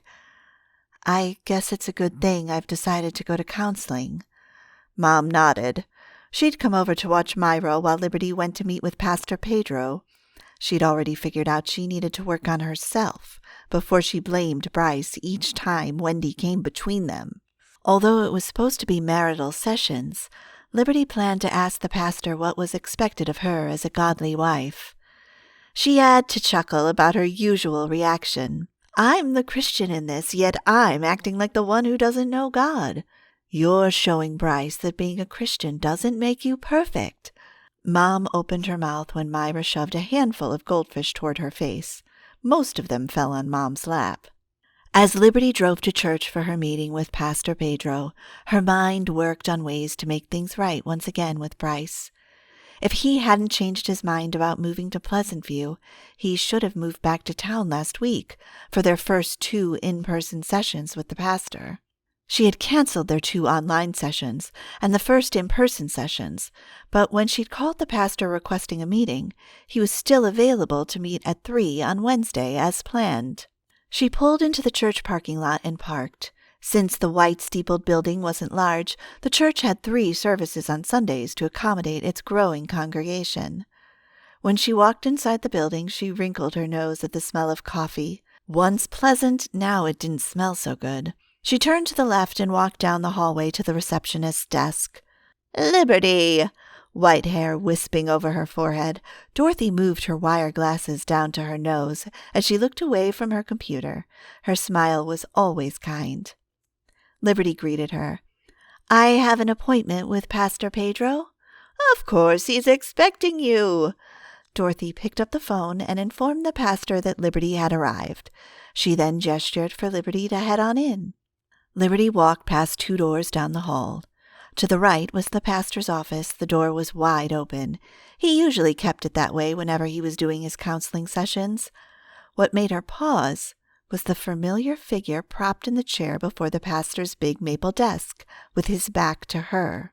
Liberty's heart started racing, but before she could follow through on the idea of backtracking, Pastor Pedro waved her forward, beaming. "Liberty, come here. Have a seat, please." Bryce jumped from the chair to stand, turning his head and looking directly at her. With his blue plaid shirt unbuttoned, he appeared relaxed and casual in the white T-shirt underneath it. "Hi, Dimples." His gray eyes softened the way they always did whenever he saw her. "I didn't know you were coming." Bryce, being polite, apologetic even, made her feel worse. He shouldn't have to apologize for their encounter. "I didn't either." With her legs as weak as her voice, she managed to enter the office. As she eased through the doorway, the pastor peered back knowingly. "Bryce never canceled the sessions," he said in his thick accent. "You wanted to meet, so what better day than today? Would you like to sit?" Bryce pointed at his chair, and the pastor walked around his desk to pull up another folding chair that he sat next to Bryce's. Bryce seemed so calm, relaxed, and apparently not weighted down by her absence. Seeing that he didn't seem to have lost the sleep she'd lost almost bothered her. But she knew one thing as she accepted the offered seat. If she walked away now, she may never have her husband back. "I'll leave you two. You need to talk." She kept her gaze on the desk as Bryce sat next to her. The door swishing closed behind them indicated the pastor's exit. Liberty stared at the water bottle and family photos on the pastor's desk, alternating with looking around the room. By now, she should have memorized all the Bible verses on the wooden plaques hanging on the grayish wall. Bryce's joggers brushed against her tights as he bounced his knee, seemingly lost in his own thoughts too. With her heart beating so hard, surely he could hear it, unless his off and on exhales drowned out the noise from her chest. She broke the awkward silence by clearing her throat and turning to look at him. A few days' worth of scruff dusted his jaw. "I'm sorry." "I'm the one who's sorry." His voice was hoarse, and his face fell before he reached for her hand and entwined their fingers. His palms were moist against hers. He lifted their entwined hands to his mouth and kissed the top of hers. "I failed you and Myra. That's why I needed to get counseling before I could bother you again." "You don't bother me." "I made my peace with God." Sweet chills shivered down her spine. She touched his face, the scruff prickling her flesh. No wonder he didn't appear restless. "You did?" "I feel like my life is just starting." A smile crinkled up his eyes. "I went to see Eric about the proposal." Over the next several minutes, Bryce shared his visit with Eric. Eric had agreed to go in with Bryce and help with the starting cost of Javier's company. Eric also told Bryce to consider the investment a donation. Many starter companies never took off. "That's good advice," Liberty said, more thrilled about his new life with God. He rubbed his thumb across the back of her hand. "My lease in Manhattan is up in 2 weeks. I'm not renewing it. I'll be working from here in Pleasant View and flying to New York whenever necessary to attend certain meetings." His thumb stilled, his whole body seeming to still. "I'm backtracking, but the transition began when you refused to answer my calls." "I shouldn't have done that." He ignored her response as he continued to share the agony he'd been going through the week he'd met with Eric Stone. Despite everything, his mind kept replaying the stories he'd read in the Bible and the research about the truth he'd learned. "Eric said God didn't expect me to be perfect or to have everything figured out." "I don't think I'll ever have everything figured out." Liberty's voice was shaky with tears of joy threatening to take over. "But that's why Jesus died for me and you, so that he can figure out the rest for us." "I like that." With his free hand, he touched her cheek, his fingers trailing and leaving goosebumps in their wake. "My mom came to visit me." Liberty's muscles stiffened at the mention of Wendy, but that was just what they needed to talk about. "I'm getting counseling somewhere else," he said. "I know I have other issues to deal with." Her heart felt heavy when he told her that he wasn't talking to his mom for the time being. "At least until I'm in a good place with you and Myra." Wendy might be mean to Liberty, but Wendy loved Bryce, and the soft way she'd interacted with Myra hinted at a gentleness hiding in her somewhere. However, one thing didn't make sense. "How are you staying at her house if you two aren't talking?" He slid his hand away from her cheek and set it on his legs. "I'm staying at Eric's house for now. I even threatened to put a restraining order on Mom if she came anywhere near me or my family without my permission." "Oh my!" Liberty slapped his leg, giggling. "I shouldn't have given you that idea." "Actually, Mom gave me the idea." His face turned serious and a hint of sadness etched his drawn brows. "I'm torn between being happy for my dad and sad for my mom." "Why's that?" Liberty kept her gaze on him. "Dad's leaving her." That depended on whether Wendy wanted to stay in the marriage. She always got what she wanted, and that included Charles, if the money was keeping her in the relationship. Liberty sighed out the sudden weight on her chest. "What does Wendy think about the divorce?" "I talk to Dad every so often. He says Mom asked him to give her some time to seek out counseling." If Wendy was coming to terms with counseling, perhaps there was hope for everyone, including Liberty and Bryce. "Where's your dad now?" "He's in the Hamptons. He wants to retire in a couple of years and move here to be with us. He doesn't want to miss out on being part of his granddaughter's life like—" Her heart constricted as his voice fell away, the unspoken, "like he missed out on mine," lingering between them. She sniffled, fighting tears. "Don't cry, sweetheart." Bryce bent slightly and wiped her tears with the back of his knuckles. She reached for a tissue from the box on the desk. Blowing her nose, she spoke through the snuffling noise. "Mom thinks the pregnancy hormones make me cry and overreact." Bryce cupped her chin and turned her face so she'd look at him. His gentle gray eyes seeped into hers. "Did you just say you're pregnant?" When she nodded, he beamed and looked down at her blue sweater by the stomach. "You don't look pregnant." She felt her body relax when his hand fell from her face and he helped her stand. His grin stretched so wide, she imagined it pulled at his mouth as far as it possibly could while he touched her stomach. "Does it hurt?" He was so adorable, and her heart warmed at his excitement. "I'm only like 4 weeks, I think." She hadn't had time to count or get a pregnancy app. "Unless the 3 tests are wrong." "I hope you're pregnant." He pulled her into a warm embrace, tucking his chin atop her head and rocking her in a slow dance. "Have you gone to the doctor?" Only if she wanted to confirm her pregnancy. She doubted she needed to go to the doctor anytime soon. "It's not necessary." He eased out of the hug and looked at her with so much love her knees weakened. "I want to be there with you, Myra, and the baby." He kissed her cheek, sending a shiver coursing through her nerves. "I want to be at every doctor appointment for the baby and Myra from now on." He stopped himself, then blew out a breath.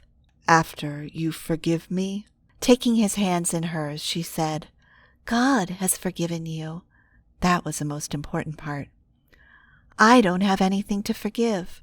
I'm not innocent in this." He'd already made the sacrifice of moving from his usual comfort zone to a small town. He'd shown up to the counseling sessions even if she hadn't followed through. "Myra misses you." "I miss her too." "And I missed you. Please come home." Once again. "I first need to work at being perfect." He leaned in and brushed her lips against hers. "Let's work at being perfect together." The way he looked at her determined her next action. Stepping up on her tiptoes, she gripped his collar, pulled him to her, and planted her lips on his. Bryce took it from there, moving his fingers to thread into her hair. She savored the warmth of his lips against hers and the oh-so-familiar feel of his closeness. I love you, Bryce." She spoke breathlessly when they caught a breath between their kisses. "I love you too, Dimples." She wrapped her arms around his waist, and as he hugged her tight, his chest rumbled with the tremor in his words. "Don't leave me again." She breathed in, then out, unable to contain the unexpected sweet outcome of the day. "I don't ever want to leave you again." They clung to each other as he sniffed at her neck, his warm breath teasing her. Mom was right.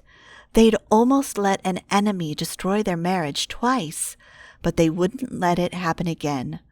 Rather than shutting Bryce out, Liberty would work hard and talk things through, all while knowing he'd stood up to his mom enough to prove to Liberty he would defend her and choose her.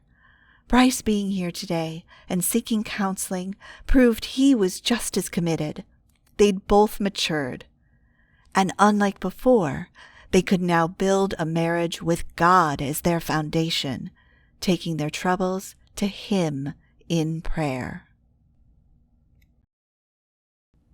Epilogue.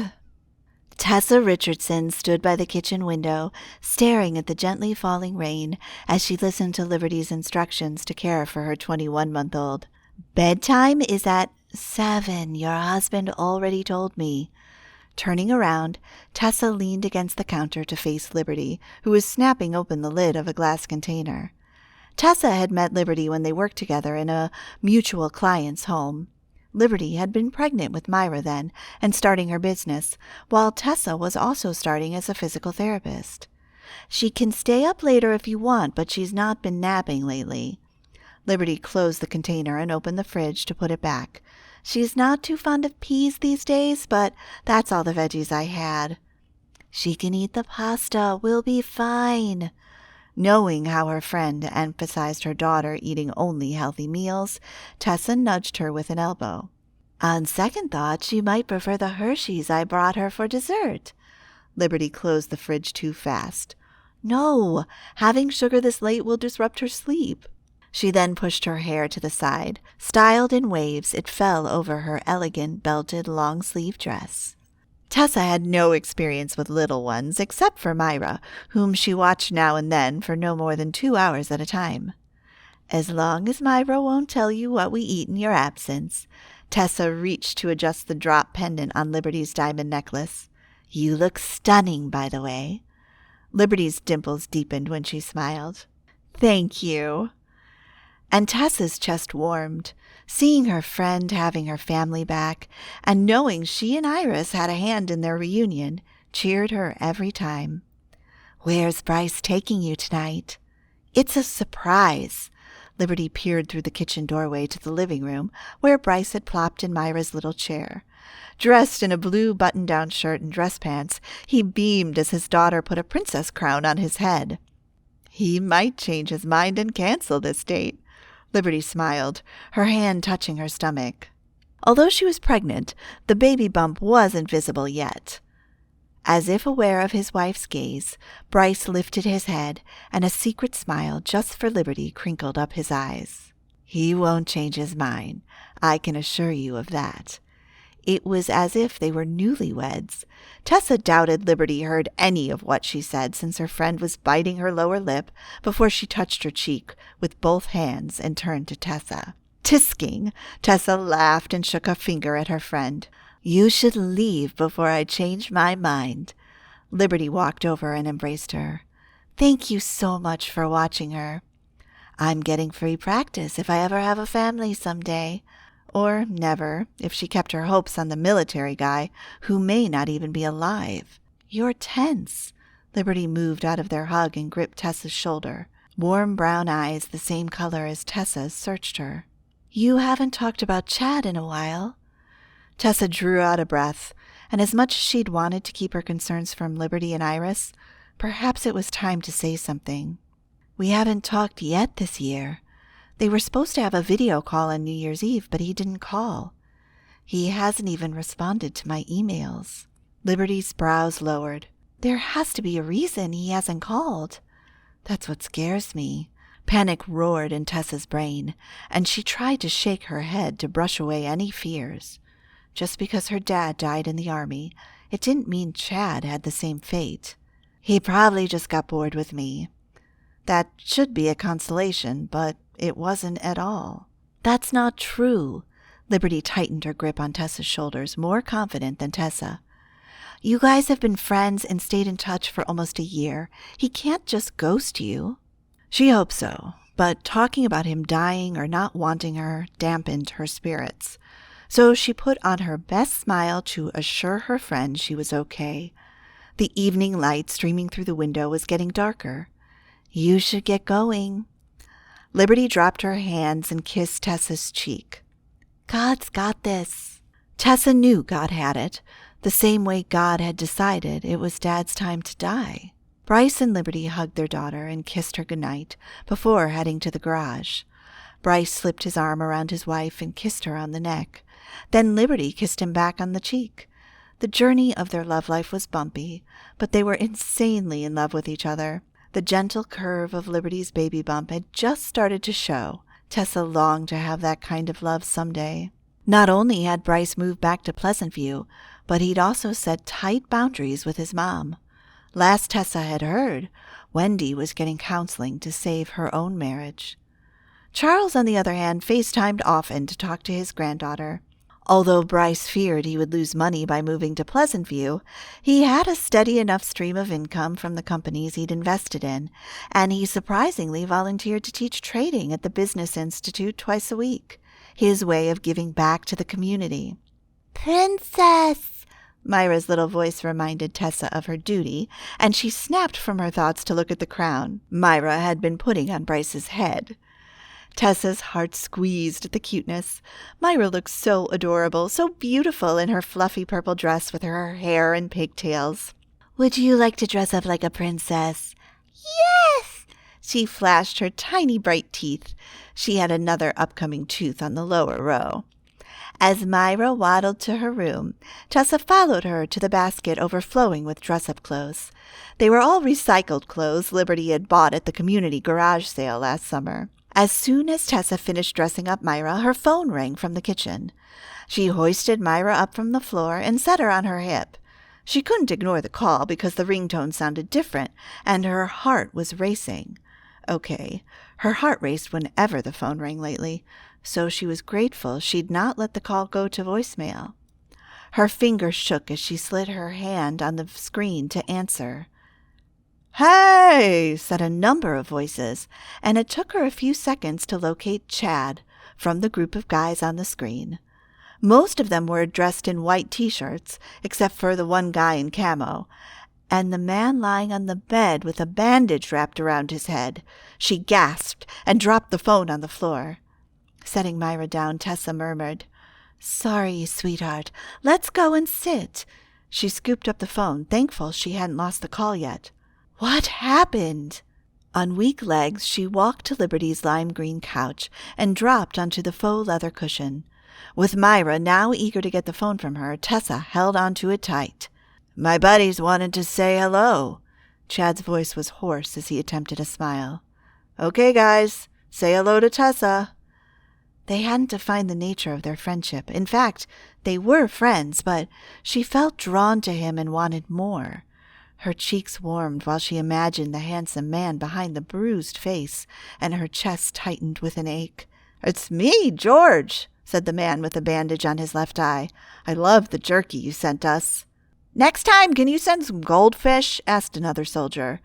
One by one, the 6 men introduced themselves. She'd only heard Chad talk about 2 of them from his unit. They each had a visible injury, but they didn't look as battered as he did. She frowned at the cast on the hand he propped on the bed rail. Her friendship with Chad had started when she sent packages to the soldiers in the Middle East where Dad had died. When Chad mailed her a thank you note, it started their interaction and friendship. Myra couldn't help herself, and since emotion lodged in Tessa's throat, she set Myra on her lap so Myra could look through the phone. After all, Tessa needed a moment to compose herself. "Aw!" they all oohed and ahed as little starlights shone for the camera. "She's adorable," someone said. Chad told Myra how he'd heard so much about her. Yep, Tessa had told him about her friends over the last 2 video calls. Content from the attention, Myra wiggled free and toddled to her toy kitchen. After everyone said their goodbyes and left, Chad exhaled as if he'd been using his friends as a buffer. "Are you going to be okay?" She cleared the lump in her throat. "What happened?" "Hey, I thought I looked presentable." His tone was light, but the shadows under those green eyes couldn't hide a pain more emotional than physical. It seemed like he was avoiding talking about his injury. "I'm still counting on that triathlon this summer." "You're coming home soon?" "As soon as they clear me."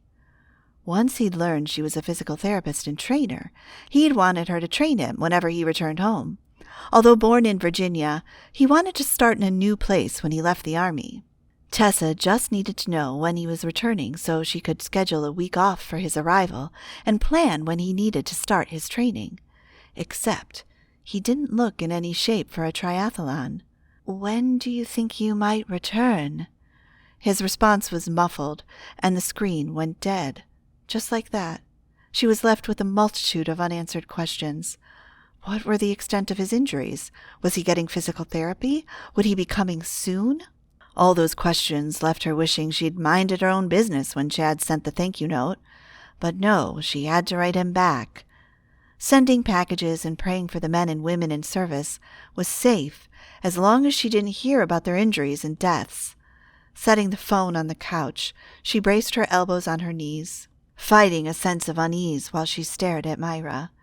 As Starlight stacked plastic broccoli and carrots on a plate, Tessa remembered she'd better feed her real food. As for Tessa, she had no idea if she should fall in love with a soldier or end things before they even started. The end.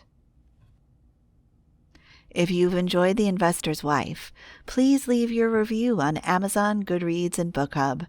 Next in the series is The Soldier's Trainer. You can order your copy on Amazon. Feel free to connect with me on Facebook in Rose Fresquez's reader group, where I usually chat with my readers on a regular basis.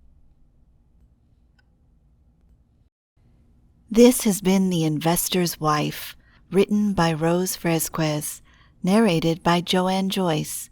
Copyright 2022 by Rose Fresquez. Production copyright by Rose Fresquez.